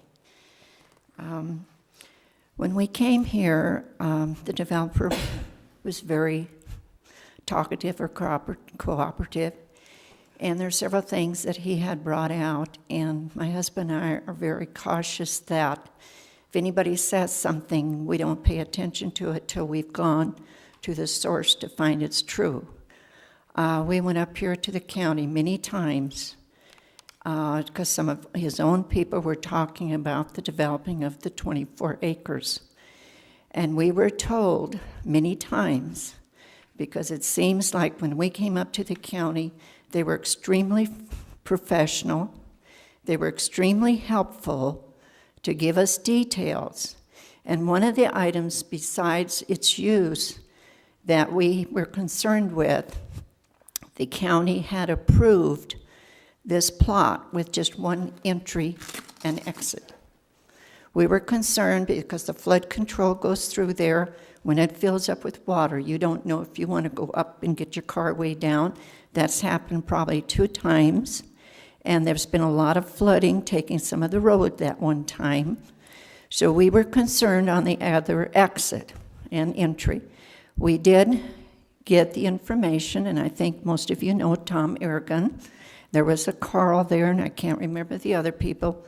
In fact, Tom even had us come in, sit down in the room. He went through everything, and he told us no matter what anybody does with the 24 acres, they have to have a hearing. Then you come ask about your second entry and exit. And then if there needs to be other restrictions because it's around by the residential area, we will work with you and with them. We always felt that that was very good from any county to work with you that way. And I do know that if somebody goes in and purchases it, that they need to go to the county and find out what they can do with it. I was in real estate from 70 to 92, and my cup of tea was selling land. And when I sold land, my people went with me to Santa Barbara County or San Luis County. Every piece of land, no matter what the zoning was, we would take the time to go with them to make sure. And that's why we knew we could come up here. And they were very respectable with us. Also, when we're talking about the zoning, when they talked to us about restrictions, we had them where they came over. You said it has nothing to do with our CC&Rs. I agree. But if commercial planes come to and start bringing their people over and train them on our private taxiway easements, then that doesn't pertain to our CC&Rs. That pertains to your zoning. That the zoning evidently is not there with the restrictions and has allowed them to come over, and several people have jumped on them about it. I did one day. I got laughed at. These other people got laughed at, so. Ma'am, you've surpassed your 3 minutes. Okay, Anyway, our concern is safety also. Thank you so much.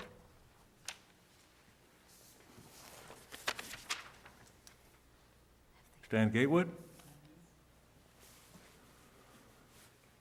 That's for last. If I can get this up high enough. Stan Gatewood, I live at 5193 Antelope Drive in the development. I've lived there about 6.5 years, been a property owner 10 years. I'm an aviation enthusiast. I've been a pilot for 50 years and in the aviation business most of my life. I bought there because of the airport. Just briefly, the word commercial operations is being used in different ways. Most airports, like Bullheads at Laughlin, consider commercial flights. They're wanting to get airline flights coming in and out. We have none of that. The airport is a privately owned airport. It's a public use airport, which means anybody, including flight schools from Phoenix, occasionally come up and use our runway. That's perfectly legitimate. The 65 to 70 operations a day, I think, is probably on a very, very busy day. Shebley Aviation has been there for 5 years. I think they've gotten all the proper business licenses. The FAA, I know, audits them on a regular basis, just like they do any flight schools, make sure they're operating safely, maintaining their equipment, et cetera. As far as violating the CC&Rs, I know it's not your business to look at our CC&Rs, but there actually is a paragraph, and I'll provide it to some of the other folks here. There's a paragraph in our CC&Rs that refers to and says in the future there can be commercial operations on parcel A. I found that sentence in there, so I will share that. The 8850 document from back in 1988, 1989, about 6 pages long. If you look at the very last page, it says the Board of Supervisors has approved the zoning to allow for a fixed base operator, which is a business. It says approved for a fixed base operator and other aviation-related businesses. So whether somebody made some technicality back 24 years ago and didn't do something exactly right, I don't know. But that was done 24 years ago. And if you look at that, there are 5 stipulations that you have to follow in order to do that. And I believe if you look at those, they've all been complied with. I know we didn't have a site plan or environmental impact statement or public hearings. I don't see any of that called out. Maybe it's implied somewhere. So basically, I live on a privately owned airport because I want to. My pilot friends that live there with me, we all enjoy the airport. We're all in favor of the aviation activities. And unfortunately, like any airport in the country, it usually comes down to the pilots versus the non-pilots. And I have a lot of very good friends who live there who are maybe not pilots and don't use the airport, and they might have different views than I do, and I respect everybody's views. So I'm not here to argue, I'm just here to state my views, and we all get a chance to do that. Thank you. Thank you, sir. Anyone else wishing to discuss this item? I have a couple questions, if I could. Mr. Ekstrom, have the 5 stipulations in that 8850 ordinance been complied with? Mr. Chairman, Mr. Moss, I'm not certain they've been complied with. The allegations had been that they hadn't been, although I have since seen a site plan. It was submitted sometime later. I don't think it was like a conditional zone where you'd lose a zoning if you don't do that. I think it was a recommendation along with the zoning that different uses be previously approved by the commission. Okay. So I guess the direct answer is, I don't know. I know that some have not been done, some have been done. Okay. And that gets me to the follow-up question. Is this airstrip properly zoned for Shebley Aviation to use as a flight school? And that's what we've been arguing about for 10 years. The county has taken the approach that we try to figure out a way to accommodate everybody and kind of divide the baby and see if we can make the residents happy, Sokol and others happy. And it hasn't worked. It seems like just when we get at the verge of everybody agreeing to something, everybody circles the wagons again. The zoning documents talk in terms of authorizing an FBO. An FBO allows commercial uses at an airport like this. So to that point, the zoning is correct. The difficulty is if we decide that it's not. Let's say we say that 24 years ago, somebody at P&Z authorized zoning that wasn't appropriate. We have some very serious takings issues for the county. What are we to do? To take this person's property away from him? To eliminate his business? So in a way, the issues, if anything, are ripe for litigation by the homeowners if they are concerned using their CC&Rs. I suppose ripe for litigation against the county if you could conceivably bring an action against something that took place 24 years ago and may or may not have been appropriate. So those are all the balls that have been in the air with this thing for so long. And I suppose at some point we either tell them no, we believe it's too risky for us to do anything, or not appropriate for us to do anything, or say we'll try to go back through the commission and change the zoning or eliminate the zoning. Now, to clarify, and I'm just trying to get this all out there so everyone knows making sure both sides have had full communication with each other, is that there's been 2 letters from the county's attorney's office requesting that the owners stop this stuff from going on. Is that correct? Mr. Chairman, Mr. Moss, I think Christine Nelson sent a letter a long time ago. And I think since that time, there might have been another letter. Yeah, there was one about a decade ago and then one a few years ago saying stop. And the Shebley didn't, or the flight school didn't stop, and that caused the homeowners to get up in arms. Am I understanding that correctly? I think some of them have been up in arms all along. Okay. Well, let me draw it down. For getting the CC&Rs of plat, which are separate rights, separate and independent from zoning, is it your opinion that the flight school is an allowable use on that airstrip? On the zoning that was provided to them, yes. Okay. So is there anything that we can do as a county when it comes to the airstrip, the flight school being on that airstrip? I don't think there's anything we can do to compel people to do one thing or another. I think it's asking them to get along. And you made a suggestion about changing the terms of the contract to require the flights not turn over the residential area. They could, I suppose, alter the terms of the contract to say you can only do 40 flights a day or other things like that. But it's basically they're asking the county to eliminate this business. So from your perspective then, as the county attorney, we as the county don't have much that we can do at all, except to ask the landlord to do some things to make sure the convenience of the neighboring landowners is not overridden by these flights going over occupied subdivisions. Mr. Chairman, Mr. Mutz, that's correct. I think if there was a clean answer to this, we would have done a long time ago. Okay. All right. I have nothing else, and I don't believe there's any action I can take on 100, the board can take on item 100 of the agenda.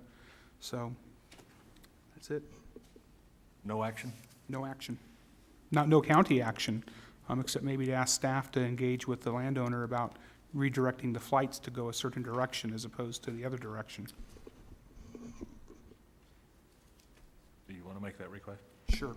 I move that we request that the county attorney's office and other appropriate staff engage with Mr. Lambert and the owners of the airstrip and the flight school concerning safety issues and other issues associated with avoiding flyovers in occupied residential neighborhoods. I second the motion. Are you okay with the motion? The question I'd have, Mr. Chairman, would be, do we even have that authority? We have no authority over the flight patterns or anything else. I mean, that's approved by FAA, right? Well, Mr. Chairman, Mr. Johnson, there conceivably are some basic public health and safety issues that Mr. Moss has expressed a concern about, and I think we have some general authority in those areas. But I guess just like one of the gentlemen, I don't know if he owns the airstrip or not, but what are we going to do? We're going to write him a strong letter? I mean, we have no authority to say you can't fly your plane over there. I mean, the guy that runs the airport, he's not flying the plane.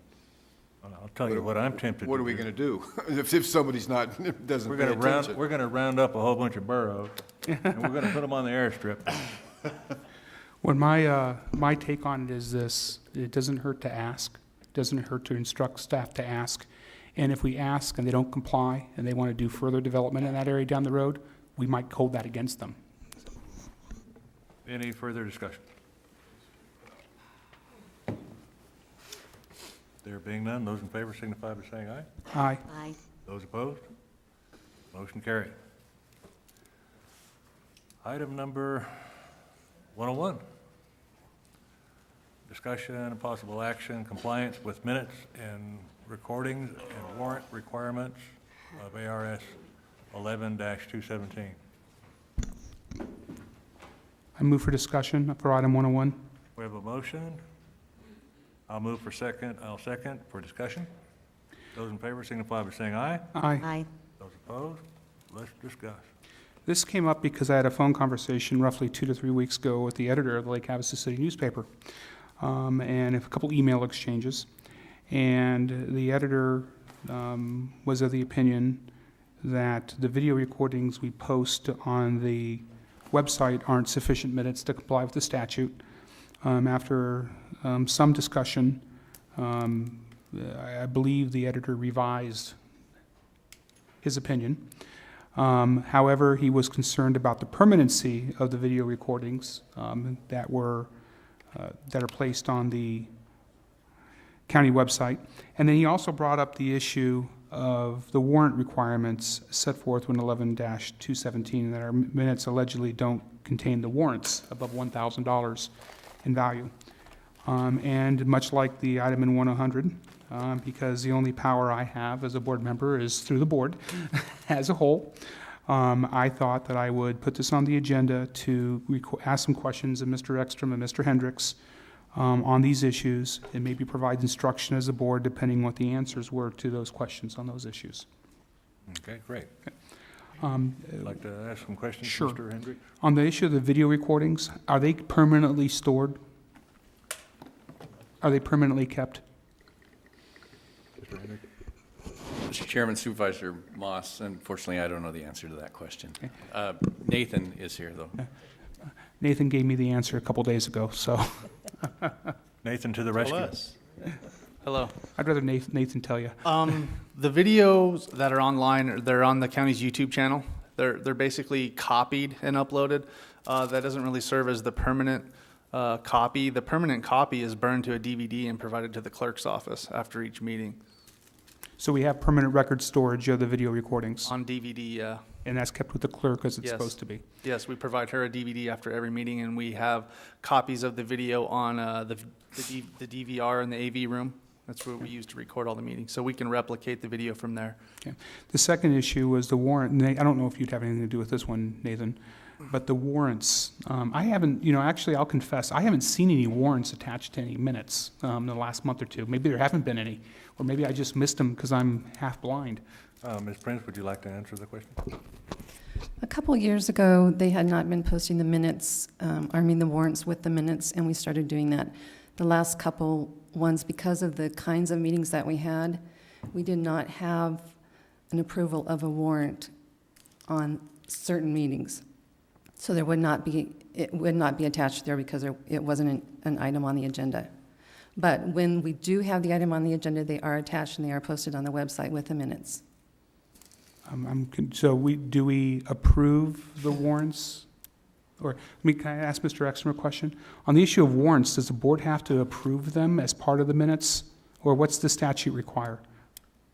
Mr. Watson, Mr. Moss, we do have to approve the claims and warrants, and we do that. The difficulty I'm having is that out of the blue, I can't really answer these things. And I saw it on the agenda and didn't really know what it was about, so I spoke with Ms. Prince and suggested that she and I get together and go through the claims and warrant statutes, and there's a number of statutes dealing with publications and postings and things, and take a look at what we're doing, make sure it fits with what the law says we should do. Okay, so if I can encapsulate for whatever newspaper people out there, because by the way, the Lake Havasu editor wasn't the only one who had called me on this, is that we do have some sort of obligation vis-a-vis the warrants and the minutes. We're going to have to review things in order to ensure that we're in compliance, and you're going to need time in order to do that. Yes, sir, not a lot of time, just need to get the books out and look at the issue. I wasn't aware it was an issue. Well, I'd like to add to the fact, too, that it's generally the newer members of the board that are required to review the claims and warrants. There's only a couple thousand. It only takes a couple, 3 or 4 days. I understand I've already that, pulled that joke on Sure. on Supervisor Brotherton. I understand that effective review of the warrants may be humanly impossible, or at least very difficult. Very difficult. But the question includes whether or not we're supposed to be voting on them anyway as part of the minutes. And would this be a better issue to address in the May board meeting after you've had an opportunity with Ms. Prince to go through this and give an opinion as to whether they need to be attached or not and voted on by the board? Mr. Chairman, Mr. Moss, yeah, we're going to do that. I'll give you something written that explains the process. Thank you. Okay. Thank you, Mr. Ekstrom. So So do we need to move to table this to next month's meeting?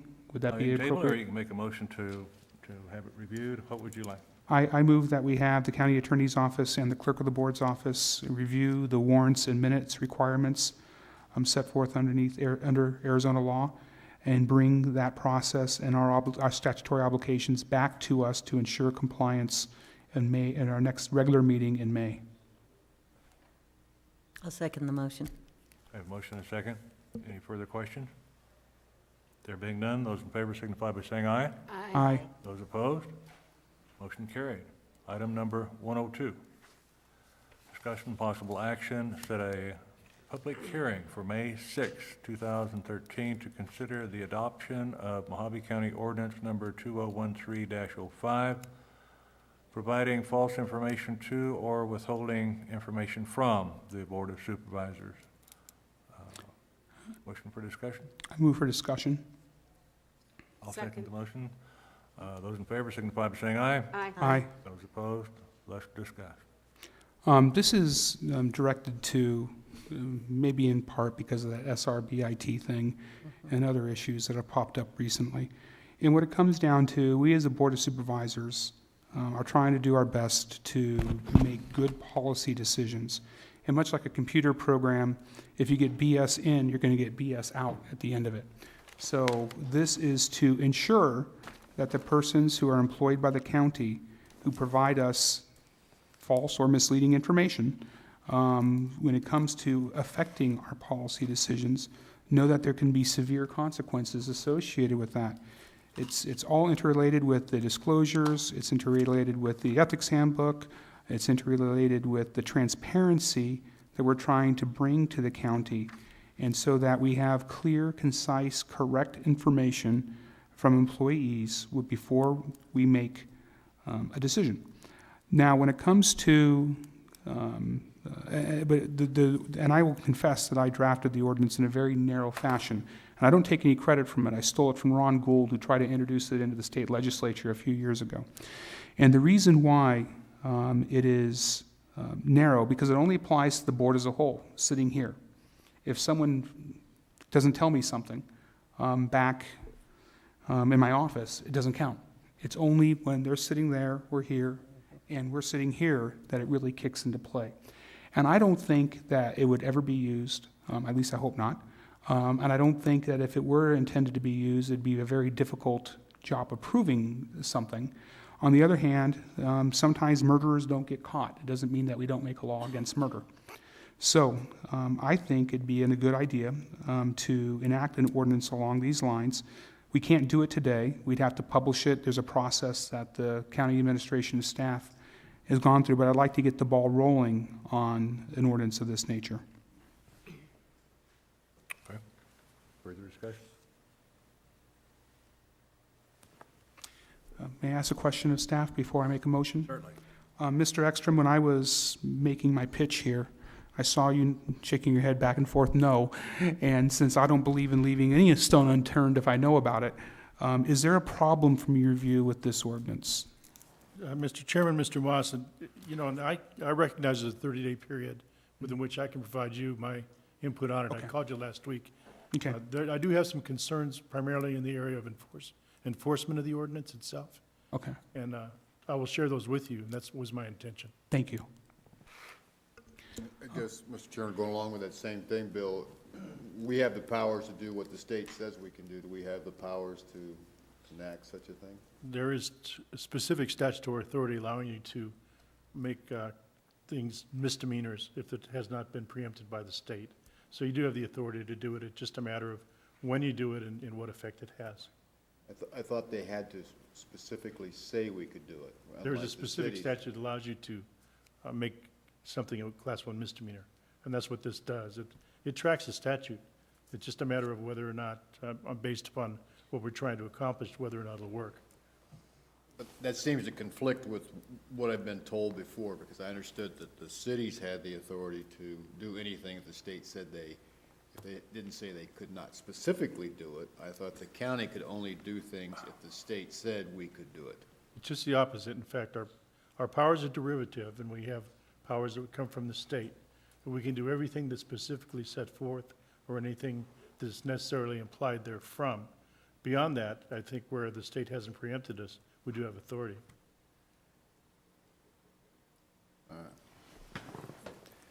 That kind of changes what I've heard in the past. The only thing I would have to say, Supervisor Moss, would be I think this is incumbent upon us to hire the best qualified people, and like you said, I don't think we'd ever use it. I don't know if it's overkill. It'd be on my part. That'd be my only question, but I'll wait 30 days to... It may be that on further reflection, when we go through our 30-day period, that we as a board decide this is going nuclear. On the other hand, I'm firmly of the belief of deterrence, and sometimes having the option to go nuclear, even if we never really push that red button, is a good thing to have. So, anyways, I make a motion that we direct staff and the county attorney's office to begin the process of bringing this back to for a public hearing and in compliance with all our statutory obligations. I'll second that. We have a motion and a second. Further discussion? There being none, those in favor signify by saying aye. Aye. Those opposed? Motion carried.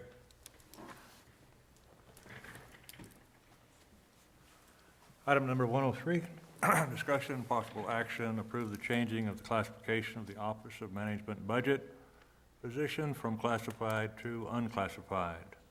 Motion for discussion. I move for discussion. I'll second the motion. Those in favor signify by saying aye. Aye. Those opposed? Let's discuss. Mr. Chairman, if I may, last meeting, a special meeting, if I remember correctly, we had moved the risk manager into an unclassified position. I think the unstated intent of the board, and when we discussed OMB, was to do the same thing. We just didn't get around to it. So this is to correct that oversight and have our direct employee, the director, or what's the title of OMB's director? Is it director, or is it some other title that Mr. Hepler has? Manager, director? Mr. Hendrick? Director of Chairman. Management and Budget. Yes, thank you. Is to have our director, who reports directly to us, serve in an unclassified position, essentially at the will of the board. I guess, Mr. Chair, I have a question on that. Supervisor Johnson?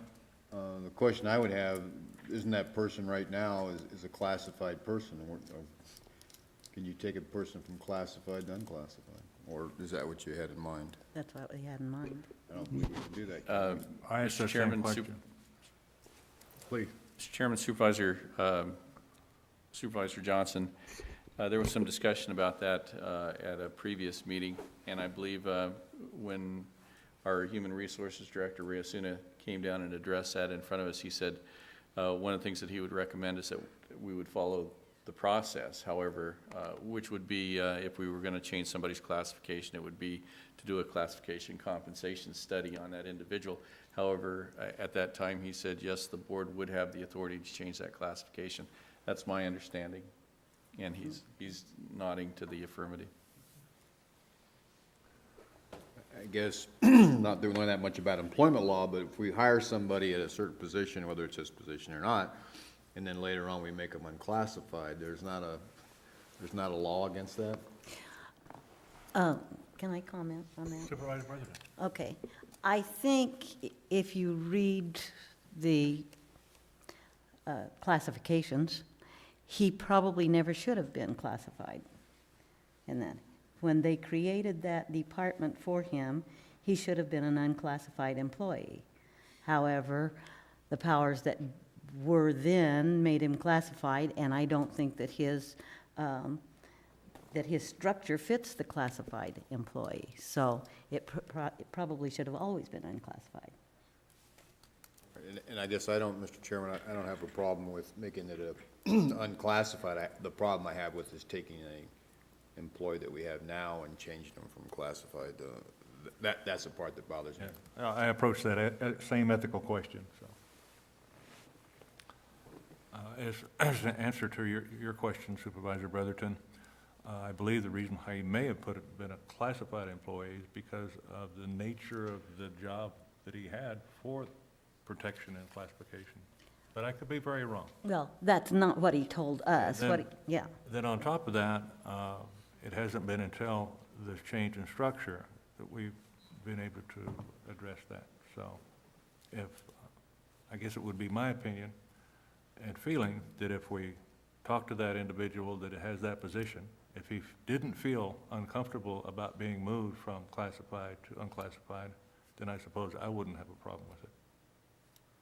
But I feel a certain ethical obligation as much as Supervisor Johnson does, that if you hire someone for a job and they perform in that job and then down the road you change it, you need to either offer them something in addition to or something different for that offer.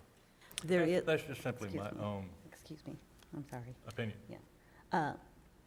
Chairman Watson, there isn't any director or department head that is classified. He runs a department. He told us that Ron Walker made him classified to avoid the political pitfalls and protect him from that. Well, that's not a reason. I mean, if the other directors aren't. The nature of his job, I think, was different. But I'm not going to make that that argument. My argument today is if we're going to ask that employee to do that, maybe we should ask him today if he'll come forward. If he feels fine with it, great. Then I'll be in support of it. If you'll please address the audience. And Gene Hepler, manager of the Office of Management and Budget. And Chairman Watson and supervisors, I was hired as a manager and not director, and my pay scale and money that I got was not as a director.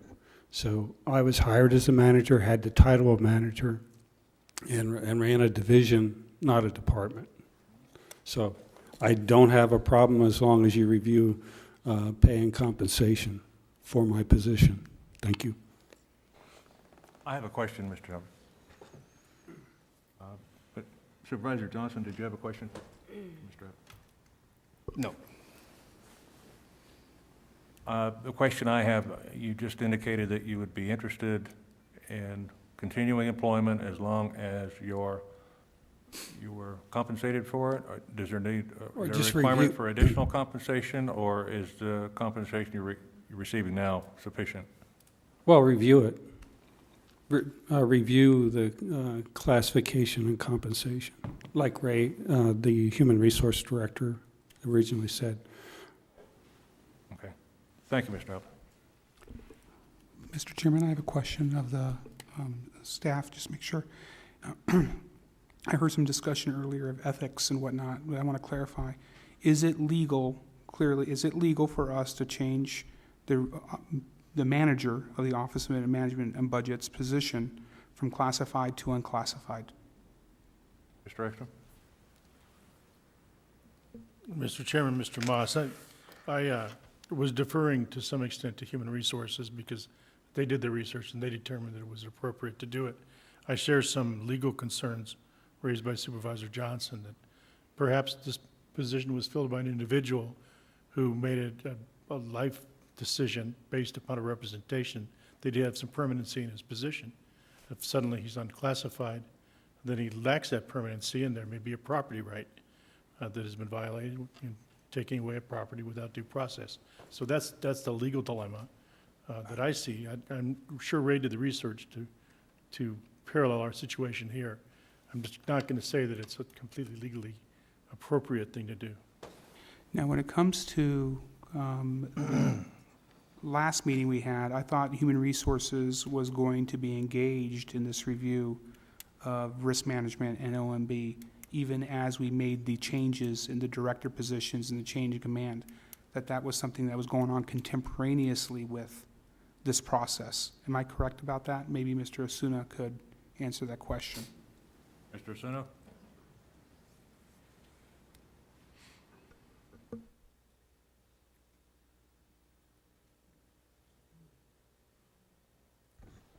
Chairman Watson, Board of Supervisors, to address the question, if you recall, when you hired a risk manager, a part of my backup highly recommended, maybe I didn't use the word highly, but that we go through job classification, job audit procedures to really get to the change in the essential functions, the reporting relationship, the direction of the board that they want to make this a department level director. That remains my recommendation for the risk manager and this position. Yes, I got a verbal opinion that the board could make this decision, but again, since we're going to do it anyway, I highly recommend we go through our classification job audit procedure. Mr. Chairman, ask a question? Certainly. When we made Mr. Prince the Director of Risk Management, or the risk manager, whatever phrase we want to use, have you continued along that process to evaluate the position and to see how it changed from what it previously was to what is currently envisioned as? Is that process ongoing? Mr. Moss, are you referring to the risk manager? I am. I have begun that process, and like I indicated at the previous meeting. The fact that the board now makes this position accountable to the Board of Supervisors is a significant change.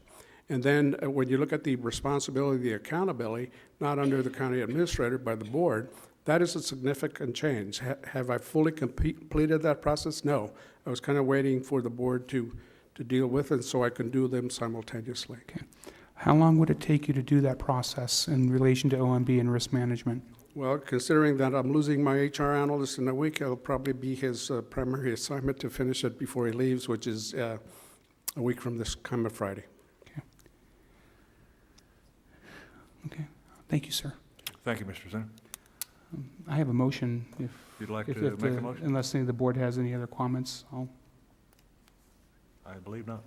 I move that we table this until our May regular meeting and have completed human resources reclassification process for OMB and risk management.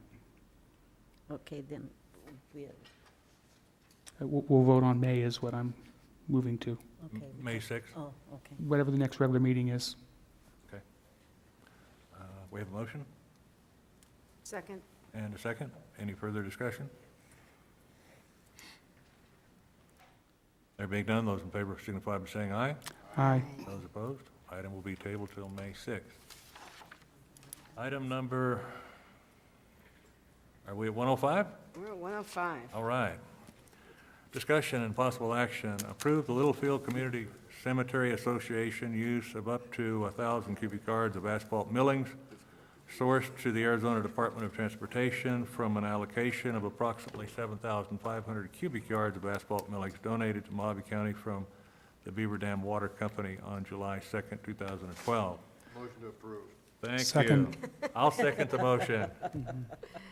Discussion, there being none, those in favor signify by saying aye. Aye. Those opposed, motion carried. Item number 106, discussion, possible action, adoption of Board Resolution number 2013-046, providing for the support of Governor Jan Brewer's Medicaid plan to provide excess coverage for Arizonans in need. Motion for discussion? I move to approve. We have a motion for approval and a second. Questions? I have one person signed up to speak to this item, Stephen Robinson. Please state your name and address for the record. Stephen Robinson, 3439 North Bowie Road in Golden Valley. When I saw this item on the agenda, I was reminded of what Nancy Pelosi said to us about Obamacare. We must vote for the bill before we see what's in it. We have no written plan from Governor Brewer yet, so I think it's a bit premature to vote to support an unwritten plan. So that's my objection, and I'll keep it to 30 seconds. first. Thank you, Mr. Robinson. Any further discussion? I have a question, Chairman, of staff, Mr. Mock. or Ms. Prince. Is it currently a quote-unquote unwritten plan? An unwritten There's no plan? bill. Yes, as characterized by Mr. There's no Robinson? bill. It's an outlined plan with a bill, I believe. No, we didn't see it. I didn't see any bill.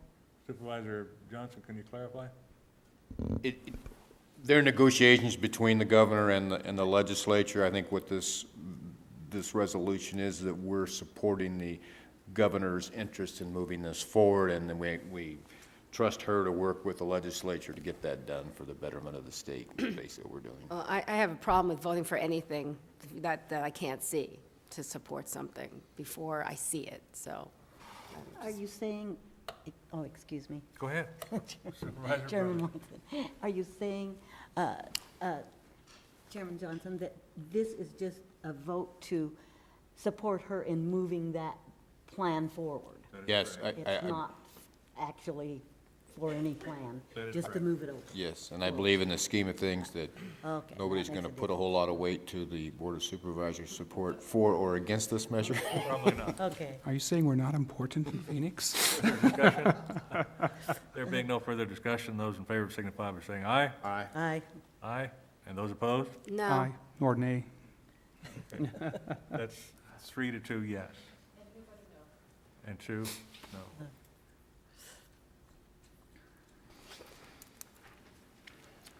Got two toughies here.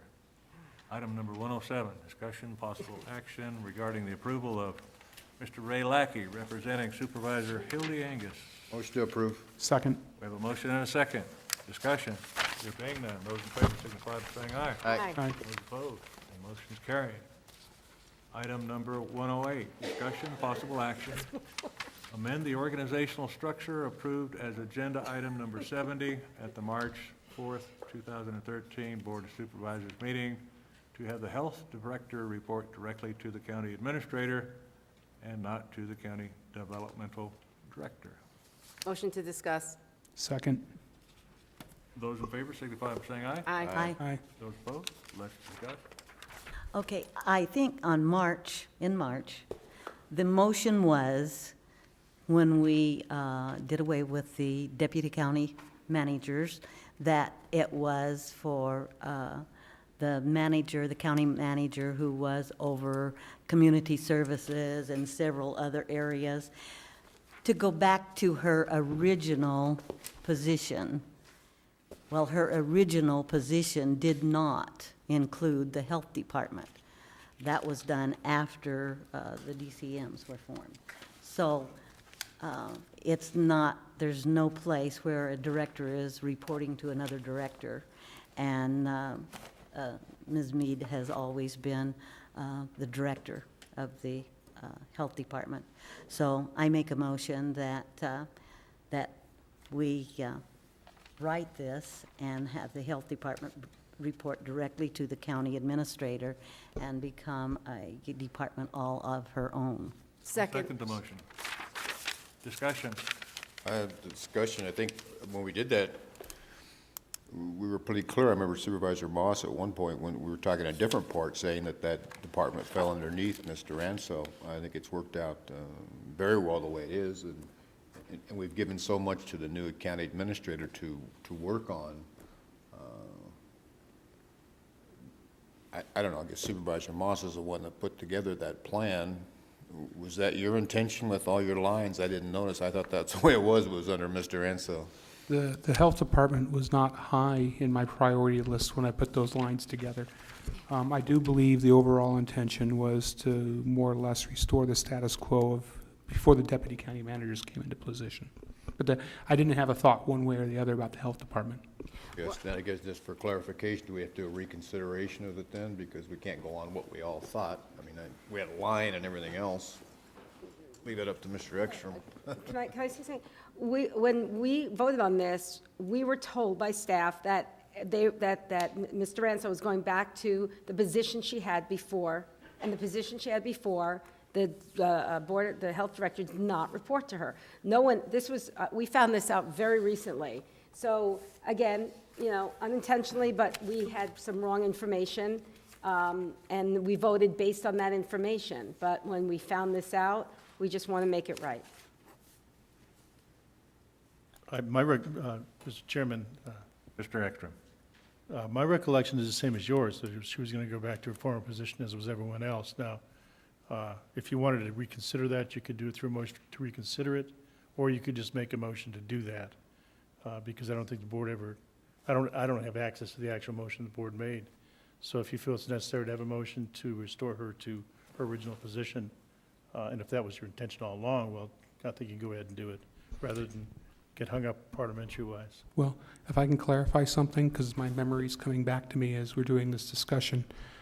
I think really the motion is to separate the health department and Miss Patty Mead as the director of the health department out from Mr. Onso. Right. But the job duties of the Mr. Onso have already changed, because she also now, if I remember, has the medical examiner under her. So there's been a change, so I don't think that it's proper to say go back to the way things were before. We're just doing a slight tweak where we pull one department out and elevate that one department a bit. Mr. Chairman. Mr. Hendricks. And I would agree. What the board has the authority over is to approve any structures. So right now, we're approving a different structure, just a modification of the structure. It's not a reconsideration. And I think the board motion, if I read it correctly, was written in such a way that it doesn't have to be a reconsideration. It does have to be a No, sir. No. It does not. It could just be a motion to have Patty Mead report directly to me. Directly to you, okay. And I believe that's the motion on the floor? Yes, that's a Okay. motion. And I've got no problem with that. I think it was the original intent. I don't think Yes, it was it was. any misleading. I think it was just overlooked possibly. There being no further discussion, those in favor signify by saying aye. Aye. Those opposed? Nay. And thank you for your attendance today in today's meeting, and adjourned.